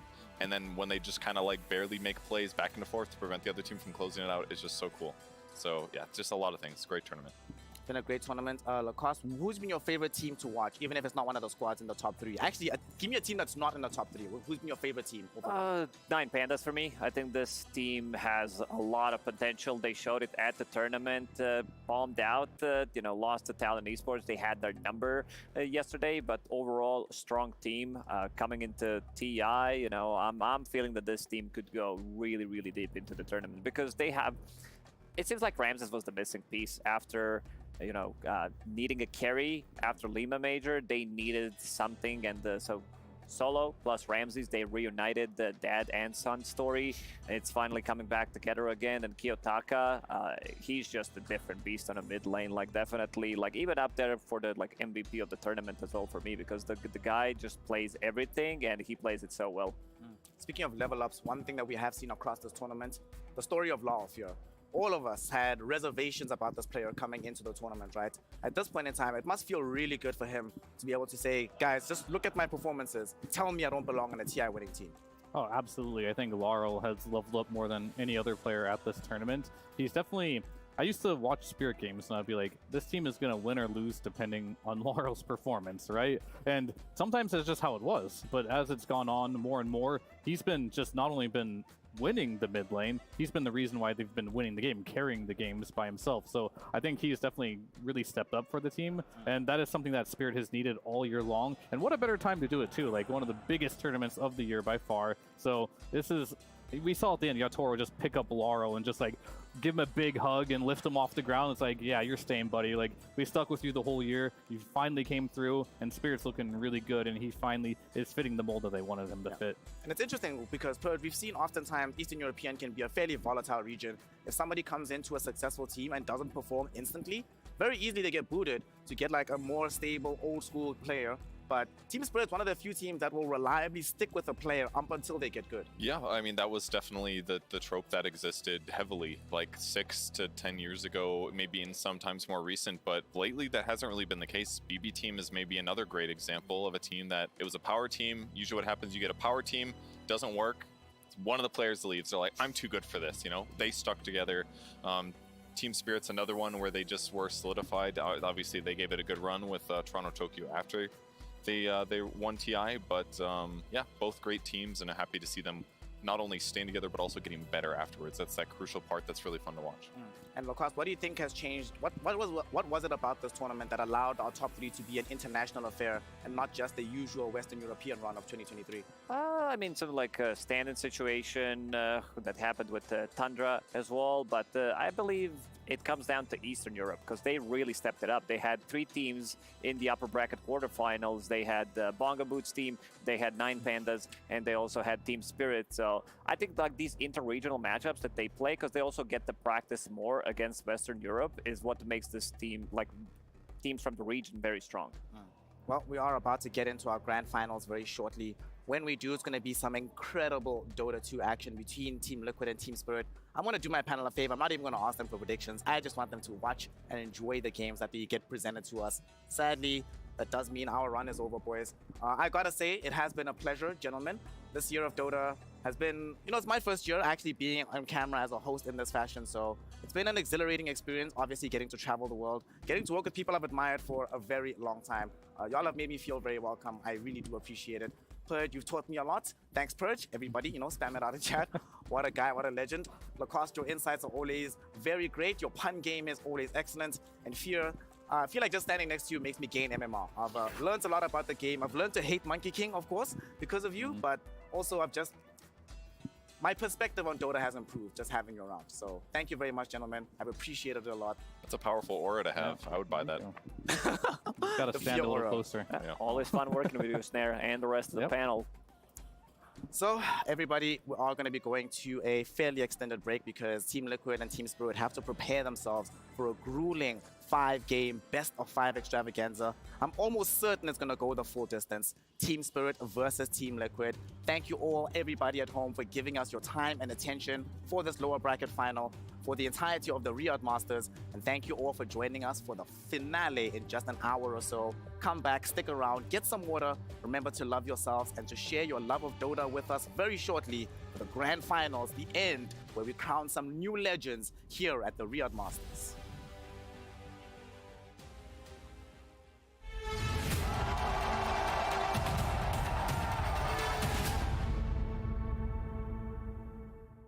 Is this where the audition is? Are you Mr. Callahan? Hey, can you tell me your name and what you're auditioning for? My name is Jenkins, and I am a 3 position or a 5 position, but I don't believe in the role system. I think all roles have been homogenized in Dota, so I can kind of play anything you need on your team, fill any role.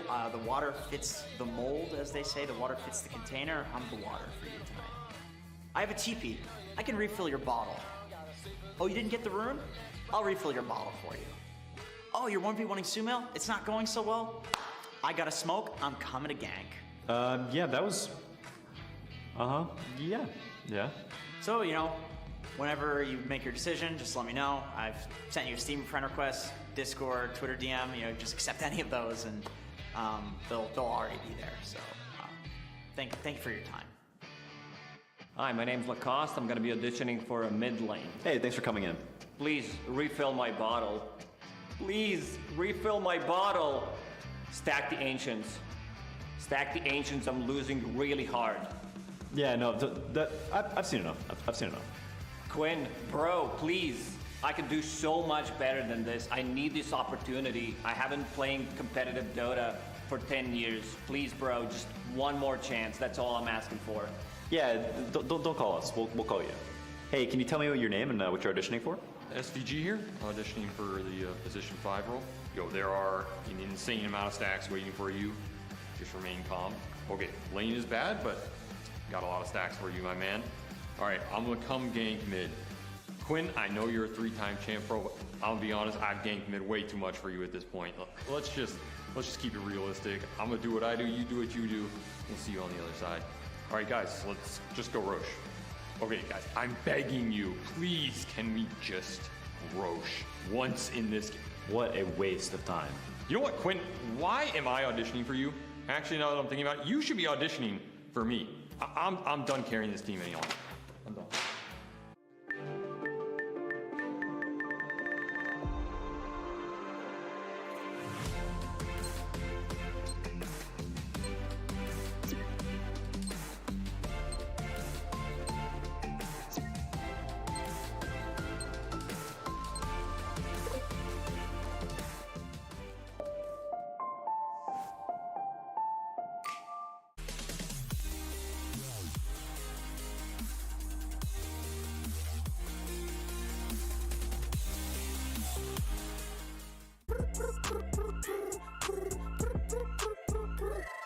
حتاكل انت تشبع وانت مستمتع وتلاقي الوجبه جايه على الاصول. واو يجيك العيش هش طالع من الاوفن والدجاج يقرمش just the way I love it. وتسوي كذا وتسوي كذا وتسوي كذا مع الحشمه وانت بغراب خفيفه جيب تويستر. انا اجيب لي وجبه الزنقه بس كله يجيب اكسترا تشيز على الكرانشي تشيكن في السنتر. حطلب باكيت حطلب زنقه حطلب مايتي حطلب تويستر. جيب له باكيت جيب له زنقه جيب له الاصلي جيب له تويستر. Delicious. Yeah.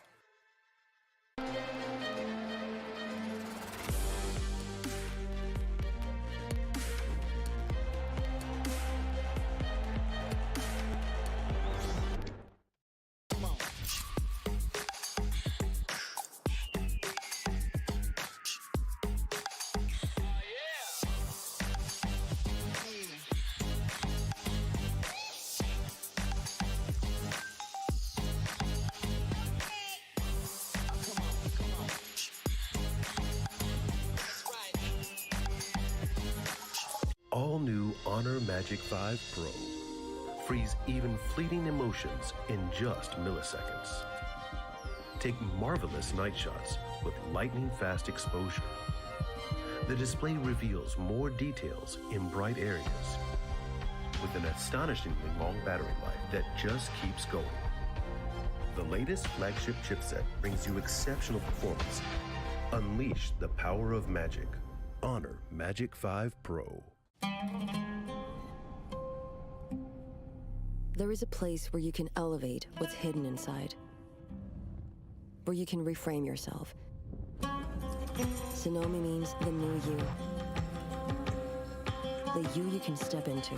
Because when we know who we really are, we become unstoppable. Enter new dimensions of you. Sonomi.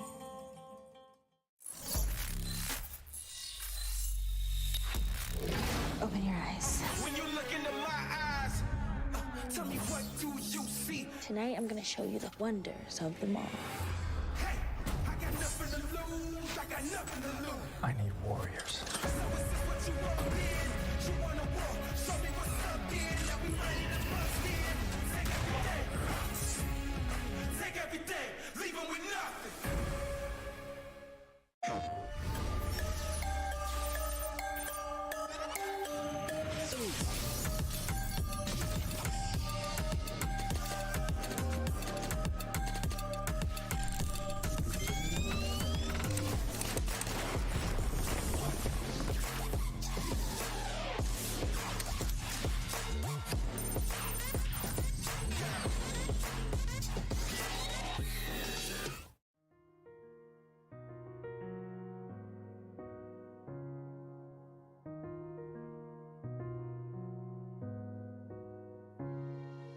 الحياة لحن، ولأننا جزء من مقطوعة عظيمة تحركنا، تلمسنا، تصنع من لحظاتنا ذكريات بديعة.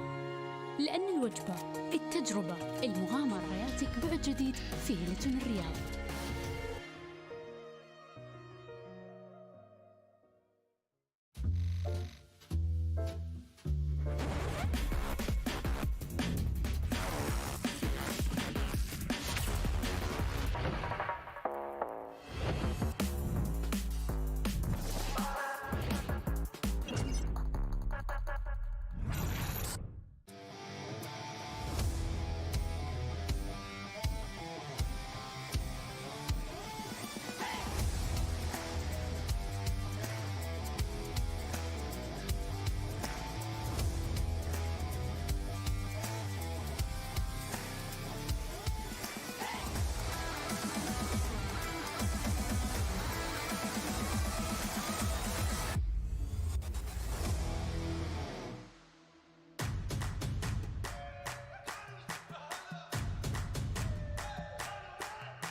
Dragging us down, face on the ground, but still we so proud. Just look at the crowd, making some noise, making some sound. We ain't got a choice, they're hearing us now.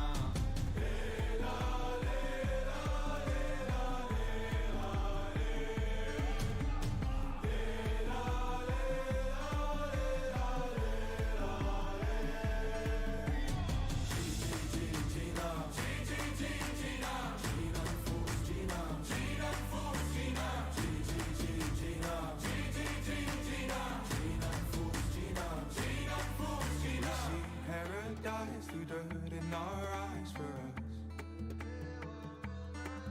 Oh, actually, I'll try, actually, I'll fight for us.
so proud, just look at the crowd. Making some noise, making some sound. We ain't got a choice, they're hearing us now.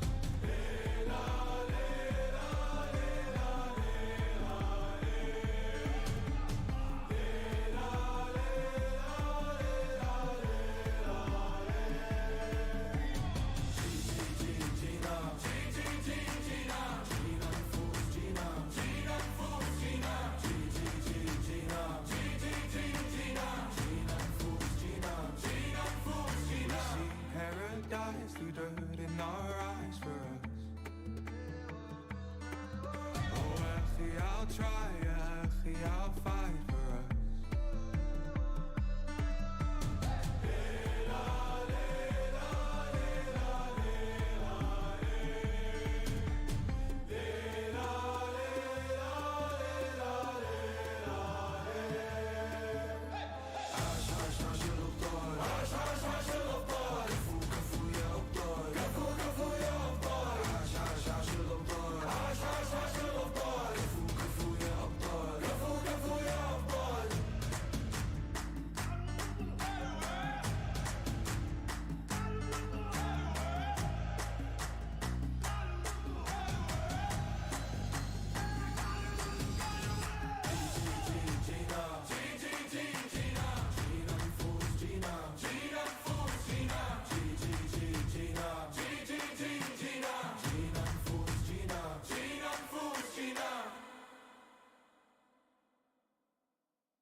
Dragging us down, face on the ground, but still we so proud. Just look at the crowd, making some noise, making some sound. We ain't got a choice, they're hearing us now.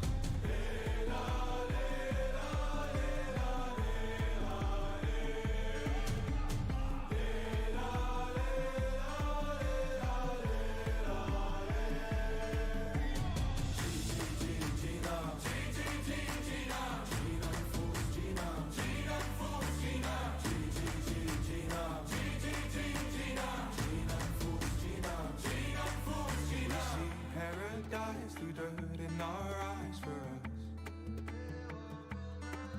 Oh, actually, I'll try, actually, I'll fight for us.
Dragging us down, face on the ground, but still we so proud. Just look at the crowd, making some noise, making some sound. We ain't got a choice, they're hearing us now.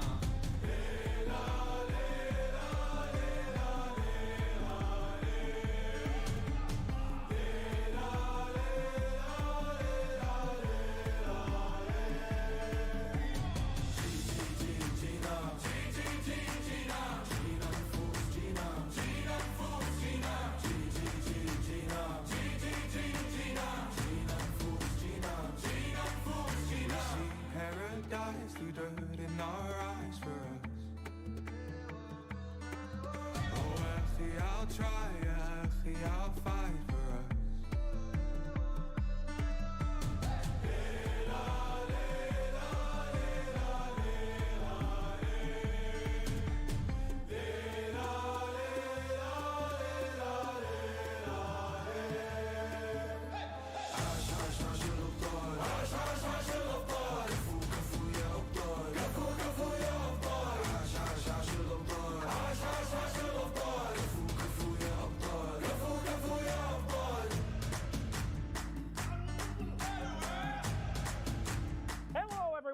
welcome again to our pre-stream warm-up, a little fun chat time that we have. Now, on day one of the Riyadh Masters, we had every single CIS team play, and so who better to have on the show than Miro, Collapse, and Mira?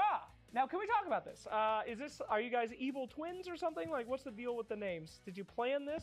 Like, don't you see? We're like very similar with our appearance. So, brothers. Yeah. We were like split it like in our 5 years old, and now we're like back to family in Dota. That's fantastic. Mhm. Cool. He was your brother. Is he the evil, like, you know, bad brother, or, you know, the kind, nurturing brother? Oh, he's good brother. Okay. Yeah. So like he is bad then. You Yeah, know? so like, you're the bad guy. So he is like evil twin. Looks like I'm bad. And then Collapse as well.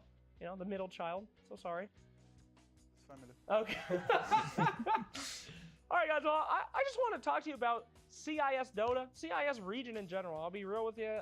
Over in, you know, the Western-speaking world, we don't really get to see too much about the region, the players, anything really. I mean, all I know is that this Knicks guy has like 1 billion viewers, and I've never watched a stream before. So tell us a little bit about what's going on over there. Give me the lowdown. What's it like over in CIS Dota right now? That was fast, like fun season because like first season Bad Boom won DPC, then Pandas won, and then we won. So we like split it like all the points, so we like all get PTI. That was planned, and we were, yeah, of course. And oh no, we talk about it like before season, so it's like finished good for us. So wow, like even without good places on majors, still okay. Oh, fantastic. And on TI. So you guys mostly friends over there? Because I know the EU teams, they hate each other, you know? And we know each other. Like we're friends, but we hate each other. So, oh, okay. Yeah. Well, that's the best kind of friends, right? Collapse, who do you hate the most? No, I'm kidding. You don't have to answer that. But I'm most good. friendly guy. Yeah. So who's a friend that you have on another team? Is it mostly just your team, or do you hang out with other people? Only with my team. Oh, okay. Do they forbid you from talking to other teams, you know? Yes, sometimes. Don't talk with this company. I mean, it happens though, because like famously, you know, CIS region roster swaps. You know, people go in and out. Is there like safeguards against that now? You guys actually like, yo, don't speak to this player. Yo, don't let him take you away. No, I'm not sure. I mean, like we hang out like all the time. Like after we lose on like majors, and we just like go together to some party, I don't know, and just hang out together. So we're not friends, but we're, I mean, have good communication. Yeah. But my team has a good friendship with Bad Boom, so we talking with each other. Not too good, I assume. Yeah. Yeah. Okay. So, who do you like playing against the most, and who do you hate playing against? In CIS? Yeah, sure. Navi. They're a strong team. And second is Spirit. Yeah. That is Oh, you guys did a 1-1 today, right? So 1-1. What does it mean? Yeah, 1-1. But how we can win with 1-1? Is it like it's draw? Yeah, it's a draw, right? Yeah, but we didn't win because we draw. Well, that's a win. Winning is 1-1. No, you have to get the winning like it's 2-0. You know? Oh, okay. Come on. It's like simple math. Group stage. I guess that's the winner's mentality, right? It's what got you to TI and all that jazz. So, no. What got you to TI? No, then? like winner's mentality. No winner's mentality. No. I mean, we're not like quite good like Navi, but I mean, we have like our chance on this tournament for sure. But this group is very important. I mean, managing to get to like upper bracket is like a half of success here. So like every game is very important. Collapse, how's it feel to have most of your favorite heroes back in the day kind of be like, Which hero? What? Which hero? Just in general. I mean, Magnus used to be giga broken. Now it's just like okay. Probably Timber, because spammed it a lot. That hero's looking rough. Like they were gonna nuke that hero. You think it's even gonna be playable soon? Yeah. Yeah. I think it's not that hero because he still have good spells. so his damage, like, you can't resist the damage because it's pure and it's just rising. Yeah, okay. So it's good. Only problem is the weighing stage because of the nerf passive. Pipe Crimson doesn't help from Timber, you know. Yeah. So it needs more nerfs then. Sorry? They have to nerf it more. Yeah. Yeah. Why would you say that? I thought you liked him. I just want to play, if someone nerf the Timber, probably the Magnus will just come back. Yeah. Ah, yes, I see. Is there any hero that... I'm angry on him right now because I have a level 13 Timber, you know. I don't like nerfs. Yes, of course. So, is there any hero that you hope, gets good, gets super broken that you haven't been able to play in a long time? I think the all heroes I have, it's mostly good right now. Okay. Yeah, just playing. Yeah. Same question? Yeah, like I mean, they should like buff Tekis. I think it's too weak now. Oh my god! Like I think they nerfed it too much. No. Maybe some 10 damage and would be nice again. We don't like this. Make Tekis great again, bro. They're still picking it. What are you talking about? It's not so good now. Would you be happy if they just nerf Techies and the ground collapse and never see it again? Would be nice if they delete that hero. And Undying too. Delete the hero? I feel him. Undying too. Undying is the most like brain dead person. Oh, I mean hero. Well, he is a zombie, so yeah, that's a point. But yeah, I thought they nerfed him with grab ally and stuff. No, it's not enough. Is that hero just okay? If you could delete one hero, collapse. Undying. Undying. Yeah, for sure. I hate this hero. Wow. Why? It's not. You know the meta where you can buy any mangoes without like they have no limit to buy it. So this hero just buys like 6 or 9 mangoes and just goes on you, and he can die because he is healing from decay. Of course. And that's just cancer. I agree. I spam Undying all the time, and I legitimately just buy every single mango. Keep it up. I'm gonna keep it up. I'm sorry. Yeah, you're definitely like good person. Okay. Now I see. Now listen, I go brown boots refresher Undying. Okay, so, it's nice. Yeah, it's nice build. Thank you. Maybe axe. Huh? Maybe a axe. Yes, of course. So, I also get phylactrophy axe, guys. This is the new meta. It's good. Pause for phylactrophy axe. Think about it. You should try Phantom Assassin with phylactery. Possession 3. Yes, I've seen it. I've seen support. I'm also. It's awful. It's really, really bad. But I was playing Asia Pubs at Barrel Major, latest one, and I saw one guy who spams the PA, and I didn't saw him lose. You know, he not losing at all. Jeez. Yeah. 2 or 3 games I saw that. Like the position 3. Dude, I saw this guy in a pub the other day. I swear to God, I went to Dota Buff. He had... It's the same. Yeah, it's the same. 10 pages of Dazzle. Only Dazzle. This dude had been playing Dazzle for, I think his name was like Knight of Orlando or something. It was legitimately 10 pages of Dazzle. Have you ever done anything like that? No? No, never. Because people like ban your heroes later. They see that you play and they ban. But like if you could just play like Tekis like previous meta and spam like that and just gain some 10 rank in Dota. Absolutely, yeah. I should have got it while the getting was good. So what else is going on like in the world of CIS Dota? What's like the atmosphere? Any good heroes that you see in pubs? What's it like over there? Heroes? Yeah, sure. It's like pub logic and stuff like that. What's life like in CIS Dota? Spirit Breaker, like every game. There's a beer on it. Just spill some beer on it, and it just bash you like every hit. Same as Undying. Yep. Yeah. You got a lot of hate in your heart, Collapse. Come on, you're always smiling, but you just detest heroes so much. And you also, when you play in pubs, like you're getting someone hero, Visage or and you always getting Naga into it. Yeah. You know, because you should always ban Naga. And if it's banned, you should pick someone. If you don't ban it, you shouldn't, because you can. It's really hard to play. I don't know why as well. Like if I could like remove one hero, that would be Naga for sure. Really? Because life as support versus Naga is fucking nightmare. It is always. You just always run on you and you die to one like illusion, and you're like full hero dying to one illusion. Yeah, even in a laning phase. Yeah, sad life of support. All right, so we've asked everybody, right? Undying, Naga, one hero, delete for all time. Delete. Tinker. Tinker. Now that is a good answer. Yeah, yes. I always hate that hero, like all my life. Yes. Tinker because you don't want to pick it like anymore, like after 2 previous games because Yeah, they you lost two games in a row. Like and 2 last games, like the attacker died 7 times before minute 10, and so maybe that's why. I don't know.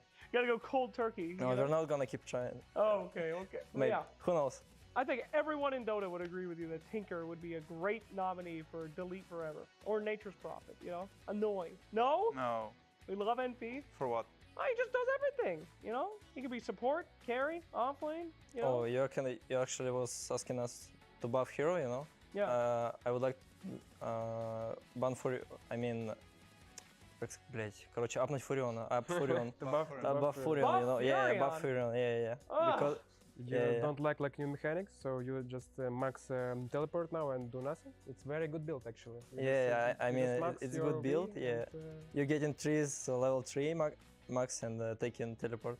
You're disgusting. I don't like this. This is that's rat Dota. Nobody likes that. Nobody wants that to come back. Because I'm playing Furion. Oh God! It's my best hero. I love it. I love him. You know? Yeah. There are some real Furion sickos. They're usually Tinker sickos as well. You know, you just think that you're better than everybody. Like, I'll just split push. I'm good. Also, is Meepo pretty good? Okay. In pubs, and also I see a lot of bans in competitive games. Like every team is training Meepo. I respect Meepo players. That's skill. You know, you have to actually be good. We will show some Meepo too, because he his played 10 games before this tournament, so so we're super ready. Oh, that's fantastic. Yeah, Meepo position 3. Yes, ban Meepo every He can't single keep time. His secret of teams, you know. Oh, secrets. He's leaking everything. Fantastic. We were testing it, but everybody knows. Like.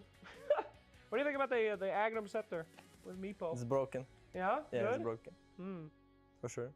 People.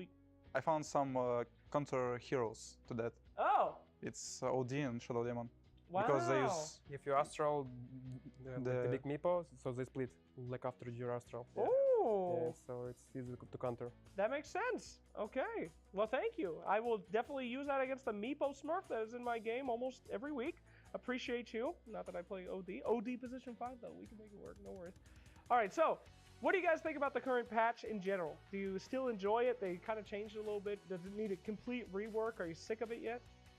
I mean, it sucks. What? What did you just say? It sucks? Yeah, it sucks. Why? This patch sucks. I don't know. Because no very strong supports no more. So now you're like back to poor life of supports. You know, you cannot win solo games now again. No. Maybe some enchanters, I don't know, but like it's only hero. We had it pretty good for a while though. Supports like come on. We had like 2 good months. This super like OP heroes, Pagna, Tekis and stuff, and now it's back to basics. Shame. Back to being like non-factor hero. Well, we're supposed to be. That's the role of supports, you know. Yeah. I just wish they'd give us more sentry wards. That's the most annoying thing to me. Yeah, that would be nice. Yeah, that'd be good. Collapse. How do you feel? I mean, I like this patch because it's look like the balanced patch. It's because there's no super like strong heroes in this patch. Every hero is like 50%. Maybe good, maybe no, because there are some counters to it now. Like, yeah. Like to any hero. No just super in the patch. Just no more uncontestable hero like Lina and Limo Major or. Medusa in Berlin. Medusa. Medusa, Alk, Timber and stuff. So just balanced patch. Yeah. And I like it. How you feeling about it? I think right now it's kinda short pool of heroes, which really strong, you know. But I would like to buff some other heroes that don't pick ever, you know. Like at last major we saw like bans Undying, Morphing. It was broken like Duz or Alina before, and we always ban this Medusa. Yeah, so maybe we should up some carry heroes, you know, Race King. Okay. So you want some more 62% win rate heroes? That's what you're looking for? That's not sure. Yeah, that was awful. Okay, that was terrible. It reminded me of like when Primal Beast came out. And it's just like, okay, cannot have. You will lose if you don't have that hero. So, all right, cool. So, what do you guys think is like the future of your region? I feel like a lot of your teams are really, really good, but we don't, you know, EU is still on the top. What's the deal? When's we gonna see the breakout and CIS returns the glory? Who is a lot? You mean we have like only some teams, maybe 2 or 3, that like are really good, and the other just sucks. So I don't know who we're talking about. They have some good players for sure, but like 5 like good players is not a good team. You know, they should to build a good team. So, but like for now, we don't have that strong casting region. We have not so much good teams. Well, you know, over in NA, things are real rough, so it's real bad up there. Like it never was good. Well, okay, that's true. True, you got us there. But there's a lot of talk of like how to fix that region and how to, like, you know, make it better. You guys have any theories on like what could, you know, make your region stronger? Yeah, I had one thought. It's like in our region, they have wrong mindset, you know, at the game. The most players play like win or die, you know, something like this, maybe. Like ghouls, you know? They're all like ghouls, and like in our region, so they just they don't have this PMA like mindset. They just too cocky, too selfish and stuff, and like it's hard to build team with these people. And you know, when you're playing on death or win, you're really nervous, you know, and you have some arm, you know, shaking or something. So it's hard for them to improve until the whole game when they're playing. So I think it's main problem in our region. Yeah, NA's main problem is that we're cocky and bad. So that's a really bad combo, you know? It's like, I'm the best in the world, and then they go fight literally anyone else, and it's a beatdown. So. It's the best combo. It is a good combo, you know? It keeps players. But we export good players, you know? Snaking, Quinn, Owie 2000, like we build good ones and then we let them free, you know? It's like a gift to everybody else. So you can play now like in good good team or good region, bro. Let's go. Just leave us here. Yeah, we're kingmakers, you know? Send them off. Would you guys ever consider, let's just say like, you know, your orgs pull out, the team is happy, you get a free slot in NA, you have to play on NA with NA teammates. Would you ever consider that? Would you stay in CIS? Maybe like if Dendy like invites you, then you go. Then you go. He's in NA, dude. Yeah, it's his dream. That dream to play with Dendy? No. Bro. Come on. Ooh, do you have a dream person that you'd like to play with? Let's say they join your team. You know, you don't have to talk about like, oh, I'm gonna leave my team, but you know, this person calls you up and be like, Collapse, I want to play with you real bad, bro. Who do you hope is making that call? Anybody? I would like to play with him. Oh! Yeah, I will go position 4. Okay. And support. This is a tryout right now. That's great. Well, I hope you both do well at the tournament. And my brother, he's gonna go position 5. Oh! Yeah. We'll make good team. That's fantastic. All right, well, clip it. If it happens 3 years from now, guys, it happened right here. Collapse, who's a player you'd want to play with? Anyone in Dota? Maybe Toronto. Oh, come on. Never mind, just a joke. What the hell? I got emotional. You bastard. Maybe Neta? And you go carry? Oh, probably with Saxon. I don't know how to say his name. Saska. Did I do it right? I think so. Saska. Yeah, he's cool. You know, tall. Doesn't really talk. Great guy. Yeah, fantastic. That's all you really need. If taking it serious, I would like to play with Thompson maybe. Oh, yeah. And Miracle, you know. Thompson and Miracle? Yeah. Good roster, bro. Oh, yeah. Miracle, Thompson, who else? Maybe Notail, Jerax, something, and go. And then we go back in time, and then you win 2 TIs in a row. That'd be pretty hype, you know? Sure, you can do that. Thompson, huh? Yeah. You still believe the legend? I mean, you still think he's good despite all this time? Or would it just be fun to play with? I mean, it's if you get all the time, you know, I would like to play with him. Oh, okay. Yeah. In his prime, you know? Yeah, in his prime, yeah. Yeah, all right. What do you mean, bro? Like, his prime is now, you know? Yes, of now his prime is now, yeah. Like in the past as well, so like, he never gets bad. That's true. He's like a... In Pops, for sure. Yes. It's hard to beat him. Yeah, I beat him always. Why are you smiling? Why are you laughing? I thought they were talking about Denji. No, they weren't talking about Dendy. What the hell's wrong? His prime is now. His prime is now. Oh, why are you so critical of Dendy? He's a hero. He's everyone's love. He's the CIS god. How can you speak this way about him, Collapse? That's joking. Okay. You better be, okay? You make a lot of enemies here. My God. All For right. some reason, like people like in CIS, I mean players hate Dendy for something. I don't know. What? People like in CIS hate Dendy. Why? Like most of them. Why? What? I don't know, because like they think that he's very toxic in Pops. Oh, I don't believe it. But It's like a theory, you know. many people don't think I'm toxic. It's in hard pubs. to check it, but Dang. but I think he's legend for sure. Yeah. Top legend, so nothing.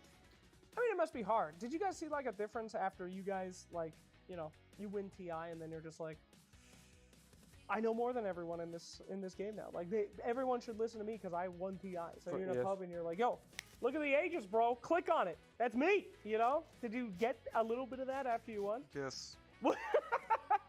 No. No. For sure, no. I mean, like that means that like you were the best like in a particular time, but now it's like not the reason to flame someone or just to tell what to do, because now you might be super bad, Like No. I mean, if I just won TI, I still had to fight for my position 3 role with some pop guys because I just don't give a fuck about this. What is their argument? If you were like, I literally a month ago just won TI, give me pos 3. What do they say to that? They have a nickname like Post 3, I don't care. What do you mean you don't care? And you just can't do anything. Okay, well, that is a sad tale. Anything would change you, my man? You think winning TI would, make you arrogant, an insane person? I don't know. We'll see. We will see. That We'll see. I do like that answer. That makes me very happy. Very good. All right, well, guys, what do you think is the future of Dota? Do you feel like, we're going to get new crazy heroes? Do you feel like the end of the season is going to be really hype? How do you see our road going? Because things are changing right now, I'm waiting for like a new role for jungler role, so I don't have to win with this guy like anymore in the future. So I hope they just save me. Is this what you're hoping for as well? Yeah, I'm just tired of him feeding on the lane Oh, okay. all the time. Same. Because he just ruined my lane. I can't do anything. And everybody frames me because they think like I'm the... Как быть важный? Important, like important on the lane. Important. Yeah, I'm the important on the lane because I just... I feel like finding some stupid excuses, so I don't want to like help you. Like it's just Please, like get into it. his fault. Like most of the game, it's his fault. So. Like if I lost lane, everybody thinks the problem was in me because I'm the important And they're hero on the right. lane, but nobody just playing him. Even if he finished the first blood before the runes. You should listen to these people, bro. You should listen to them. They're totally right. This seems like a really healthy team dynamic. I'm really glad that you guys have had so much. Is your team like this as well? Do you just constantly flame each other and hate each other? No. They have healthy relations. Mostly we like not talking after lane stage, and maybe if something wrong, we just watch some replay or something. But I've seen their vlogs, bro. What are you talking about? I've seen your vlogs. Like Samantaros coming like after game. Okay. Oh my god, I'm tired. Yeah, he's still of your feeding. I'm tired of your he's tilted feeding, as bro. fuck, but he doesn't say anything. He said it to camera though, so maybe the idea. Yeah, it's just acting, man. That's his way. Just because of the cameras, for sure. Well, how do you guys keep like positive then? Like, you just don't say anything to anybody. You just play your thing, look at the replay. I think it depends what emotions you have. Sure. Maybe if you was playing good all the game, you will not get tilted, and if you made a mistake, you will maybe sad, you're gonna be sad. If you played bad, maybe did something wrong on lane, So, but if you play good, you don't, after game, even if you lose, you just... So I want to ask something. So what you do like when you lose and you are tilted? What's your way to, to lower pressure? You know, the life is not stop. You should just forget about that. Psychology? Nothing more? Huh? So just psychology, like Yeah, mental... for sure. Yeah, you just... never mind. Never mind. No, you just lose the game of Dota, you know, just playing the game. It's fine. Yeah. It's just a game. Yeah, just a game. Why you have to be mad? It's just a game. That's true. Collapse, you are always smiling. You seem like you're always in a great mood. Never toxic. I've never heard anyone complain about you. What's the most mad you've ever gotten in Dota? What? Sorry? What's the angriest you've ever gotten in Dota?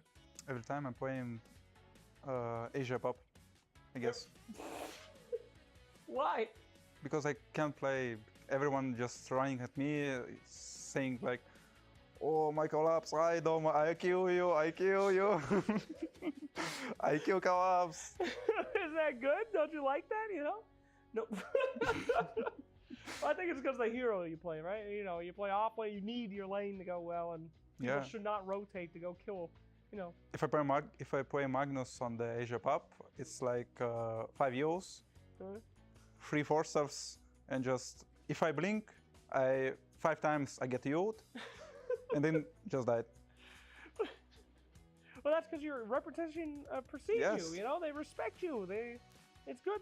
The fans. And I can't play on my fake account because I had to fight for my role, and I don't want to fight for my role. The worst of both worlds, then. You know. Yeah. How about you? Maddest you've ever gotten, Amira? I think maybe like in some pub, but like most of the time I don't get mad in pubs, or I just don't care. How do you about? No, you don't believe this, no? No. What do you mean, bro?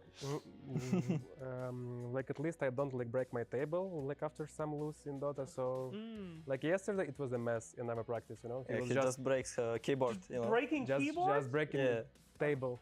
I was playing 5 games for 2 hours. Just for 2 hours, I played 5 games and 5 losses, and I just don't know how to win the Dota. Yeah. And like later on, he just like and every broke time our practice room, like. And every time in every game happens the same thing. Enemies just outpick your whole pick, and you just can't do anything, and you're losing in the 20 minutes. Out on the beautiful tables here, man. You gotta calm down. You need a stress ball or something, you know? No? It doesn't help. Doesn't help? Yeah. You gotta get rage out on the table? Maybe some box, you know, you need something. Yeah, we have been sending a lot of keyboards to players lately, so you need to hit someone or something. Something. Yes, thank you very much. All right, guys. Well, we're almost out of time. It was an absolute pleasure getting to know more about you guys, about the region, all that jazz. Anything to say out there? I'll pass it to all 3 of you for the fans or anybody. I'll say something for Collapse. Leave them alone in the pub, okay? Maintain respectful distance. All right? No ganking Collapse, please. Do not buy Yules as a sign of respect. And if you can beat him without Yules, then you know that you're good, right? Helping. All right. Anything to say, Mira, before we head out?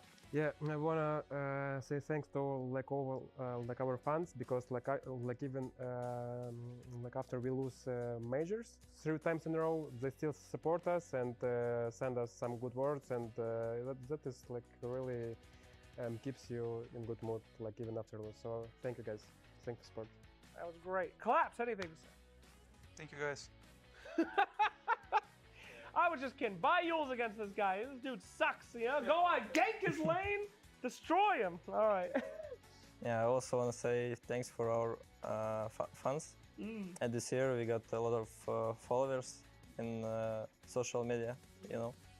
And yeah, thank you all for supporting us. All right, well, thank you guys for coming as well. You guys were awesome. Thanks for all the info, and we hope that you guys have a fantastic time watching the rest of the Riyadh Masters. Thank you so much for joining us and having a great time. Before the stream started, don't go anywhere, because we have a big show coming up. Thanks. Bye.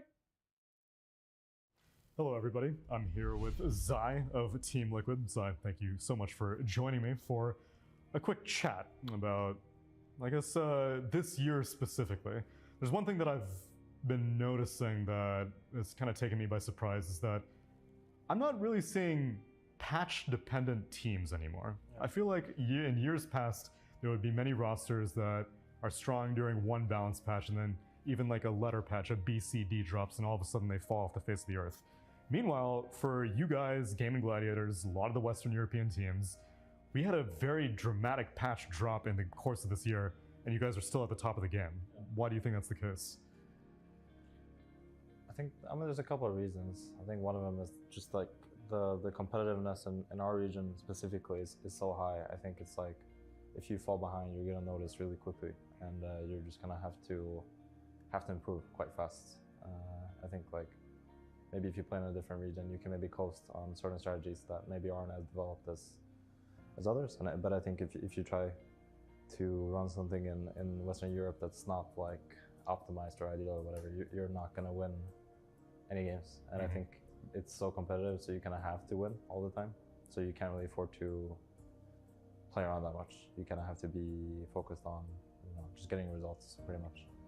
And I think also just over the years, like people have hero pools, like I think patch notes before or patches before, people had a couple of heroes that they played, and all of a sudden like one of those heroes is out of the meta, and then now they're just the worst team because all of a sudden they lost like a third of their hero pool.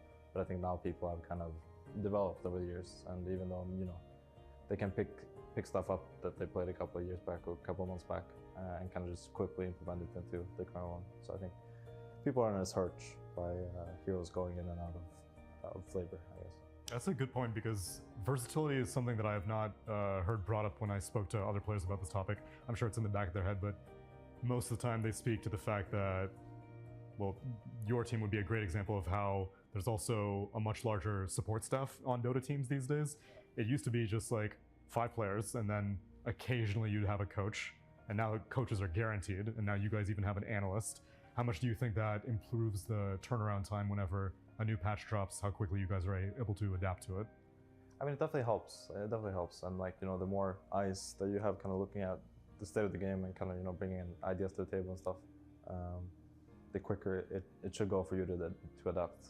But I also just think like we're playing so much Dota now that like, if you're not adapting, and if you're not adapting quickly, you're just gonna like fall off. And I think that, if anything, is like maybe the evolution in terms of like, maybe you had players that were really good back in the day, but they were slow to adapt. I think now, you can toy with the idea that maybe players aren't as good, but they're adaptable, So like, I think most people these days are adaptable, and yeah, the turnaround is quicker, but you're also just playing a lot of Dota, you're playing a ton of matches, you're getting like valuable experimental data in and stuff, so I think the turnaround is just kind of quick. But how much does the volume of Dota compare to, say, like that 1 year, I think like 2017 tour where we had like 20 plus lands or something like that? Technically that was a lot of Dota also. But I think it's slightly different when you play LANs, because I think LANs are like, they're kind of like isolated, kind of closed, what do they call it, like inside? This is like a closed... it's like a vacuum? Yeah. Okay. And it kind of takes place in that vacuum, as in like whatever people brought to the tournament, that's what's in the tournament. And like, I think even now, the big LAN events is kind of similar. Like, whatever teams have brought to this tournament, that's it, There's like not a lot of experimentation going on like during the tournament. It's mostly like minor adjustments, but it's like, you come in with these tools in your toolbox or whatever, and that's what you're like working with. Whereas I think when you're playing these like drawn out online leagues and online matches, you have so much room to maneuver, and there's no vacuum. It's all like out there. So you can play something like a certain hero this week, and then the next week you're playing like completely new stuff. And there's no way to keep track of it really. Whereas in online you play match day 1, match day 2, day 3, and there's like a sense of progression that way. I think that one kind of gets lost in online matches, which I think is something that the older big names teams kind of have struggled with a little bit. I know like Puppy and Kuro aren't like, super fond of that kind of format, because I think they respect the old format, which was like, the LAN format is kind of that closed circuit kind of, yeah, it's different feel to it. Yeah.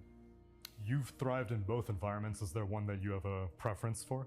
I mean, the LAN one is, it's not like you're coasting, but you're definitely like, there's more time to relax, I think.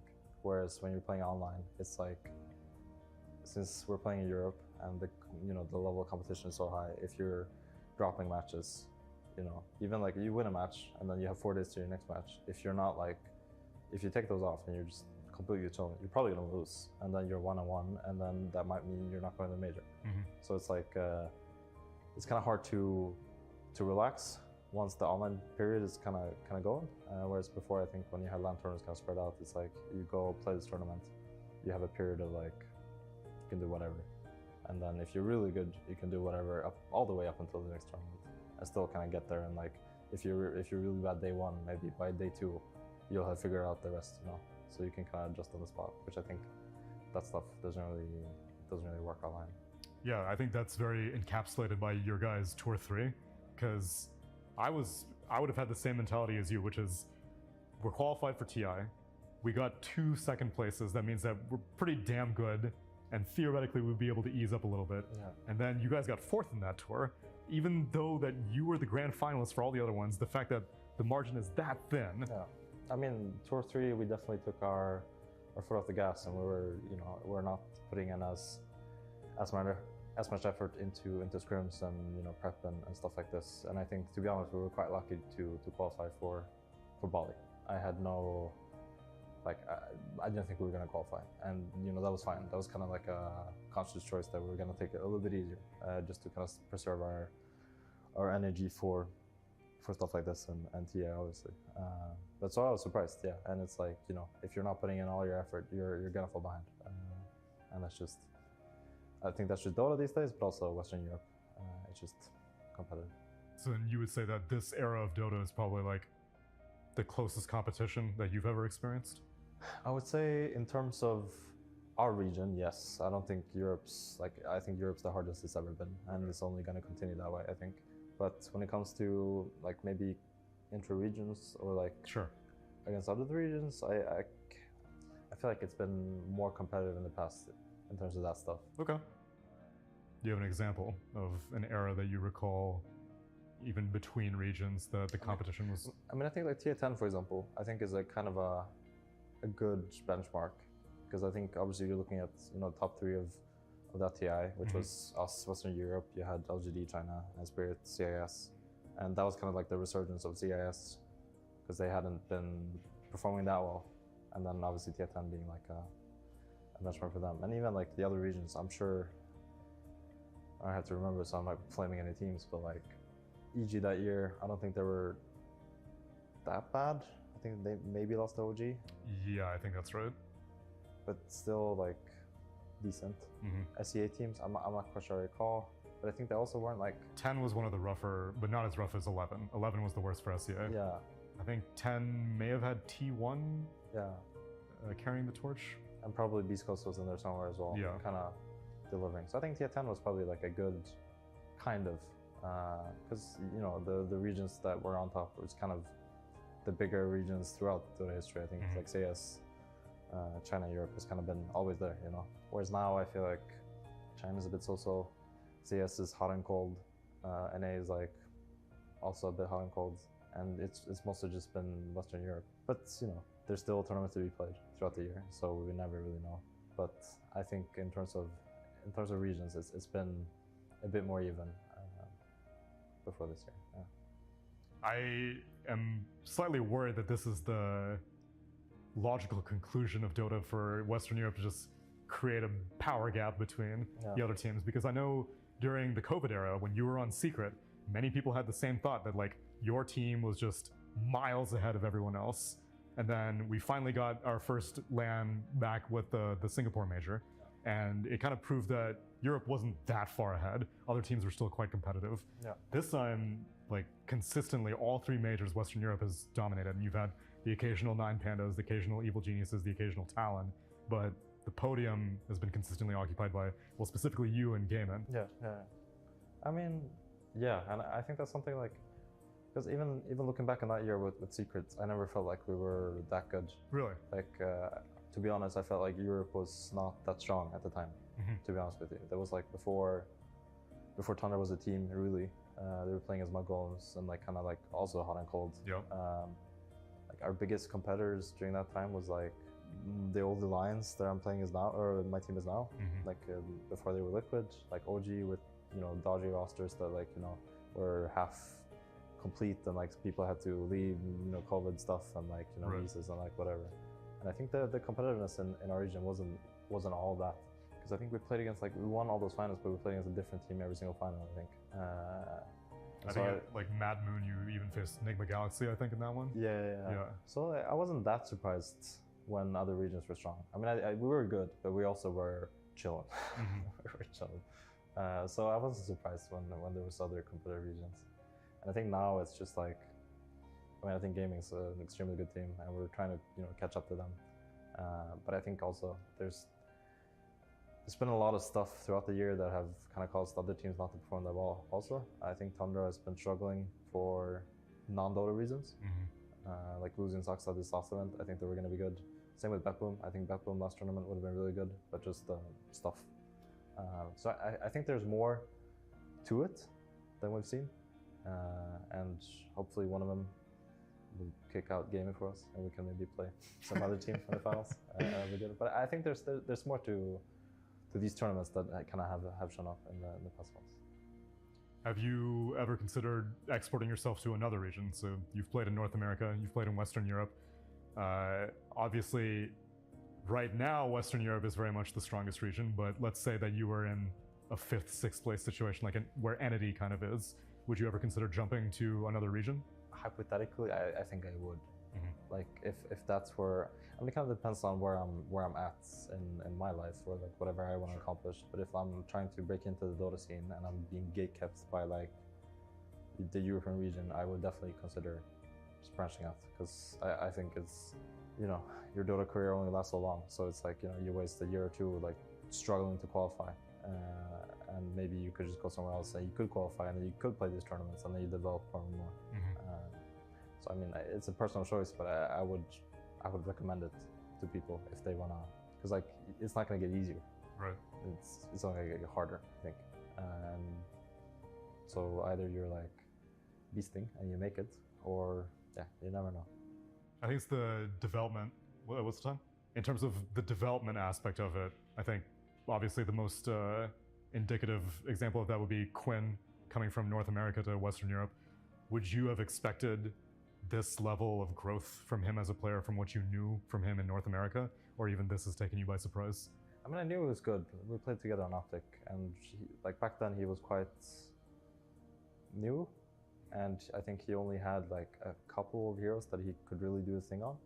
Whereas now I think he's like really developed his arsenal, and I think he's also grown into like a commanding player in a different way. Like he's very confident in, I think, how he sees the game and kind of tells people how to play the game. And I think that's very valuable as a Dota player, to go from kind of like just being like a utility player, kind of just like, you do your job and that's it. Someone else will do like the captaining or the shot calling or whatever, into what I think now is him being pretty vocal and pretty adamant about, stamping his kind of brand of Dota on the game, which I think they've had massive success with. So I was a little bit surprised, but I also think she's smart and very good, so it's not too surprising. And I suppose that comes full circle with what you said at the beginning about versatility and adaptability really being the real X factors for Dota players in 2023 and onwards. Yeah, pretty much. Yeah, well, Zai, thank you very much for taking the time to speak to me. Best of luck in grand finals, I'm sure. And hopefully you get the trophy this time, but if not, appreciate your time. Thank you.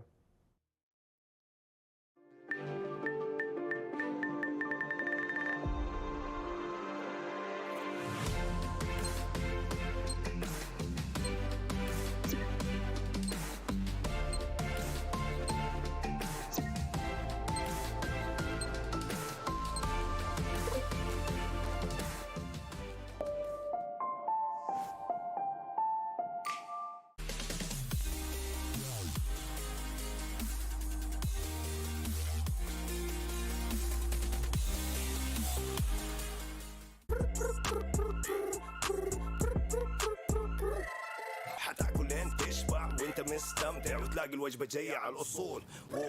يجيك العيش هش طالع من الأوفن والدجاج يقرمش just the way I love it وتسوي كده وتسوي كده وتسوي كده مع الحشمة وانت بغراب خفيف اجيب تويستر انا اجيب لي وجبة الزنجر بس كله يجيب اكسترا تشيز على الكرانشي تشيكن في السنتر حطلب باكت حطلب زنجر حطلب مايتي حطلب تويستر جيب له باكت جيب له زنجر جيب له الاصلي جيب له تويستر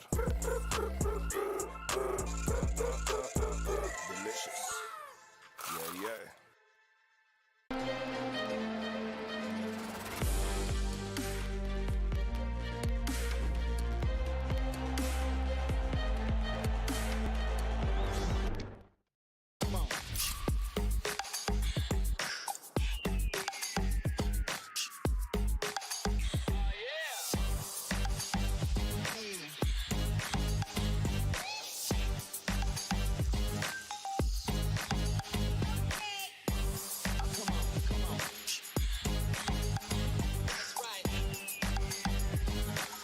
All new Honor Magic 5 Pro. Freeze even fleeting emotions in just milliseconds. Take marvelous night shots with lightning-fast exposure. The display reveals more details in bright areas with an astonishingly long battery life that just keeps going. The latest flagship chipset brings you exceptional performance. Unleash the power of magic. Honor Magic 5 Pro. There is a place where you can elevate what's hidden inside, where you can reframe yourself. Sonomi means the new you. The you can step into. Because when we know who we really are, we become unstoppable. Enter new dimensions of you. Sonomi.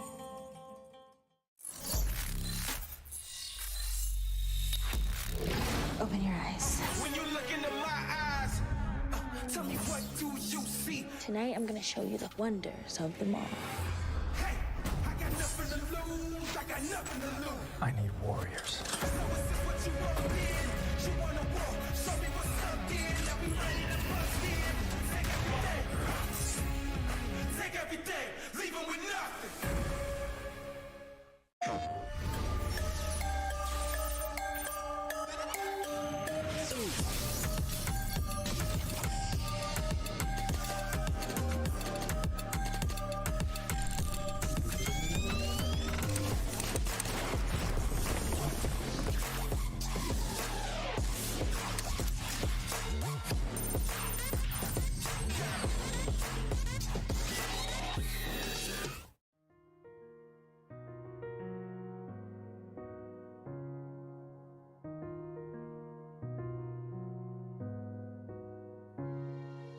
الحياة لحن، والأننا جزء من مقطوعة عظيمة تحركنا، تلمسنا، تصنع من لحظاتنا ذكريات بديعة. لأن الوجبة، التجربة، المغامرة، حياتك بعد جديد في هيلتون الرياض.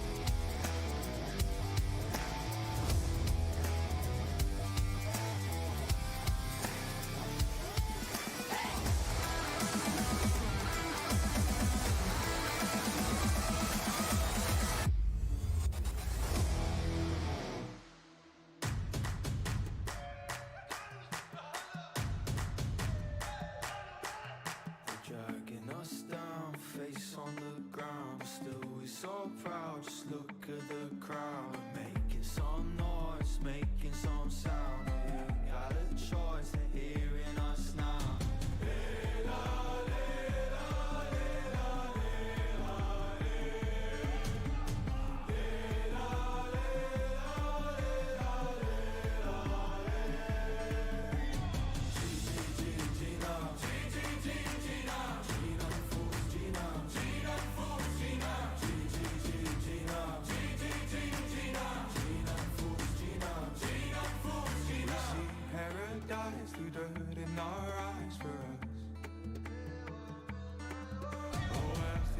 try, يا أخي I'll fight for us.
Dragging us down, face on the ground. Still we so proud, just look at the crowd. Making some noise, making some sound. We ain't got a choice, they're hearing us now.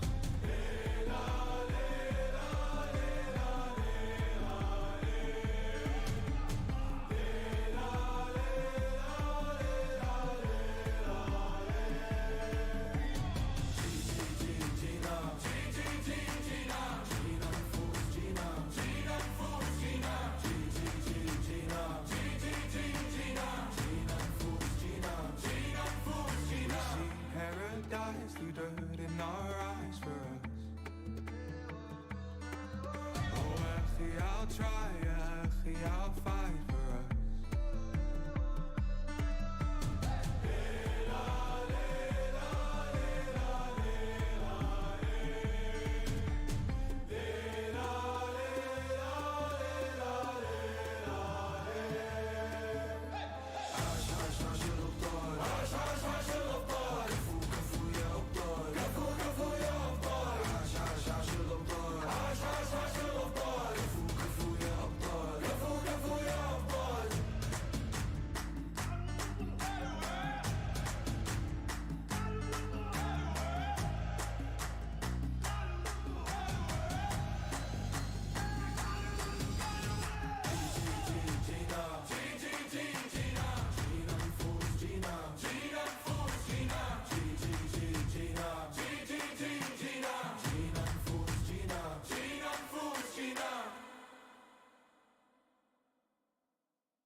Dragging us down, face on the ground. Still we so proud, just look at the crowd. Making some noise, making some sound. We ain't got a choice, they're hearing us now.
so proud, just look at the crowd. Making some noise, making some sound. We got a choice, they're hearing us now.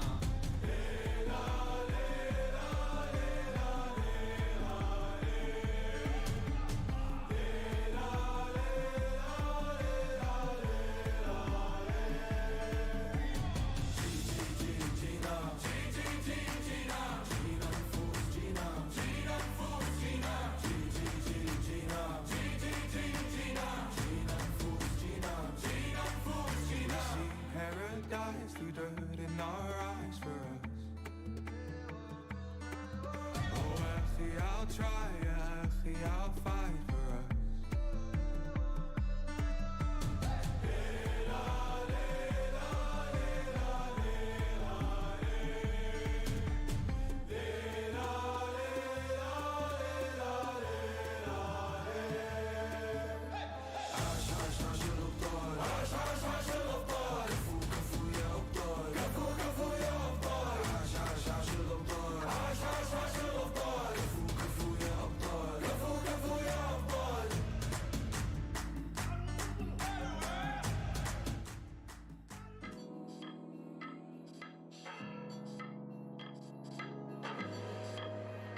I remember the game at against Team Secret at TI10.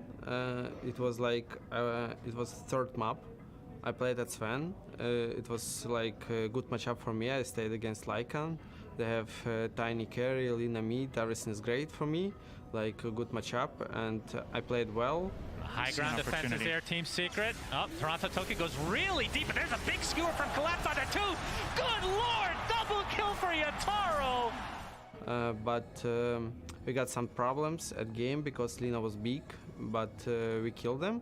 But anyways, he was big, Tiny was big, he ran at map, he does solo kills. Like, game was a bit hard, but we took one fight at top. I remember, and game like was super perfect. Like after that, I never thought what we can like lose this game. We just playing and like okay, we won, like that. GG, the underdog story is still alive. Team Spirit move on to the grand finals.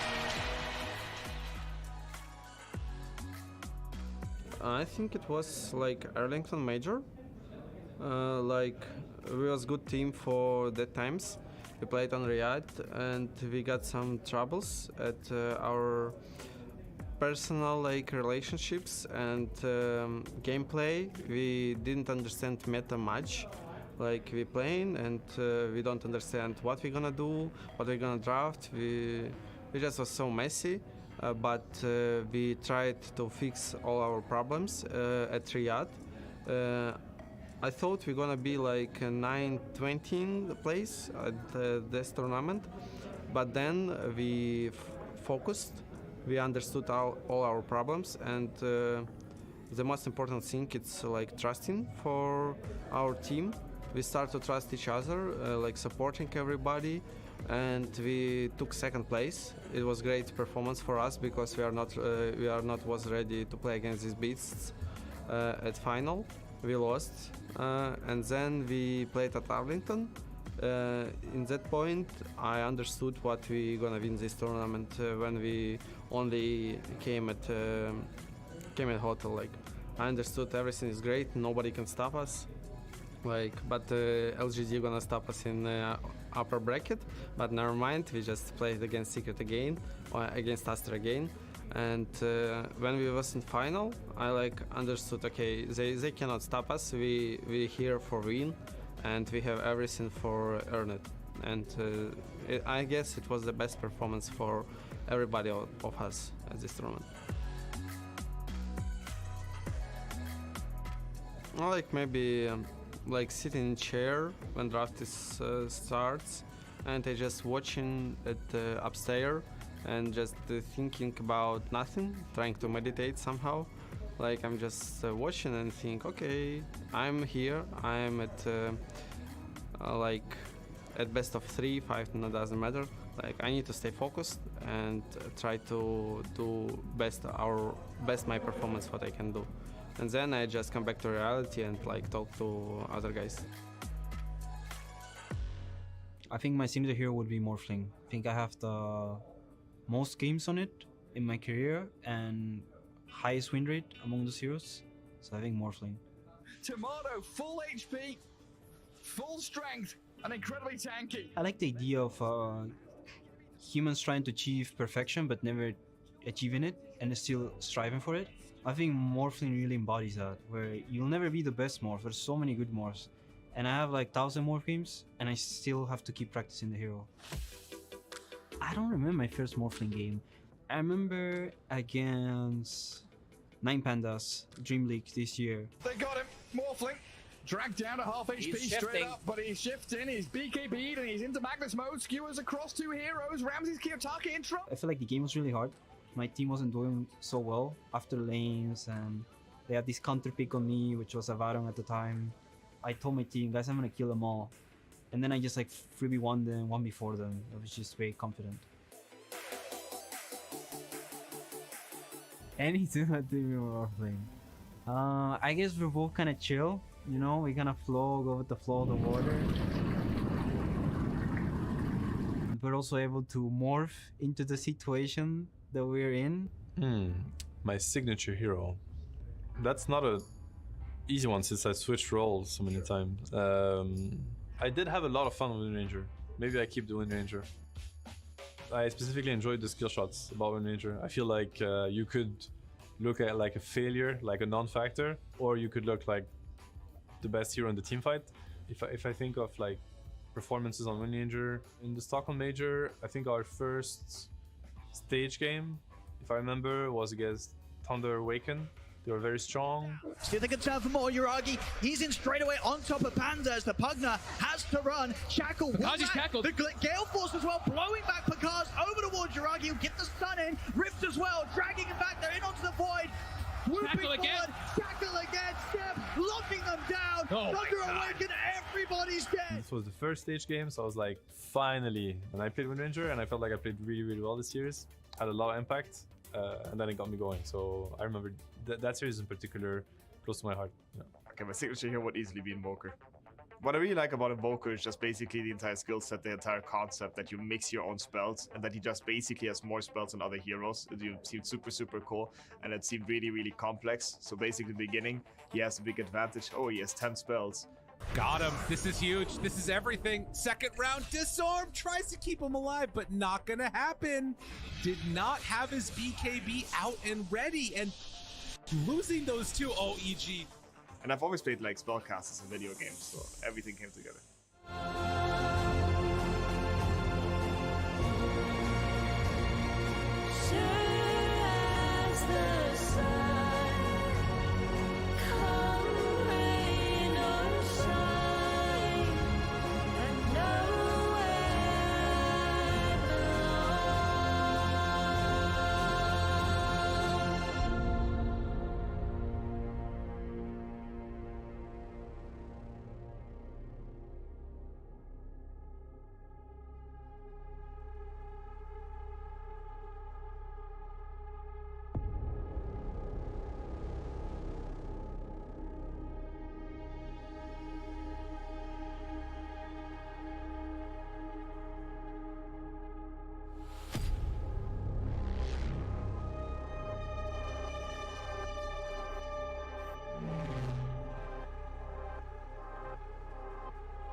lot to me to compete here.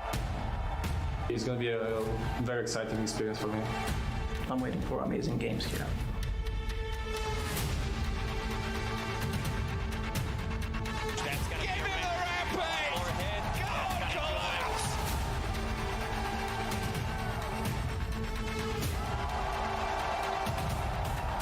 Welcome to the Riyadh Masters.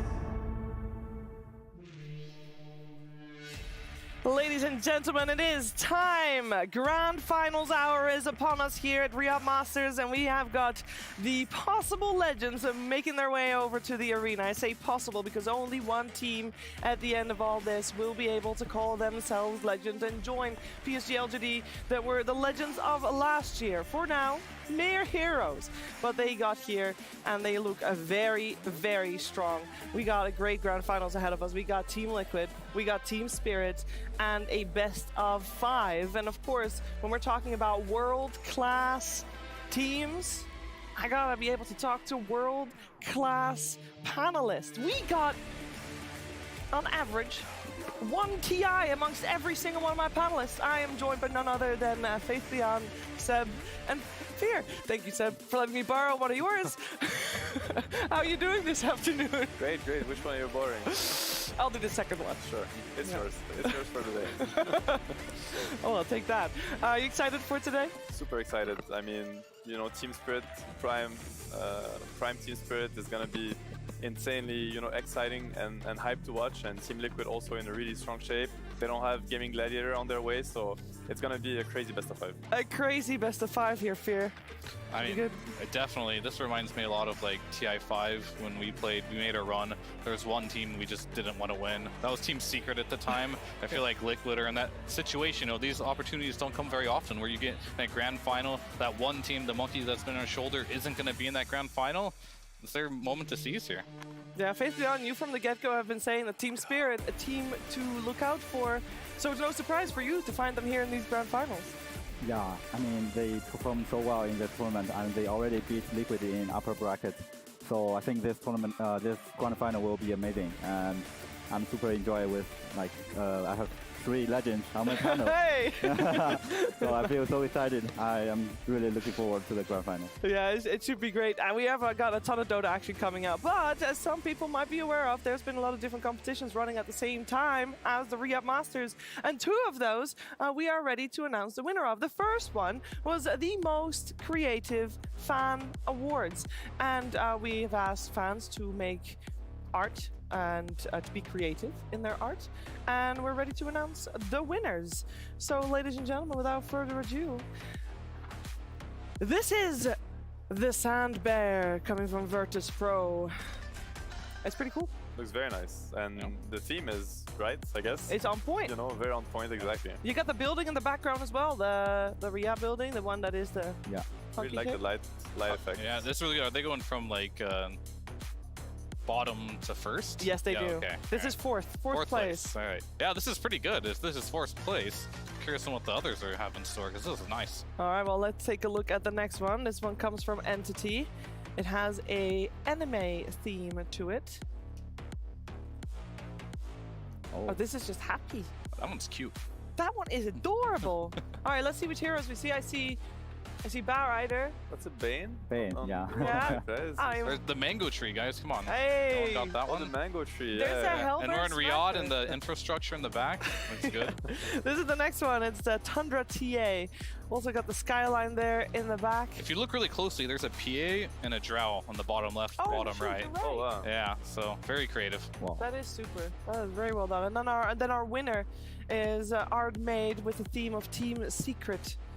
And we are gonna see it's being made as we watch it.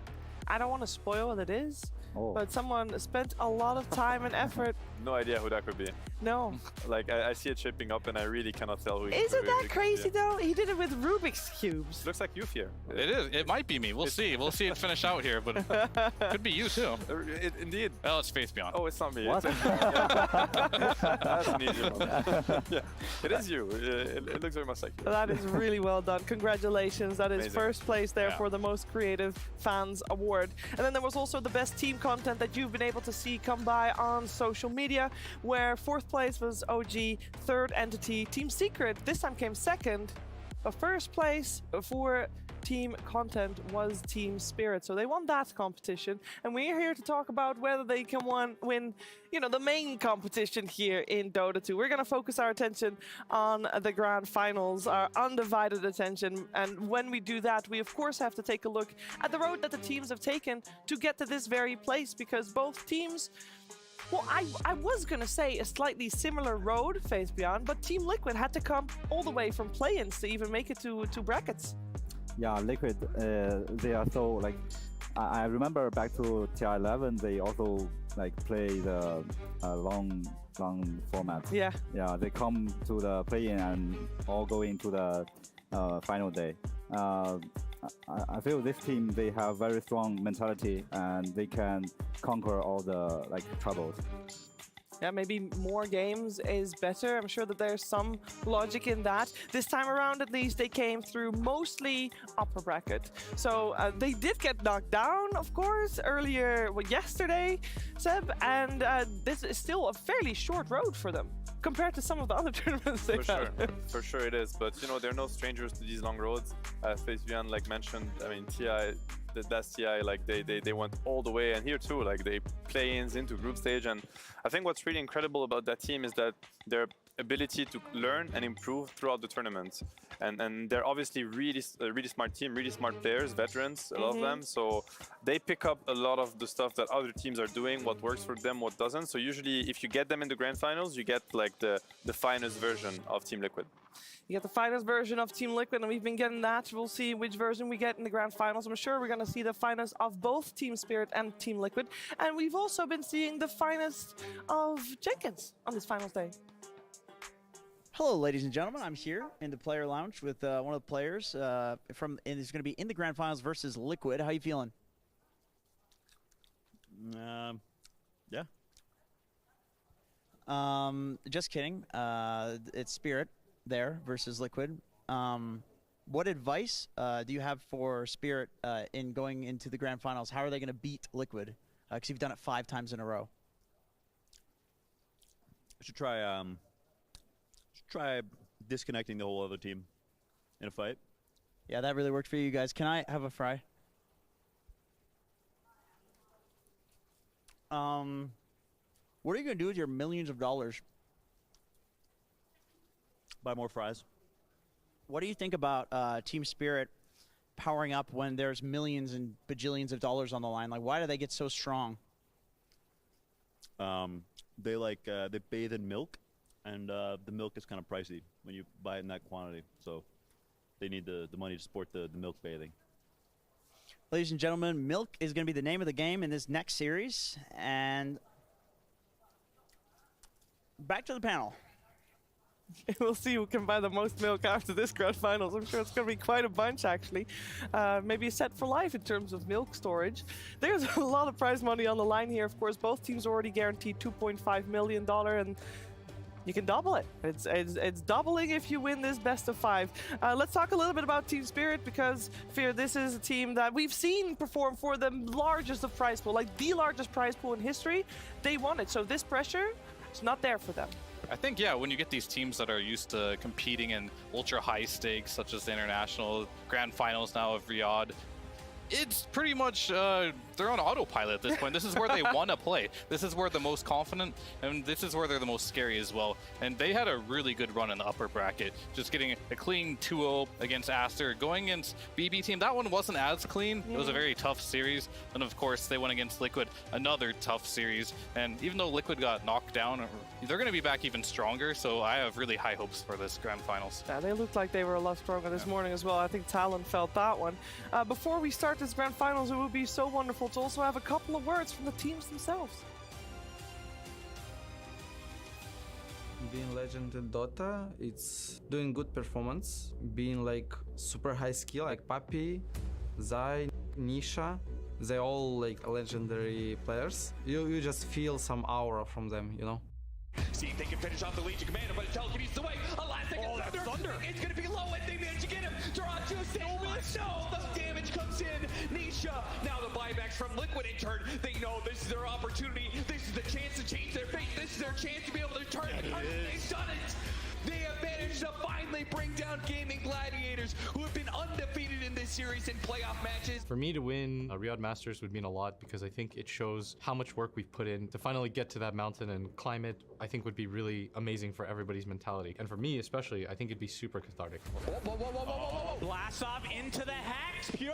He doesn't hit his call at all. Yatoro gets forced after the meantime. He's getting nullified and chased, so they can't get the grab ally online. And now the hack, but another blast off from Satan, trying to save his Terrorblade, but he's dead. And this Techie is dead. This might be over. Team Spirit, they're rolling everybody up. We have new mid laner, and I want especially event to win for him. He should feel the same what we felt when we won some tournaments. I think we've been building strength this entire year. Everybody knows what the stakes are, how much money is on the line, kind of is in the back of your head at all times. And to be in this position is honestly just incredible. The Ancient is fully exposed. Can they output the Brood? Brood already has an FAP. The cancels of the TPs. Can they kill the Ancient? No way.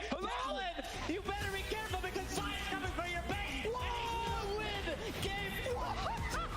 I want to be one of the best here in the world, but I guess this goal is never enough for me. The silencer, the global silence did finally come out. That's a dieback now for Yatoro. Omnislash deletes, nothing to say. A nice work, gonna save Laura for the time being. Going inside the pit for cover. He did get loose and beat, but Roche is getting a bash onto the Luna. Can Laura actually survive? He does. It's a full team wipe in favor of Spirit. To become a legend in Dota 2, I think you have to win not just consistently, but at the highest level. Nobody remembers the guy who got third or second. It's the people who win at the end of the day. That's what makes you a legend.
Ladies and gentlemen, are you ready for the grand finals of Riyadh Masters? قصة جدا طويلة راح تنتهي اليوم. الجراند فاينل في رياض ماسترز راح يبدأ الآن. مباراة واحدة $2,500,000 من هذه المباراة فقط. مين اللي بيحصل عليها؟ كلنا متشوقين. We brought 20 teams to this tournament and only 2 remain as they fight it out for $2.5 million. إلى الآن ما حد بيقدر يتوقع أي شيء من نتائج المباراة. سبيريت قدروا يمشون من الأبر براكت، ما في أي أحد وقفوا بطريقهم. ليكويد حاولوا، صارعوا إلى آخر لحظة، إلى آخر رمق، استطاعوا أنهم يرجعوا مرة ثانية للأبر براكت في الجراند فاينل. لكن كلنا ندري ليكويد توهم طالعين من المباراة، لعبوا بس اوف 3، كانت جدا سريعة لهم وان سايدد، فيبدو لي انهم جاهزين، بس سبيريت اكيد عندهم كلمة ثانية. How could we have it any other way? Team Spirit, finalists of last year's Riyadh Masters, going up against Team Liquid, finalists of every LAN this year. ليكويد ما هو غريب عنهم انهم يكونوا متواجدين في الجراند فاينل في كل ميجر، في البالي ميجر، في الليفا ميجر، في البرلين ايضا، كلهم متواجدين في النهائي ودائما يحصلون على المركز الثاني. لكن هل الشيء هذا ممكن يتغير اليوم؟ او فريق سبيريت زي ما فازوا في اكبر جائزه بتي اي في التاريخ ممكن يرجعون يفوزون مره ثانيه برياض ماسترز، خصوصا انهم فاينلست في السنه الماضيه. Are you guys ready to see some players on this stage right now? Then let's bring them out.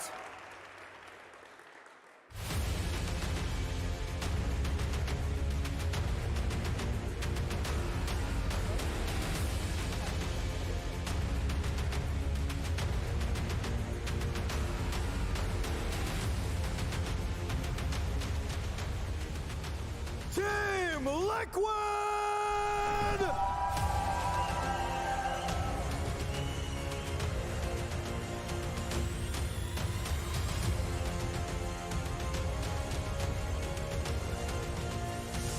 Insania, Mickey, Nisha, Boxy, and Zai gracing us with their presence on this stage as they have shown up to every single LAN final. But this time, there is no Gaming Gladiators. They have already defeated them. This time, it's a rematch against Team Spirit. هذا الفريق اللي ما هو أبداً يبعد عن الجراند فاينلز، دائما تلقاهم متواجدين في اي بطوله عالميه. الفريق اللي الكل شك فيه انه ممكن ما يوصل في رياض ماسترز الى النهائيات، لكن تغلبوا على كلام الكل واستطاعوا انهم يسوونها فعلا في اللور براكت. لكن الان خصمهم مره ثانيه ما هو غريب على مسرح الرياض، ما هو غريب على رياض ماسترز، ولا هو غريب على جراند فاينلز ابدا. خلونا نرحب فيهم.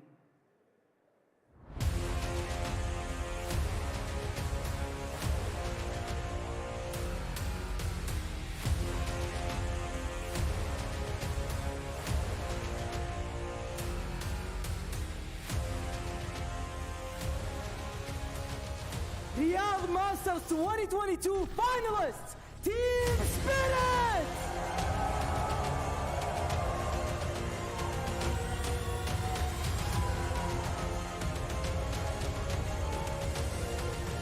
سمعتوني صح أعزائي المشاهدين والحضور، هذا الفريق ما هو غريب أبدا على المسرح. كانوا متواجدين في النهائي في 2022، كانوا قدام فريق PSGLGD لكن ما حالفهم الحظ، لكن رجعوا مرة ثانية بعد سنة كاملة من التطور، سنة كاملة من البطولات، سنة كاملة من الإنجازات في هذه اللحظة عشان يحصلون على اللقب من جديد. كل اللاعبين سواء كان يتورو، لارل، كولابس، ميرا، ميبوشكا، أساطير في عالم دوتا، واليوم جايين عندنا في المسرح يثبتون لنا وش هم يكونون. They may have been somewhat off the grid for most of this year, but they have woken up. These beasts are ready and maybe even the favorites as they've already taken down Liquid once, but this is a best of 5, Fancy. أول مباراة بست اوف 5 راح تكون موجودة عندنا، فكل شيء بيتغير. كل اللي شاهدناه من البست اوف 3، كل البست اوف 2 في الجروب ستيج ما راح يكون منطبق عليها كل الاستراتيجيات اللي هم بيجيبونها اليوم. بنشوف دوتا جديدة عندنا وبنشوف تغير كبير في كل خططهم. Well then, before we can start the festivities, Yatoro, I want to know what's on your mind. All these people in the crowd are looking for someone to root for. What do you have to say to them? We're gonna show our best performance today. They're gonna show their best performance today! دوري فريق سبيريت جدا واثق من ادائهم، سمعتوها من ياتورو بنفسه يقول احنا راح نكون متواجدين وجاهزين نأدي لكم افضل الاداء. How about you, Boxy? What you got going on in your brain right now as you look forward to a best of 5? That it would be cool to finally win a grand final in my life. It would be pretty cool! It would be pretty cool! تيم ليكويد يقولون انه اخيرا ممكن يكون عندنا فرصه انهم يكسرون اللعنه اللي جايه عليهم واللي حرفيا ما استطاعوا ولا مره انهم يكسبون المركز الاول، بس ممكن الشيء هذا يتغير والتاريخ راح يصنع اليوم. All right then, Fancy. Can you hold this for me?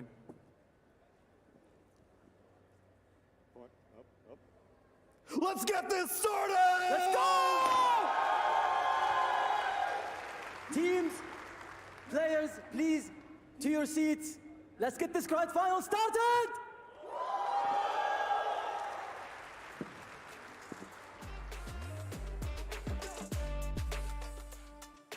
Yeah, it would be pretty cool to win on this stage here at Riyadh Masters. Of course, Team Spirit did not do so last year in their grand finals against PSG LGD.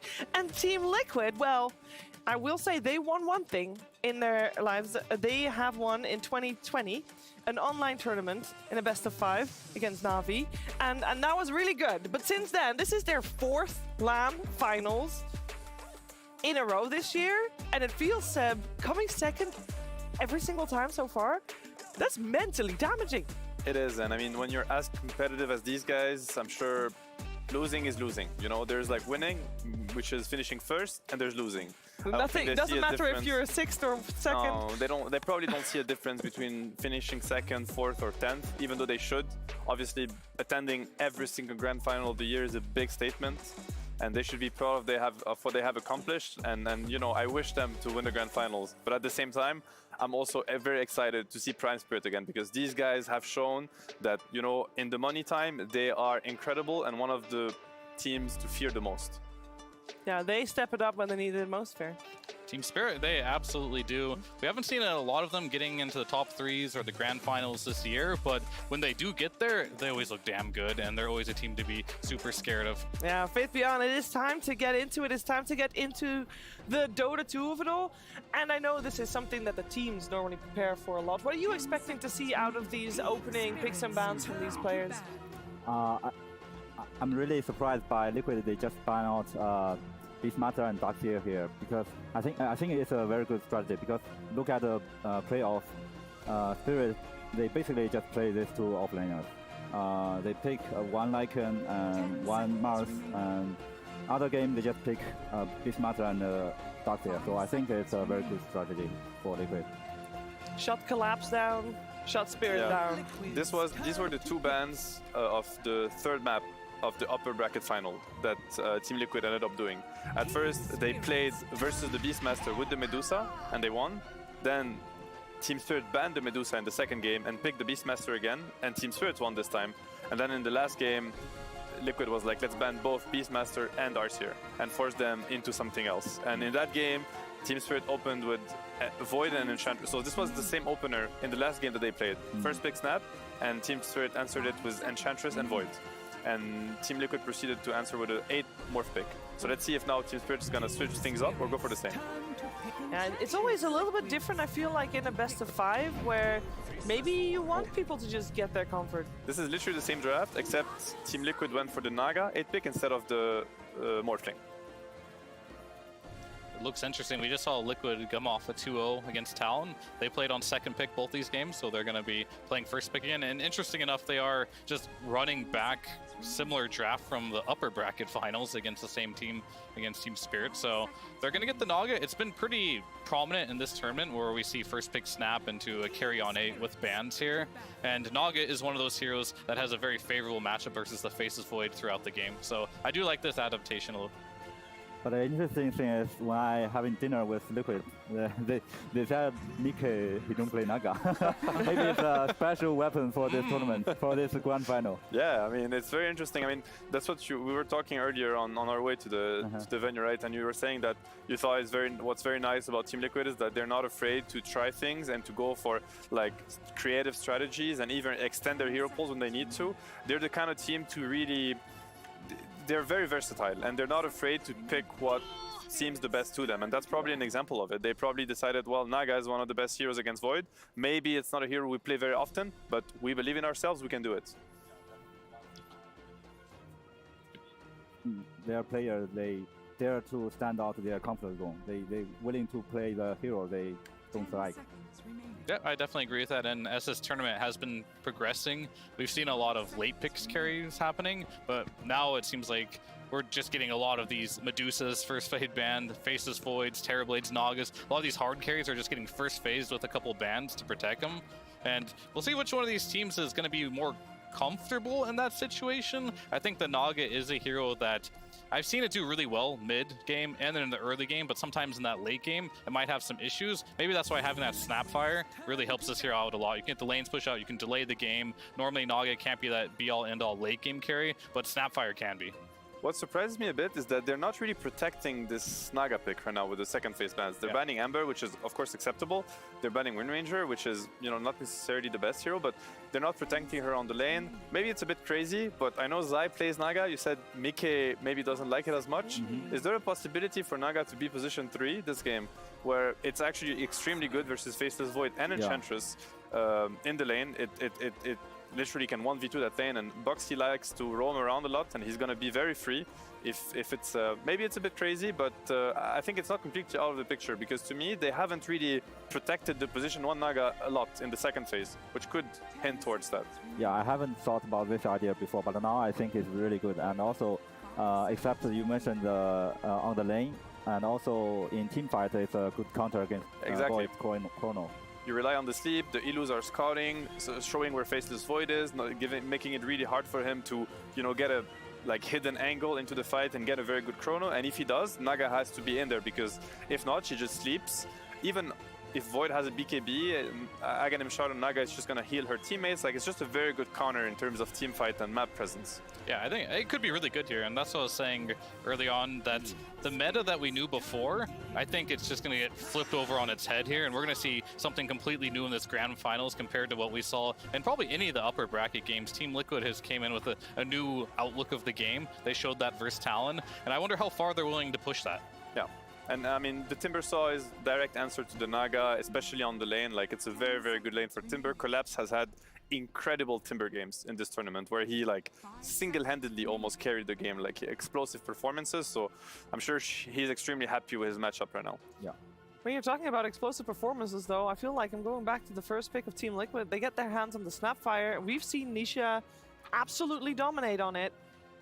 What can Team Spirit do to try and, I don't know, maybe tame that a little bit as far as it's possible with the Snapfire, which is still one of the most picked and contested heroes here at Riyadh Masters? The hero I see the most against Snap mid has generally been the Wind Ranger, but that one's banned out. So Storm comes to mind a little bit, but the lane is a bit rough. But heroes that can kind of get away from the early Mortimer kisses and ganks generally seem to do pretty well. But I talked to Stormstormer the other day, like, what's good versus Snapfire mid? He's like, I don't know, man. Yeah, like this hero is just too strong in the mid lane right now. That's why this hero is picked so much and so early. It just gives a lot of freedom for the drafters, because you pick that hero, you know it's gonna impact the game the same way. It's just very stable, right? It doesn't lose the lane. If anything, it wins it. They have to worry. There are heroes there that they now cannot pick, and you're free to kind of complete your draft with other things. Yeah, this hero is definitely insane. Like, you can't imagine, like, you pick a hero and you never win, you never lose this mid lane. Cannot be punished. Yeah, extremely strong, and it scales really well into the game. Also, obviously, they like the face and they go for the Iolash. Okay, very interesting. I mean, this is a combo that they have run a lot throughout this tournament with a lot of success. I think they lost their last game on it, but overall, you know, their win rate is very high on this combo, and they decide to run it. Obviously, very good against Timber. So now Timber is threatened, and it is possible for Timber to die against this. So I think now it's for sure is a post Naga, because mid Snapfire and Last Track and with combo safe lane. Yeah, no, normally could be. I would imagine that's very interesting. That we're gonna have Mickey on the Lash. Because they never play. Yeah, the Wisp Naga would be weird, right? Like Wisp Naga safe lane. Yeah, and then they never play Snapfire post 4. Yeah. No. So yeah. Not this tournament at least, but I'm sure Boxy knows how to play the hero. They have played Iolash safe lane also, Team Liquid, in one game. Yes. We could be looking at that, right? With they could last pick. I mean, versus potentially Timber, everything really is good. open. Yeah, it's good versus Timber. Exactly, it has really good tempo on him. Enables back the IO, which can have a rough lane against Timber, but with Lash is probably very different. Yeah. I wonder if they'll pick the Pango here for Team Spirit. A hero that could be good versus Lash, could be also another tool against the Naga. Very good pick. Yeah. They're thinking about it. There's like a big chess game going on right now I feel between like these two teams in the draft. it would play a bit in Liquid hands. Okay, they go for the mid. I was thinking if you show your mid now, it gives now complete freedom for Liquid to decide how they want to put their lanes, knowing that it's a little bit open. So it's a bit risky, I think, that they did so. But as you said, these heroes like Puck, Pango, like they just had too much value, and probably they just don't want to see them banned. Most likely here, as they'll probably just last pick a support here for Spirit, and for Team Liquid, still in the air what they want to do here. They've got a lot of options here. Even like you see Naga and you think, sure, if we dig back in the archives, this hero's been a support, it's been an offlaner, it's been all types of things, but lately it's only been a carry. How frisky is Liquid going to get with this Naga pick? Since you brought it up, like, it brings up a lot of possibilities for them. We've seen Jabs go for the offline Naga a couple of times. Yeah. I don't think he did it. I don't think he did it at Riyadh Masters, but he definitely did it relatively recent. Yeah. I mean, I think it's good. I mean, maybe I'm just like distracting us with this idea and they're not thinking about it at all. But in terms of Dota, I would love to see it this game. I think it would be really amazing. I think it's offlane Naga for sure right now. You're convinced on it, yeah. Because you can't put Naga to Timbersaw, right? Yeah. It's a bad matchup. Especially with Wisp or Snapfire on support. Feels like these lanes are just going to be extremely rough. And that would leave the Snapfire to be played on +4, as you said, which they really haven't done. So yeah, we could be looking at a lineup like that, definitely. And to be honest, like I'm thinking of like +3 Naga, Snap mid, and Leshrac +1. This is a lineup that plays really, really fast. They're gonna bring the pace up really quickly, and for a faceless Void, it can be very scary to play against that. With that in mind, though, I mean, we don't know for sure where things are going to go on Team Liquid, but what boxes does the last hero on Liquid needs to tick? Like, is there anything they're lacking? Because, I mean, for example, they're not too heavy on the old disables. I think Takis or Skywrath is really perfect for them, but I don't know why they ban Takis. They ban Takis themselves. They just need some damage. Extra catch and damage would be amazing, for sure. Yeah. I mean, if they don't want to go the route of like getting a silence, we do know that Boxy does like the Mirana, which could be a good setup for then Snare and Sleep. Could be decent. Yeah, I love the Mirana pick, actually. I was thinking that too, but then again. Hard versus, like, the one thing they don't have is the reliable stun for Puck, because he can phase shift through then Snare, but there's going to be probably no Lion. Skywrath is in the pool. I mean, the Skywrath might be fine, honestly. I think it could also be a Nisha hero, potentially. You know, it could be a Nisha hero with a +4 snap. I think Naga is so good against Ench Void on lane that you could play any hero there. And the lane's going to be great. I'm sure Boxy, he's such a good player that he'll do great on +4 snap. And a lot of people have actually played position 4 Snapfire here in this tournament. I'm thinking of Zinq, for instance, played it a lot. So we could also be looking at a Puck punishing hero from Nisha. It could be a DK, it could be maybe a TA even, you know, with an early shard. It could be very deadly to play the map against that. Like Naga Illu scouting everywhere, the threat of relocate. Obviously addressing the Puck a little bit more would be nice for them, because right now they lack tools. Yeah, so basically they need some type of hero, either mid or +4, that can control the Puck a little bit, ideally. Or the TA route would just be to just win all lanes here. If they do commit to this Naga 3, which maybe they don't, and it's going to be a completely flipped over draft, but with the level of confusion that their draft can bring, you can only imagine what Team Spirit has to go through right now. Yeah. They end up banning the Enigma and the Tiny, so it's a little bit... there it is, the TA. The TA. Okay, so... It is a +3 Naga. It's a TA mid versus the Puck, which is absolutely amazing. The early shard and the silence is going to destroy both... Like, these 3 cores are going to struggle a lot against TA early shard. +3 Naga is going to get a complete free game against Void and Ench. Is that a possibility? The Naga? The 4 Naga and 3 Snap? Yeah, would that be a possibility? I guess so. But when I think Naga, like if I had to pick a Naga player on that team, I would probably pick Zai. Okay. I would too. Well, we have both teams digging hard into their bonus time on this entire draft, and that's how you know that indeed, as Fear said, it is quite the chess match, and the Ancient Apparition comes out. Of course it does. Why does it do that? Because of the IO Lesh? IO Lesh, yeah. And the combo with the Void? Very scary against Naga, in my opinion. Scary versus TA2, but definitely good against IO Lesh. And that also is Team Spirit kind of going a little bit away from their comfort zone, because now it's going to put Mira on the Enchantress, which we haven't seen yet. Yeah, because it is Miposhka that has been one of the only players that actually touched the Ancient Apparition recently at all. And we have got both drafts on the board, so I'm gonna straight up ask Faith Beyond, who has it? I really like Liquid's draft here because I think their speed is really fast. The TA just speed up their tempo, and also we see Zai picked Naga, and I think it's a free game for Naga versus their support and Void. So I think maybe Liquid can win this game in 30 minutes. Yeah, I agree. I'm completely sold. I think it's absolutely brilliant what they come up with. Caught Spirit off guard completely because their bans were completely unrelated to what Liquid was doing. So 100% Liquid for me too. Well, I don't know what offlane Naga buys in this patch, but I don't think it matters because they're going to win all 3 lanes super hard in this game. And when you snowball 3 lanes like this, you got a Nisha TA, you got a Naga split pushing. It's going to be hard to get back into the game. Okay, well, 3 lanes won by Team Liquid as per our panel. They really like what they've got going for them. And I'm sure that the person who's standing next to Jenkins thinks so too. Let's head over to Blitz. Has anybody told you that that's not Game and Gladiator sitting over there?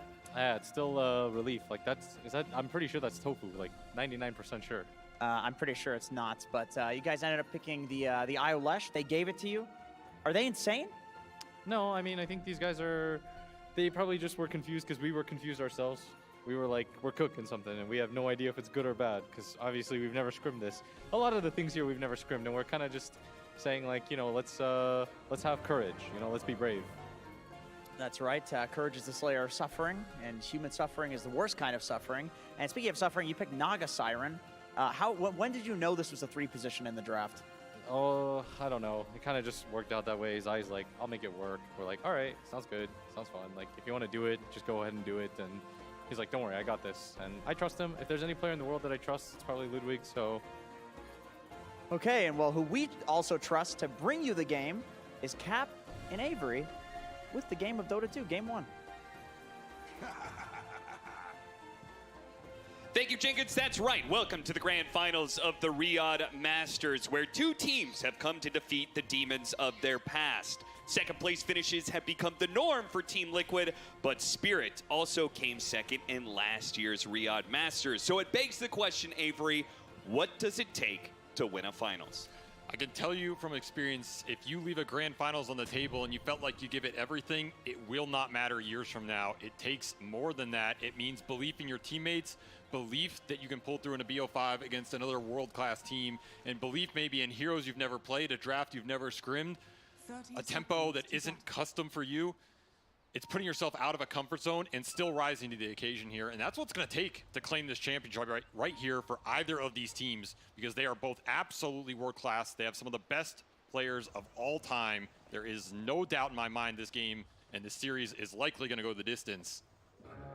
I cannot wait to see what these 2 teams do in a full series here, as Liquid are bringing the heat early in game number 1 in this series. With an unconventional Naga pick they are not used to playing, it'll be pushed to Zai for some extra tempo in the TA and Lesh.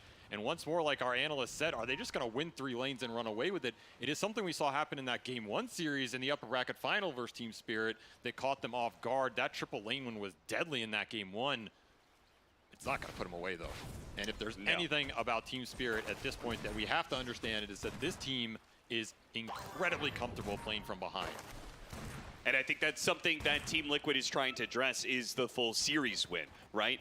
You could get a game win, 1 win off of, you know, a laning phase lead, what have you, but they do need to be able to address this opener, and they found it with the Naga Siren, where many teams would go for comfort. In fact, we talk about comfort a lot when it comes to the analysts. What is comfortable for these players and their player-hero combinations? It seems like Courage is going to be the choice for Team Liquid in this game 1. Courage to pick up the Naga Siren, a hero that none of these players have played in literal years.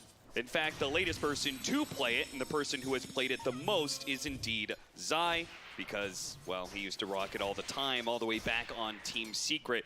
But it's not particularly inspiring, with going all the way back to 2018, in fact. A paltry 33 games. Well, Zai has played everything at this point. I agree with Blitz. If you're going to trust somebody to play an unconventional hero period, it's got to be Zai. We'll see if he can make it work in the team fights. A lot of interesting dynamics in this game. The lane shove between the IO Lesh and the Naga, pushing in the threat against Team Spirit.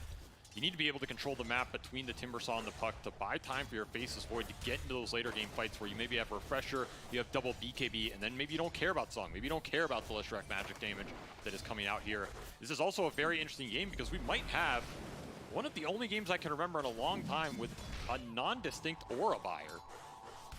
These are just like 6 cores who kind of want to all build damage and scale. you know, you can itemize for auras on Timber and Naga, but I feel like we're not going to see it this game. It's just going to be guns blazing here. It's going to just fall to the supports to build the utility. And a quick first blood for Insania, as this IO has worked well for Liquid the entire tournament, and it will continue to do so here. That is a kill that you do not expect to give away if your Team Spirit to the level 2 IO. No, certainly not. And that's going to feel pretty bad for Collapse, because the last thing he wants is a safe lane magic damage dealer to be amped up even more. He is already going to have to contest with some heavy physical damage burst off of Nisha. So if he ever doesn't have those reactive chargers, he could be in trouble. But if this Leshrac really starts getting away with the game, and he may find that his frontlining isn't going to be as potent as he would hope for. I mean, you do have some cushion here with that Ancient Apparition pick. That's a last pick Ancient Apparition designed to shut down the aggressive potential from the IO Lesh. But like the panel talked about, the downside here is it's not helping you with the Naga on the map, and it's not doing anything into this Templar Assassin. If I have to pick one threat that Team Spirit need to think about, it's probably Nisha on this TA. It has been a hero that is extremely dominant for him the entire tournament. I don't think he's lost a single lane with it whenever Liquid has gone to it. It's a hero he's personally very confident with. And right now we're looking at a Nisha who is up there at his peak potential, as he is the KDA leader of the tournament right now. Oh, nice use of the cookie.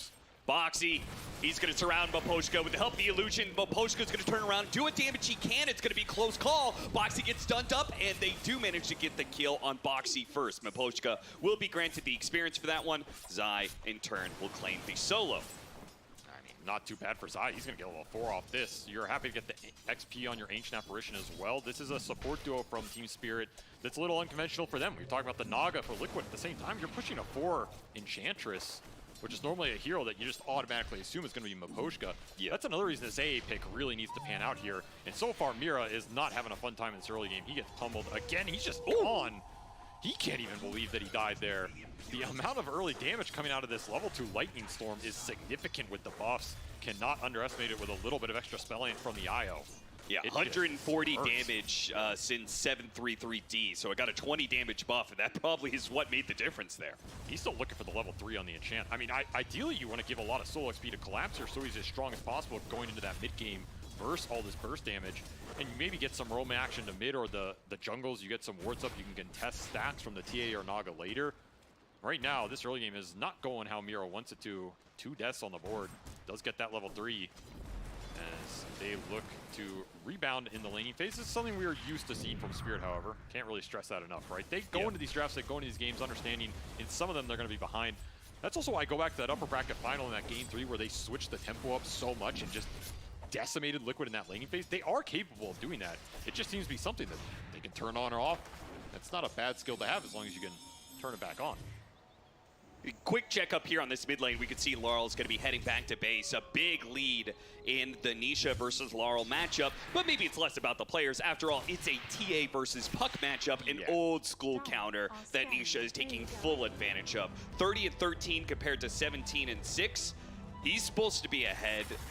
I don't know if you're supposed to be that far ahead, but it is a bad matchup for Puck. It's a free matchup for I mean, this goes back to Ferrari TA days, right? Yeah. It's been winning since 10 years ago, and it's not going to stop now. A tether up to the high ground as they both went through the portal here. Boxy and Miposhka, now they're going to be met by Collapse. Might be able to burst down Insania. Timberchain doesn't quite land, but they might just be able to get that final hit in. Oh, it's not enough. What did he live on? Now an Impetus. That'll finish him off. Mira is going to be in an awkward position, though, and Mickey does have enough mana to be able to take advantage of this one. They will trade off supports, but maybe they're going to get a 2-for-1 special because Collapse will get him with the Timber Chain. Mickey's looking to even the odds now to chase down Miposhka, and he's going to have the IO joining him soon. The creep block. Oh, the creep block! It's not quite enough. Miposhka was just huddled away in the corner. Collapse. He's fighting now against Mickey 1v1, but not for long. Insania is going to join in, start healing up Mickey, and he will probably be perfectly fine here. Dodges the Timber Chain. In fact, they may even chase after Collapse. Nice drop. Item drop to be able to get the maximum amount of HP out of the one, which was actually needed there. He stays alive of just 90 HP. What a crazy item drop there from Collapse. I mean, you have a chance of getting stunned there. I think he really would have wished he had a whirling death point there, being stuck in all those trees. That is such a high-level nuke this early in the game when you get 6 or 7 trees into it.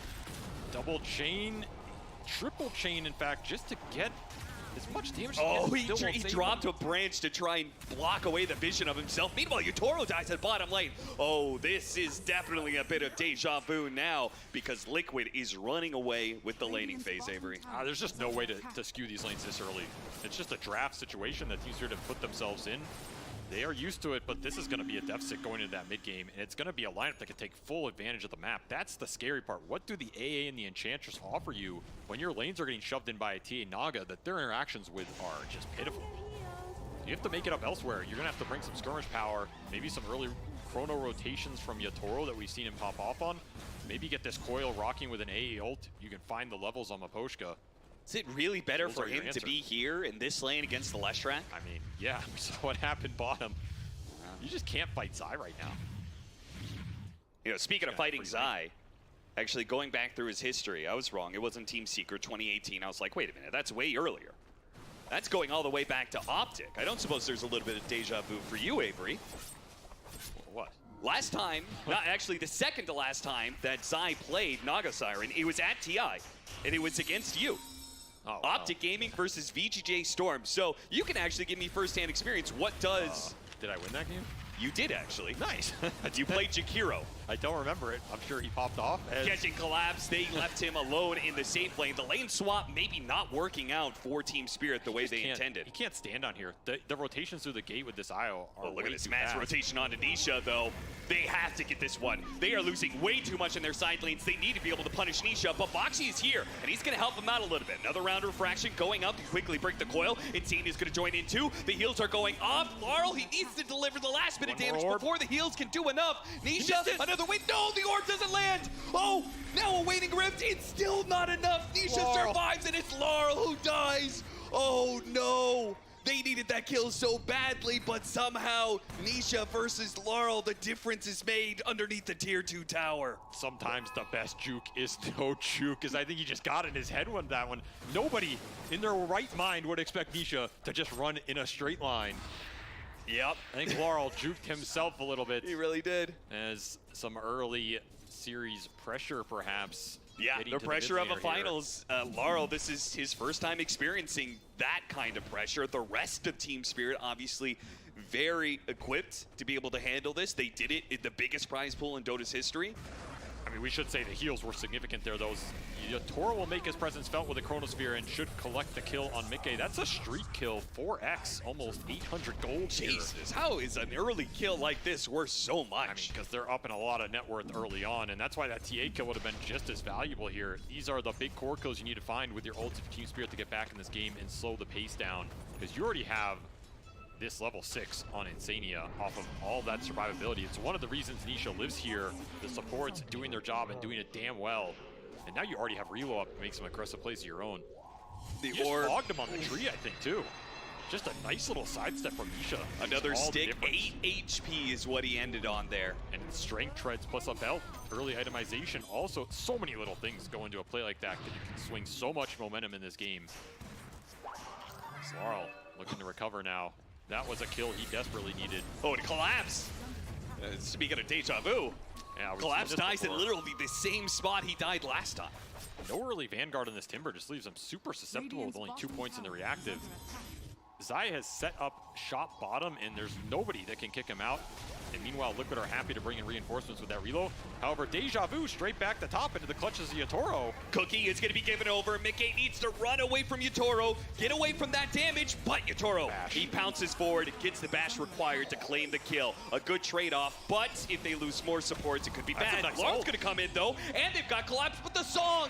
It goes off in time, and Zai will allow his team an opportunity to be able to get away. Team Spirit's still going to chase a bit, though. Yeah, they have another time dilation and a leap up. If they can catch up to the Naga just so damn fast, Collapse will kill Boxy on the backside. And there's a Troll Summoner coming in with the flank. It's going to pop the illusions, try and dodge away from the Chakram, but Team Spirit, they are relentless. They got Boxy. They won Zai. He's been having way too much of a free game here. The Mickey's going to come back into this one. He teleports back into play here, and now they're going to look for the kill onto Collapse. Once again, the aggression from Team Spirit is going to result in potential turnaround, but he gets away with the Timber Chain, and Mickey dies instead. A third death for this Leshrac that was snowballing the lane as Team Spirit strike back, and they are still looking for Zai. Somehow this skirmish got so damn extended. The Leshrac dies twice before you get the Naga once. Just so damn fast with the tether. And the entire time they're getting damage on the tower too, so yeah, Team that Spirit. That troll did work. That was fantastic. They are likely to get this safe lane tower, or at least bring it incredibly low. This team is just so scary from behind. I've rarely seen it in so many iterations of Dota, but they just power up. They find these big core openings, and it starts with the ultimates. It starts with Yatoro making rotations, getting involved in the game when his team needs him. Just baits Liquid into a top sort of fight where this Faceless Void does work with the early dilation point. Collapse also picking off a solo kill on the backside, boosts his XP, and the fact he gets out of here on the second attempt by Mickey just feels great for Team Spirit. Gotta remember that also went back to a 3-man AA blast from Makoshka at the start of that. Yeah. This AA can do some serious damage and negate a lot of the EHP out of the IO Lesh, so it's something that you have to think about if you're Liquid. Remove the supports from the fight, and suddenly your Leshrac just powers up infinitely here. Now, sadly for Team Spirit, it was a great fight. Killing Mickey twice is a great way to slow down Liquid's momentum. Unfortunately, Nisha has been quietly farming that entire time, and that's why the net worth really didn't change that all that much. And we've seen Nisha's TA pop off in these playoff series. It's been something that has become, I think, something the Liquid needs to rely on, is Nisha being able to win his lane with the Templar Assassin and then just keep farming and get really, really big. I mean, it's him and the Naga. I mean, Zai is the most farmed hero in this game by a long shot. 5-0-0 start for an offlane Naga is the dream, as he's just going to rush an Orchid here. This Manta is so damn fast. He's going to have a second item Orchid unless Yatoro Ice Blast, but there is going to be kisses. Is this going to scare away Yatoro? He's going to commit. He commits for the kill on his eye, but he doesn't get it. And I don't think the Ice Blast is going to take him out. Oh, it does. On the last 2 ticks, it's enough. And an unstoppable streak taken away. I guess Team Spirit are happy with that exchange. They get the 2-for-1. They get this Naga with the streak. A lot of gold and XP into Maposhka there. Yeah, what is Maposhka going to do with all of that? 1,700 he's gold? So big now. All of a sudden, he's level 9, and he's higher level than Collapse. That's like, all right. I thought I was the 3. Chill out. Give me some XP here. And that item, I mean, he has 1,800 gold. You could buy a pretty big item on the AA here. I mean, you were a 5 position. What would you grab here?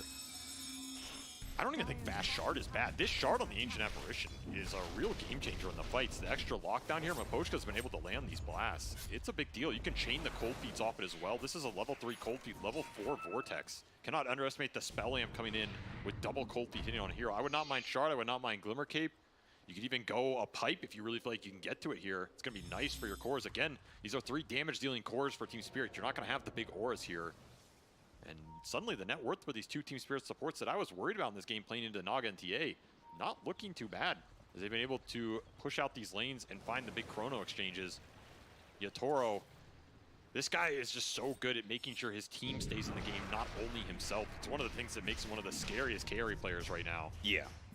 He will always find farm, but he will make sure his team is getting up there with him. Yes. Nisha has had the luxury of just being able to AFK during a lot of these fights, while Yatoro has been forced to join the fights and turn them around. Song actually going to be used here for the setup. Let's see if they can land a split earth onto 2 heroes here. They're going to go for the Puck and Mira's Enchantress. They only are going to get the Enchantress, of course. Phase shift, just too good of a dodge for Laurel, but decent commitment by Liquid in exchange for an Enchantress. I feel like Team Spirit's not too broken up about that. I mean, they're also going to force Spirit back here with all the lanes getting shoved in outside of the bottom one, and they're going to make them show. And this is also an incredibly strong power spike for Liquid, as they have the Blink Shard on Nisha completed on top of the Mech IO with the Bloodstone Lesh. So much healing going into this IO Lesh. Now, you can counteract it with that AO. Oh, but he got the Shard pickup. He goes for the Puck kill, and the kisses. It lands. The final one is there, and it kills Maposhka too. So Nisha pick up that Blink Dagger. He farmed to a Shard, bought it, immediately got big effectiveness out of it. This is where the map can collapse so fast for Team Spirit if you start to give up these kills. You have the reload threat coming in on top of Naga Illusions with an Orchid coming out soon, on top of a TA that can silence any of your cores that have no Dispel right now. This is a very tough next 10 minutes to get through if you're Team Spirit. You really have to play the map well and babysit some heroes, maybe bait some goes out from Liquid and try and turn it around with your Chronospheres, because that's the one part that's working for you here. Yatoro he's finding some big openings. As Orchid is done. Oh man, that is a fast Orchid. Yatoro's very dead. This game pace is incredibly fast from Liquid right now. 8K gold lead at 16 minutes. They have threat on everybody in this game right now. And Nisha's delivering more solo kills. Tries to use the TA trap, Naga. deny again. Zai just ran in, did not expect them to be. He's going to be bailed out, though. They don't have an Ice Blast, so Insani comes in with very clutch heals. They hit a Split Earth and lots of silences on Collapse. And you said the pace is picking up for Liquid. They also have a way to very quickly do Roshan off of these fight wins with a Templar Assassin. So that's the beauty of this TA pick. It's a classic combination with this Naga going back forever. You control the map, you shove the waves in, you get a pick off, and instantly you're taking objectives. This TA gives you the single target physical burst firepower that sometimes Naga lacks, especially as you go into these mid-late game fights. Liquid are going to have it all here. This is a lineup that can offer you damage in terms of the magical, the physical, the utility, the lock. I mean, it can do it all. And top of that, you have the healing. If you dodge out that A blast, suddenly the healing becomes a problem like we saw there. Team fights are going to become pivotal for Spirit as they want to push this into the late game here. And maybe some ratting action. Like, you have this Puck, you have this Timber. If you can get them to some dispels, suddenly the Orchid's not as effective. Maybe the reload isn't as scary. You can start to push this waves back into Liquid a bit deeper. There's still 2 tier 1s up to claim for Team Spirit if they get to a point where they can play more aggressive here. That's the dream as the lead continues to build for Liquid in this game 1, looking very similar to that game 1 in the upper bracket finals. it's not the most farm efficient play I've ever seen in my life. Toro takes a quick 4-second timeout. A little bit of breather, and maybe that's what they need. Liquid up with 10,000 net worth like this. Team Spirit are going to have to really, I mean, one of the things we've always talked about when it comes to Team Spirit is they're great at being able to put together team fights. And almost kind of no matter what the advantage is for Liquid, Chronosphere Ice Blast, if you throw in some extra damage on that from like Laurel or Mira, it's probably enough to be able to win the start of the fight. It's definitely enough to take down a big core, and that's kind of all you need. You just need a big core to create an opening. You can't even underestimate just Ice Vortex Cold Feet within the Chronosphere. Faces Void's a composite hero. He does a lot of damage between the time locks and the Maelstrom procs with a Mask of Madness here. You might not need to throw in this blast on the first target. Jesus. Yeah, that's a lot of damage. Okay. Collapse just died to a Templar Assassin solo. Granted, he had a double damage, but that's not a great sign. Neither is Laurel getting picked off solo by Zai here as the pickoff route continues. And the items just came out so damn fast for Liquid. Team Spirit not able to respond, as it'll be a quick Roshan off the back of that double damage. Level 17 for Nisha. He has been absolutely unstoppable, and he is 4 levels higher than the next core on Team Spirit, which would be Yatoro. This man is the leader of the tournament for a reason, and it's another great TA game with a very strong counter pick. It has not been slowed down at all. Put an Aegis on the man. Could even be looking at some early high ground here if you believe the song can bail out the Chrono. I mean, you have a lot of sustain. You have a Solar Crest on Boxy. There's a lot you can pump into Nisha and just let him frontline with this Aegis that's pretty annoying to deal with. It's gonna for sure bring everybody back, and Team Liquid want to commit for that. Also, Tormentors just spawned, so Nisha's gonna pretty much try and steal this instantly here as Zai sets up on the other side of the map. And he will find Yatoro with a great song. catch. No dispel for the Orchid here. He is absolutely gone. Only question is, will the Golem take the kill? No. Not a chance with Zai outputting so much damage. I love they relocate in as well to make sure that there's no backup from Team Spirit. Mira's playing desperately to try and snatch away. Oh, okay. Cookie a little bit late there. Wonder if it was on cooldown. Either way, chase away Mira, get a kill on Yatoro. Liquid, they are cruising through this game 1, man. This has got to be a bit of a sigh of relief for them to be able to show, okay, we can still beat Team Spirit after they got taken down to the upper bracket finals the way they did. I mean, especially that game 3. That was, I mean, I think you said it. I think maybe Seb said it as well. Like, one of the most well-executed games of the entire tournament was that game 3 by Team Spirit. That is definitely Team Spirit at their peak. That is what they won out of a game. It was pretty much a perfectly executed game at Dota 2. You cannot ask for anything better. As this one, I mean, it's pretty close. Like, Liquid have not made too many mistakes in this game, and they're executing this lineup pretty damn well. And this is just what it looks like off a triple lane win, which we kind of expected from the draft. So you put yourself in this position, you got to be ready to dig yourself out of it. Team Spirit continuing to search for an answer in this game. They do have a Dispel on Collapse with the Lotus, and they're going Yules on Laurel for a second one. Dude, Nisha's so ruthless. He's just like, no, you're not going to get all of these creeps. I'll deny one or two. I mean, he knows how strong he is. It's very difficult to commit on him twice here. They're just going to dodge him. Yules is finished for Laurel, so you have Dispel on 2 cores now. If you get to the Manta on Yatoro, then in theory you have 3 defensive items that will help you combat the Orchid Net here and the TA Trap Silence. And I think at that point you have to try and take a fight. You're not going to outfarm Liquid with this type of lineup. TA Naga, Leshrac on top of it. They're just going to cruise through waves and camps on the map right now. Immediate smoke up. They show Nisha in the mid lane while Zai sets it up, heading to top lane. He finds anybody, he can song for it, have his team come in, and that's exactly what happens. They spot Yatoro, immediately the song, and then he's going to be able to Orchid, and Yatoro is going to find that his Manta is delayed even further. Meanwhile, they're still fighting on the other side. I mean, this is a coil on Nisha. His team is not here. And he's just like, I dare you. I dare you to go on me. Kiss is going to be used. If he hits one of them on Laurel, he'd get the kill, but it's pretty blind. Not going to be able to land that. He does slow down the Ancient Apparition. Meanwhile, mid lane with the Orchid usage, they go for Collapse. Bounce back that one, but with Nisha's damage, they may still have the kill on side. One last Timber Chain.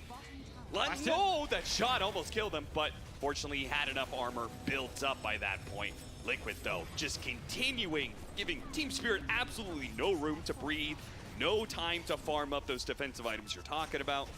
No time to think about what went wrong in this game as they are down 20k at 23 minutes. And getting their base siege with the first Aegis. And the scary part is there's still so much scale left in the tank for Liquid. If you have 3 cores that can get 6 slotted this game and all be a threat, especially to the Spaceless Void. This is a difficult way to start the series here, as Liquid have come to play, come to win. They're striking very fast out the gate. Well, you've got another 45 seconds with the Aegis. Nisha's going to make the most of it. Take yet another tier 2. Presumably, they're going to wait it out until they get to that second Roshan, and that'll probably be the high ground push. But we'll see. Team Liquid has been hyper-aggressive so far in this game. And we have seen more and more teams be willing to take up that mantle of pushing high ground without an Aegis if they can get that right kind of pick off. I think your Spirit, you got to smoke Yatoro pretty soon. Like, you need to go out and look for a big core kill with this Chronosphere, slow this game down, get some extra network into the Faceless Void so he can get to the Manta style, because he is struggling to get there right now. Yeah, use the Chrono in this window where you can use the Chrono, put it on cooldown, but the Aegis, you don't have to worry about the Roshan fight just yet. Yes, because that's something you're going to have to think about this game. When you use that Chrono, it creates a large window where Liquid can just go and force objectives or force your base. It'll be a smoke behind Yatoro, so maybe trying to bait him out. I mean, these Naga illusions are just, they're seeing so much right now. They'll get stolen by Mira. That is one thing they have going for them. They can push the Naga back against herself. But Zai has read this move and he is completely out of there. This is a smoke that's going to yield nothing but perhaps an aggressive observer. Vacates the area, and that still leaves Team Liquid with owning probably 70% of the map. They're taking all of top. I think this is a move you just have to make, though. You have 3 wards on Maposhka. You need to smoke him out here to get some vision on the map so you can maybe look for the pickoff in the future. The other side of the map is just fully trapped up, by the way. I mean, you see all these red dots on the minimap right now. Yeah. That is just free vision for Liquid off of Nisha with some perfect TA trap placement. There's just so damn many. And it's a little bit too early to be carrying a gem around. Yeah, there's no way. There's no way you can buy gem. I mean, Maposhka could because he's got so much gold in this game. It's just you can't even move there with the gem. Yeah. So you may spot the traps and you may die anyway, lose that gem, and then you're in an even deeper hole. And Templar Assassin is already pushing level 20 here. He will get it. It's an insane amount of experience Nisha's accumulated in this game. Pike done for the IO, but there was a nice item pickup there. Mira with the Hurricane Pike. That's going to help a lot in putting more damage inside that Chronosphere. So if Yatoro hits that big Chronosphere, combine it with the Ice Blast, combine it with Mira's pure damage, throw some Laurel damage in there as well. There's definitely a lot you can throw in here. There's always a chance, I guess. And this Hurricane Pike is decent versus the TA in the Lesh, too. Like, they blink in, you pike them back out. There's always a chance, unless Zai literally rats you with illusions, and you lose to that. This is definitely some revenge for that game 1-2 where the Yatoro Naga ratted them out for 40, 50 minutes here and made that game spicy. That's true. This time Liquid say, we can do it too. And Turn do the it with pain our offlaner. right back around them. Man, that TA shard, even Boxy is a threat to Laurel when you just add one trap to the mix. Immediately a smoke out because they see heroes in the bottom lane, so they figure if they can make a fast enough move here towards top, get these kills quickly before the relocate comes into play. This one might land if Liquid try and go on Yatoro. He's just so aggressive, they know there's some sort of smoke behind him here. He might be able to catch Boxy. It'd help if he got a bash here. Time dilation, they're going to use the coil. I mean, they need as many kills as they can get. All of these kills are worth.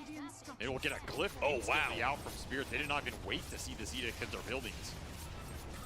Very quick and decisive move from Liquid. You can't even chrono anybody here because this reload will guarantee take you out. Yeah, this is so smart because if they relocated to where Boxy's at, they probably just get Chronosphere. Yes. Right? So they instead make a better move, just outmaneuver Team Spirit. They go for the mid lane. They take that tier 3. Range Barracks still up, but Yatoro, if he dies here, oh, jeez, that damage is just so damn fast. I mean, that's with his Dispel, too. They're just saving the silences. Oh, more silences. Dude, Nisha is putting on... He's getting out. Quite a masterclass of an early shard pickup with this TA trap. He's still trying to get out on Collapse while, yeah, Zai's trying to set up. He's like, guys, I've caught so many heroes. Come over here.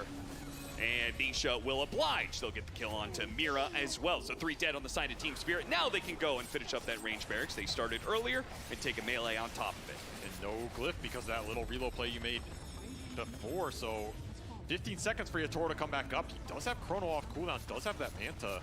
You get a good fight on these cores before they leave your base. That's what you're looking for here. No Song as well, so that Chrono's absolutely free. Liquid might just back off. I don't think a second Rax makes this game impossible, whereas Roshan might. You just play for that next Aegis, you're super content. Boxy even looking for a Wisdom Rune. Yatoro says, enough is enough, sir. You have gotten enough experience in this game. How dare you assume you will take my Wisdom Rune? Well, that does put Chronosphere on cooldown with the potential of Roche being up right now. It's not actually going to be up for another minute, but as soon as it spawns, I'm sure Liquid is immediately going to pounce on it because they do have TA traps to scout it out. And not that they're in the pit right now. Basically ensures that fight. Yeah. Did get a gem pickup on Team Spirit. It has been put on Laurel, so you can start to clear out some of these traps. Going to take a damn long time here. There's so many. Eventually, it will add up. You can get out on the map. Wait for your Chrono to come back up. That is all you're relying on at this point. Big Chronospheres from Yatoro, pour the damage in. Yatoro might get caught again here. Time walk away, and he's still got a Manta. But it's Zai who's really the big threat. Hits him with the Orchid. Waiting out the Manta. Finally throws out the Ensnare at the same time the Splitter, so they land both and chain it very nicely. It's just so hard to dodge these silences on the map. A single Dispel is not close to enough here, as Zai playing with his food at this point. Yeah, when you run out these lanes, it's just an alleyway of death with all the TA trap silences available. As Naga has been near untouchable. They found her once, and never again, as 12-1 Butterfly completed looking for a Hex. Hurricane Pike gonna deal some serious damage to Mickey. Gotta respect the impetuses here on the high ground push. Double damage for Nisha. Makes swift work of this Rax as it'll just die to illusions. Collapse denies it though. It's the small little victories, I suppose, Avery. Nobody takes anything free from us is the message here. Are they gonna fight this? Or are they just gonna go back to play for Roshan? Looks like it's the latter choice for Team Liquid. So they got nothing. Yeah, if you want to say denied melee barracks is nothing. Liquid pushed your base and Collapse got a Rax. That sounds pretty good to me. You know, Damn. a moral victory for sure here in Spirit as they try and rally the troops. You need to rally a whole lot more than that. Yeah, you'll take what you can get in this game down 30K at 30 minutes. Yeah, Jesus. I mean, it is just exploded in terms of the advantage here. Yeah, he went to Manta, which took a while to be able to get that Manta to counter the Orchid. He's got this window where it's like, okay, the Manta can kind of deal with the Orchid. That's nice, but then you're going to have a sight device soon on Zai. So he is just maintaining a huge lead over this Faceless Void and keeping Yatoro's game near impossible. And he's always the win condition for Team Spirit. Where was the deny on that one, Collapse? That's true. He had the Chakra Mount, who's disarmed himself.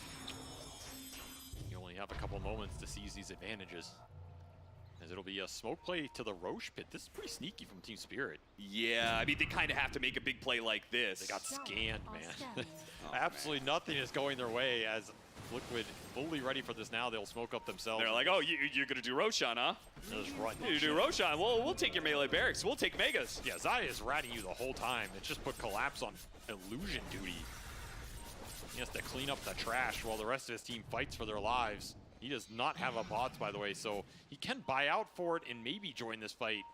Off that, he can also just TP Radiant Outpost, I suppose. It's just going to be so damn slow. Yeah, and lacking your frontliner when it comes to the damage being put out by Nisha. Anybody shows they could get two-shot. The potential is there, and there's the silence. Maposhka, one hit, brings him down to half. Now the Kiss is trying to get the vision, trying to get the slowdown. Hits Maposhka once or twice, almost enough for the kill. That final one might just do it. He's going to take out Mickey. Meanwhile, Fuel Scepter put onto Laurel. He does have phase shift, but immediately silenced once again by the TA traps. They're just... It's the TA traps non-stop, man. And there's reload into the base again. Oh, he's broken. Miro's going to be shredded immediately. They have to throw out the Chronosphere. Otherwise, they're going to get barracks. Mickey does get off his BKB, and a song goes out. The sleep will put an end to what looked like a turnaround potential for Team Spirit, as now they have to fight it out with no ultimates. A Coil desperately trying to keep Team Liquid out of their base, desperately hoping to somehow turn around an impossible team fight, but it will never happen. 4 dead on the side of Team Spirit. A buyback from Yatoro immediately, but he comes back with no Chronosphere. Comes back with no chance of defending his final barracks and no chance of winning this game 1. Team Liquid, who got stomped out of the upper bracket finals by Team Spirit in one of the fastest, most dominant games of the entire tournament, return the favor right back around in the opening game of this best of 5. That's a lot of momentum to build straight off the bat here. You send a message with this game 1 with some flexibility and heroes maybe Team Spirit weren't expecting. If this is what Liquid can do out of the comfort zone, you have to think about what they can do within it here. This was a very casual game for them. There's almost nothing that went wrong. They had a triple lane win into a map snowball with the Naga TA lineup that it's very difficult to combat with your support duo here. I honestly think this was a drafting win from Liquid. Spirit showed their resilience, and I do think they're a better team as the series develops. So if you're going into game 2 here, Team Spirit, you're looking to adjust your methodology. Think about how Liquid are playing the map, what they're doing to you in the lineup, how to get a better setup. And if you're Liquid, you cannot rest on your laurels here, as a game 1 victory secures you nothing. They have been up before in these big series. They have been up before in finals. Yeah. And it has not worked out for them. So you're happy with this, but a lot more work to do. A draft win for Team Liquid sets the tone for this best of 5, but it's a long way to go to claim the Riyadh Masters trophy. We'll be back. Gonna go ahead to the panel to break down this game 1. There is a lot of work to do. SVG is entirely right. A lot of work to do here in this series for Team Spirit. Luckily for them, it is a best of 5. This one, though, Team Liquid runs away with it. We were having our eyes on it from the get-go because Faith Beyond had some insider information, but Team Spirit definitely did not. And this offlane Naga Siren caught them by surprise, and it just did not work out the way they wanted it to. I am actually joined with a different panel at the moment because Faith Beyond is still with us, but we now also have Saberlight and Effie joining us on the panel. Saberlight, this game, it was a little bit disgusting. It was very disgusting. These liquid drafts are something else. Something else, and this was this was very one-sided. I think Effie for grand finals, I mean, maybe game 1 is allowed to be like this, right? Yeah, but it's not the tone that you want to see set for the game 1, right? You hope for a nail biter, something that goes back and forth, but kudos to Liquid for this amazing draft, and of course to Nisha, who has been playing so well on his TA recently. Yeah, he played fantastic. The match results here. Faith Beyond, we saw this one coming. I just want to know, is there something that you feel like Spirit could have done differently? This game, Liquid definitely drafted so well, and I can see the reason why Spirit do this, because last series they play against Liquid at upper bracket. They winning with same opening like Ench and Void. So they just go for it. But Liquid prepare very well. They just take a Naga. This must have a lot of discussion on this hero. And I think if the lineup end like this, there are much less that Spirit can do in game. I think they can maybe change the lane, like put the Timbersaw against Naga and put the Void against Lashrak. But I think it will not change too much because Naga is just so broken in this game. They didn't see this Naga in post 3. They ban all the offlane hero. I think it's just Liquid prepared so well in this series. But I think Spirit, now they know. Now they know this strategy. So next game, I think they maybe have something better. I think what was very impressive about that offlane Naga was Blitz in the pre-game interview said to Jenkins, well, we haven't scrimmed this. We're trying something here. And Zai said, just give me the Naga, I'll make it work. When they saw that the TA pick was open and available to them. So the fact that Liquid are able to make something look so seamless when they haven't even practiced it before is really impressive. It is. I think it takes a really big boss to actually go for it, and I think Zai, ever since the insane comeback, I think he really has them. At the same time, I think with the team spirit, you give them the IO Lash, you see how it goes. It didn't really work out for them game 1. I think there has to be like a possibility where you're counting on it. We'll give them the Lash IO, we'll see how it goes. It didn't really go that well, so now they're like, okay, let's recalibrate. So I think Team Spirit still has very good shot at taking this grand finals. Let's take a look at the STC play analysis that we have chosen, because there were a lot of pickoffs in this game, a lot of skirmishes. We did have Lashrak, of course, dying here to the first Chronosphere, and it did feel like Team Spirit put so much effort, Faithbeyond, on trying to shut this Lashrak down on the top lane. Yeah, because that's the only person they can kill. Insania tries very hard to make him live through it all, but at the end of the day, he does die a couple of times. But come on, let's be real. We all saw the item build of Zai on his Naga Siren Saberlight. That was not an offlane build. Yeah, it's I respect it. Sometimes you need to go get a little creative. Your team is not carrying, so you just go and you carry yourself. Yeah, we had the overall last pick coming out from the Ancient Separation FE. Did not do very well. I mean, I don't necessarily blame the AA here because I understand it. Team Spirit, they love to run the Ancient Apparition. They see an IO Lesh. They think that's the approach they can take to it. I feel like Spirit's entire draft would have been fine if they had just banned the TA. If the TA was not in the picture here, it would have looked very different for the puck. It would have looked very different for the Timbersaw, and Spirit's early game might be a lot better than what we saw. So I think this Templar has to be on the radar for Spirit in the upcoming games because, like I mentioned before, Nisha has been such a beast on it since 5 days ago when he started to play it. He's just run it back over and over and just look better every time. Yeah, he's had a fantastic tournament so far, and this first game was no difference. Now, of course, overall last pick, you normally go for a bit of a curveball, and AA was definitely tailored to try and shut down the IO Lesh, but at the end of the day, that's not the focus they should have had. Indeed, they should have maybe tried to focus maybe a little bit more on the TA, but by that time, it was too late. So Team Spirit is going to look to a game number 2 to try and come with a different plan, Faithbeyond, because that's just it, right? A team comes in with a plan in a best-of-5 grand finals. You've got a couple to choose from, but how does that go from a team perspective? Like, do you come with a couple of plans, hey, this is what we're wanting to do to the team, and you just pick a different one from your plans for game number 2? I think first team must prepare some strategy for both first pick and second pick, and I can see for Liquid I think they prepare more in this series, because before they play some like Luna Visage and also Long Druid, and also so I think maybe they have more strategy. But for Spirit, I think they kind of just like, okay, we just play as we played before. I don't see they prepare so much. Or maybe you gotta try one game out with your normal strat, see how that goes. Maybe that one works. So we'll see what they come up with for the next game. Before the next game, though, they have some time to talk to each other to figure it out, and we have some time to listen to Jenkins talk to someone else. Hello, ladies and gentlemen. I'm here in the crowd with two completely random people. I'm just kidding. This is Stormer. Hello, I'm random. And you also did content yesterday. And who are you? I'm Dasha. And Dasha and Stormer are going to motivate both of the teams, particularly because we want a hype game 2. That was a bit of a stomp. So you're a fan of which team? Spirit.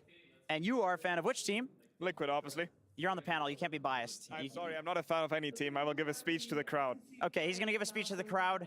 That is not fair, but that's how Dota. Life is not fair. Dota's not fair. Are you ready for your team spirit motivational speech? Yeah, sure. Take the mic. Yeah, I'm gonna say something in Russian.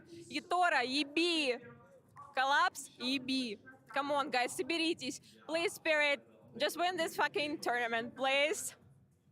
Win the tournament, Team Spirit, ladies and gentlemen. You're actually going to do it for Liquid. We're not going to. I'll motivate the crowd, but you're going to do Liquid. Okay, I see. All right, Liquid boys. I mean, it's Western Europe Pride time. You have been to every freaking major finals. It's time to get the fucking trophy, get the first place, you know? I believe in my boys. I believe in Blitz. William, you got this shit. You stumped first game. Go stump the other ones as well. Let's go fucking Liquid. All right, my turn. I'm going to motivate the crowd, ladies and gentlemen. Let's hear everybody screaming right now. This is not live, so you're not going to hear it. So I don't know why I'm doing that. But let's all pool our energy towards the teams, so at least we can get a 5-game series, ladies and gentlemen. And now I'm going to do a segue back to the panel. Thank you for joining me. I appreciate it. Thank you for carrying the content, and thank you also for being biased panelists. Back to you, panel.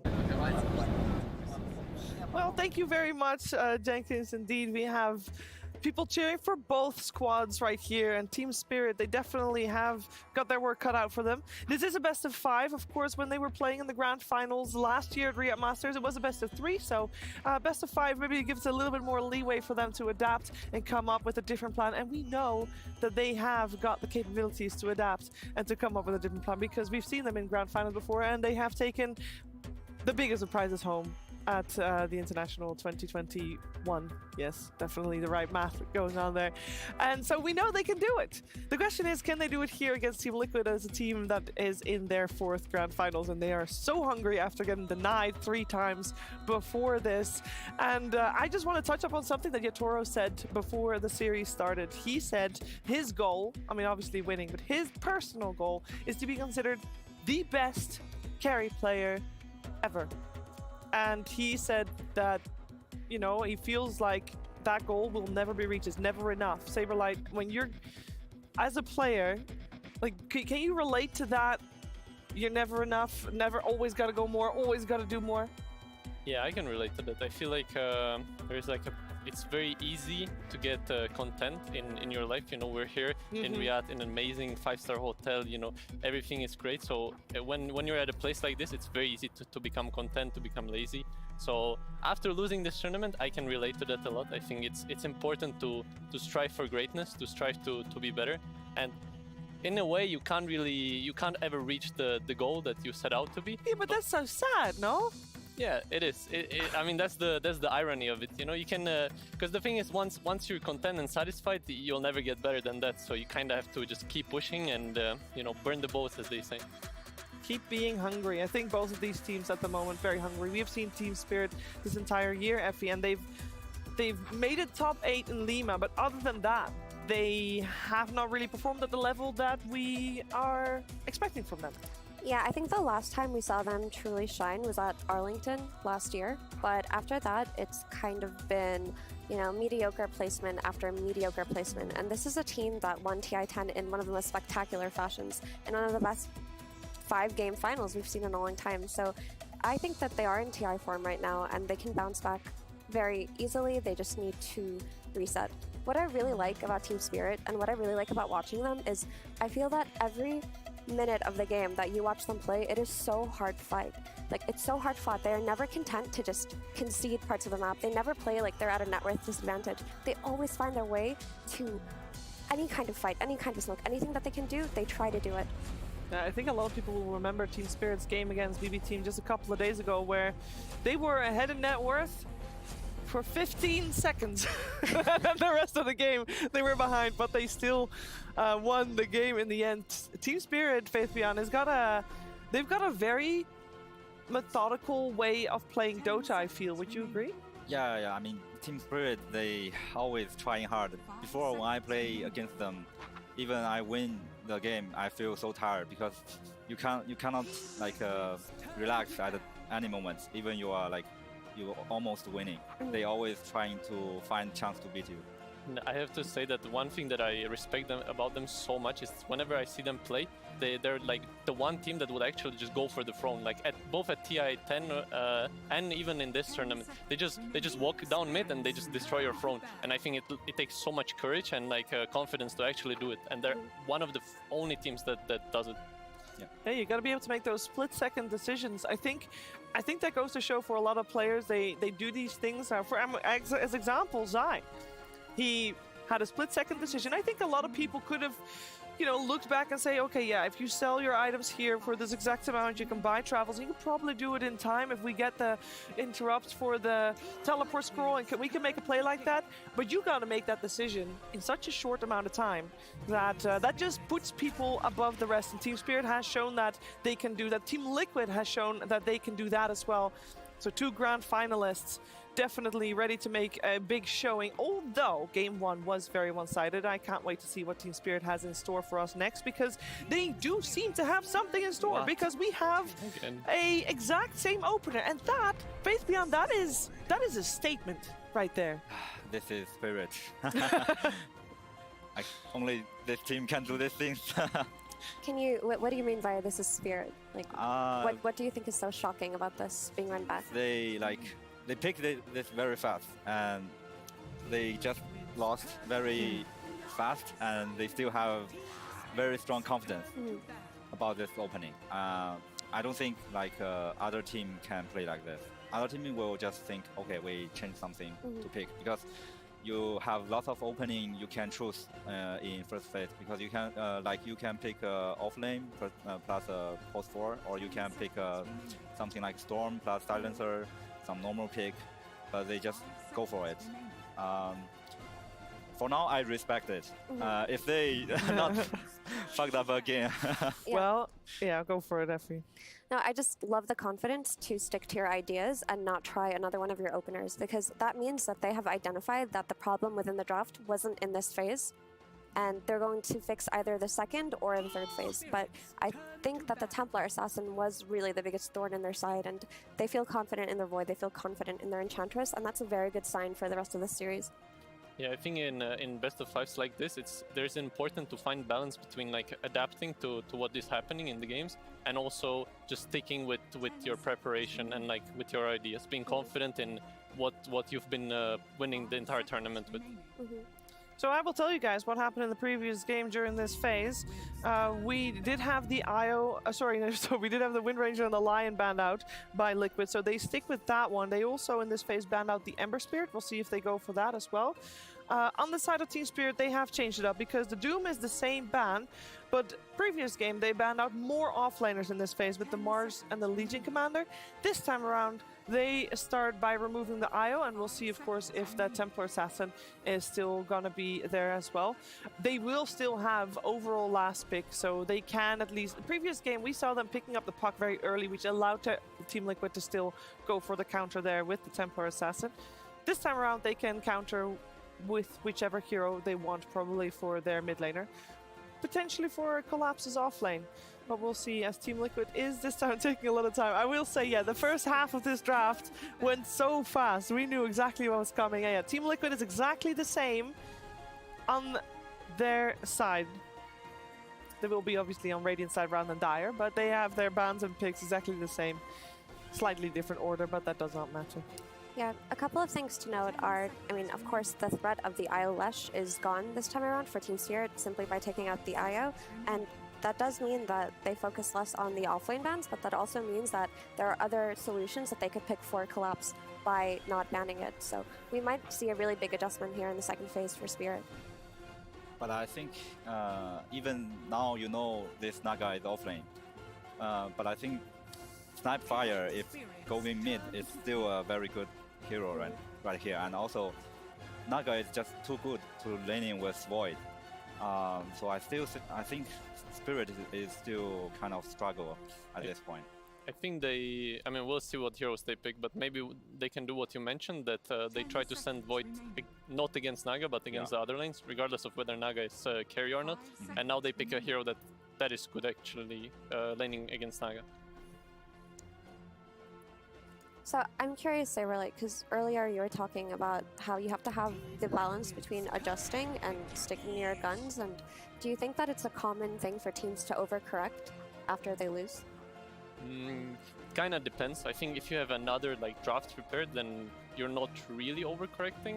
I think it's important that, especially in grand finals, you just play your comfort hero. So for example, for Yatoro, he loves this Faces Void hero. So I think, you know, for them it's good that they can pick their comfort.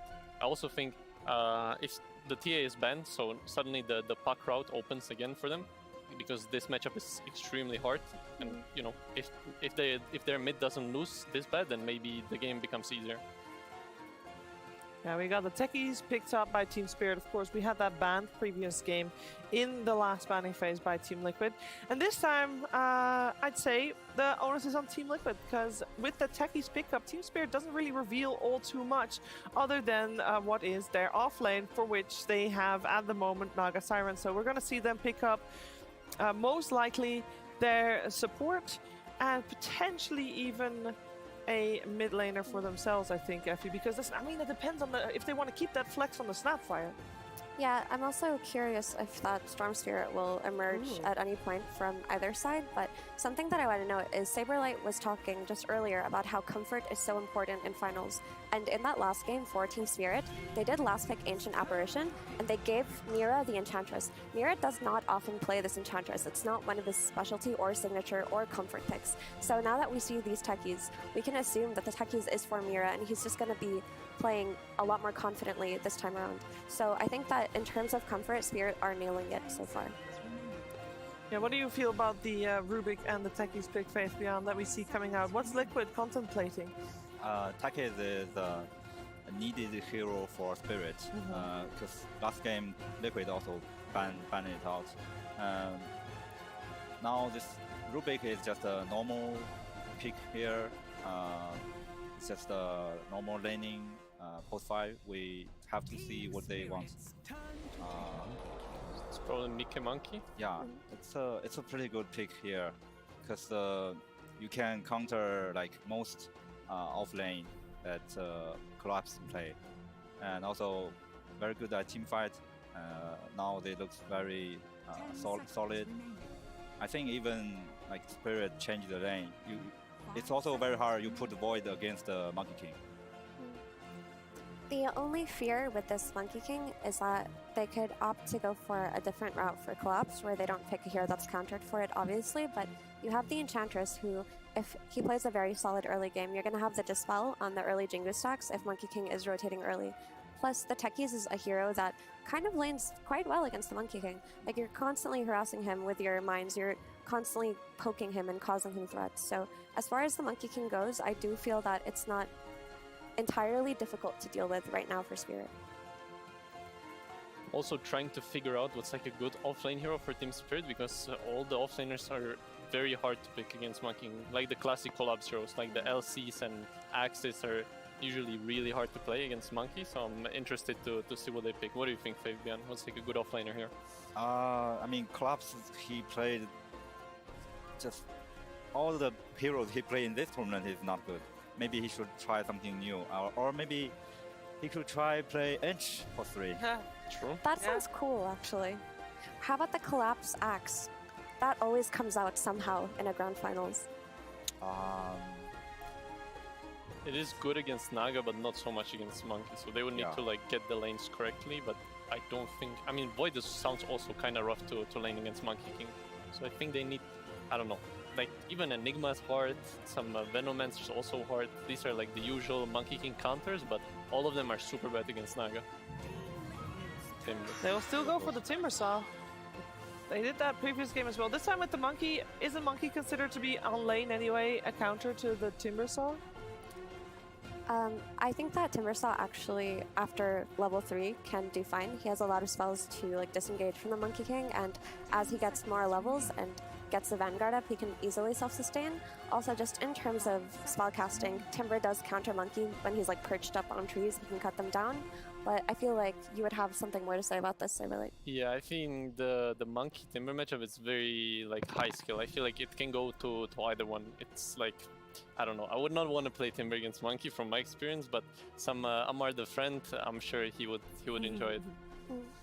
How do you feel like Techies enables this Timbersaw versus the Monkey King? Does that add an added layer to it? It is good because I think against Monkey King you kind of need heroes that poke him, and when he's like half HP, you can't really walk up on Monkey King and hit and get the Chingu stuck.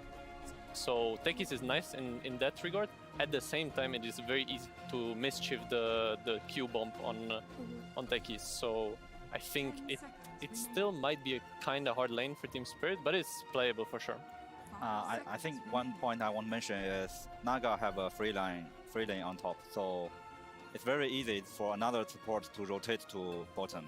So I think it depends on how they play their supports. Like Ench and Techies also very strong. They have very high chance to kill Monkey King on lane, but also if Liquid play Tri-Land first, they also can kill this Timbersaw easily. Hawk gets taken out. Yeah, Miko as well. And we don't know exactly where the Snapfire is going. Although, with the overall last pick for Spirit, I would imagine that Team Liquid probably will want to put it mid. But that would mean that they need a support as their last pick, which would be strange. Actually, I think Skyrest is still, like, last game is super strong. Yeah. Against every hero.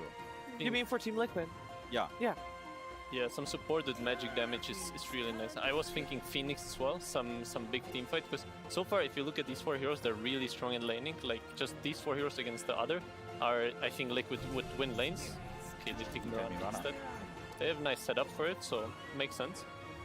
Yeah, the ensnare into arrow combo has always been very good. Also, Mirana is a hero that loves to rotate to the mid lane, and she plays very well against Enchantress, right? She can arrow her creep and trade with her on lane. She doesn't provide the team fight in terms of stuns, but she does have the Moonlight Shadow, which will enable Liquid to find these angles and maybe kill the Void before he can cast Chrono. Yeah. I think team fight for Liquid is enough right now. They have Monkey King and they have Naga Song can reset their team fight. Ooh. What do we think about this Bat Rider overall last? It's a mid? Yeah, it's a mid. Laurel Bat? Good hero against Monkey, and I think Naga to a certain extent, so I think they just wanted some more magic damage to counter these 2 heroes. I saw Laurel play this, I think it was it yesterday when he played it against a Dragon Knight, and it didn't look so great, but I feel like versus a Snapfire, it should just be about trading farm. I'm not entirely sure how this matchup will go. I think it's still an edge for Snapfire, but Batrider gives them a means to rotate to the side lanes, which they didn't have before. And like Saber mentioned, it's good versus the Monkey King, and this Monkey King is the threat in this game. What do you think, Faith Bian? I think I still like Liquid more because I don't think this Batrider can destroy Snapfire first. And also I think Naga is still have a quite free game here, and also you can rotate Batrider to side lane, and also I can like have a TP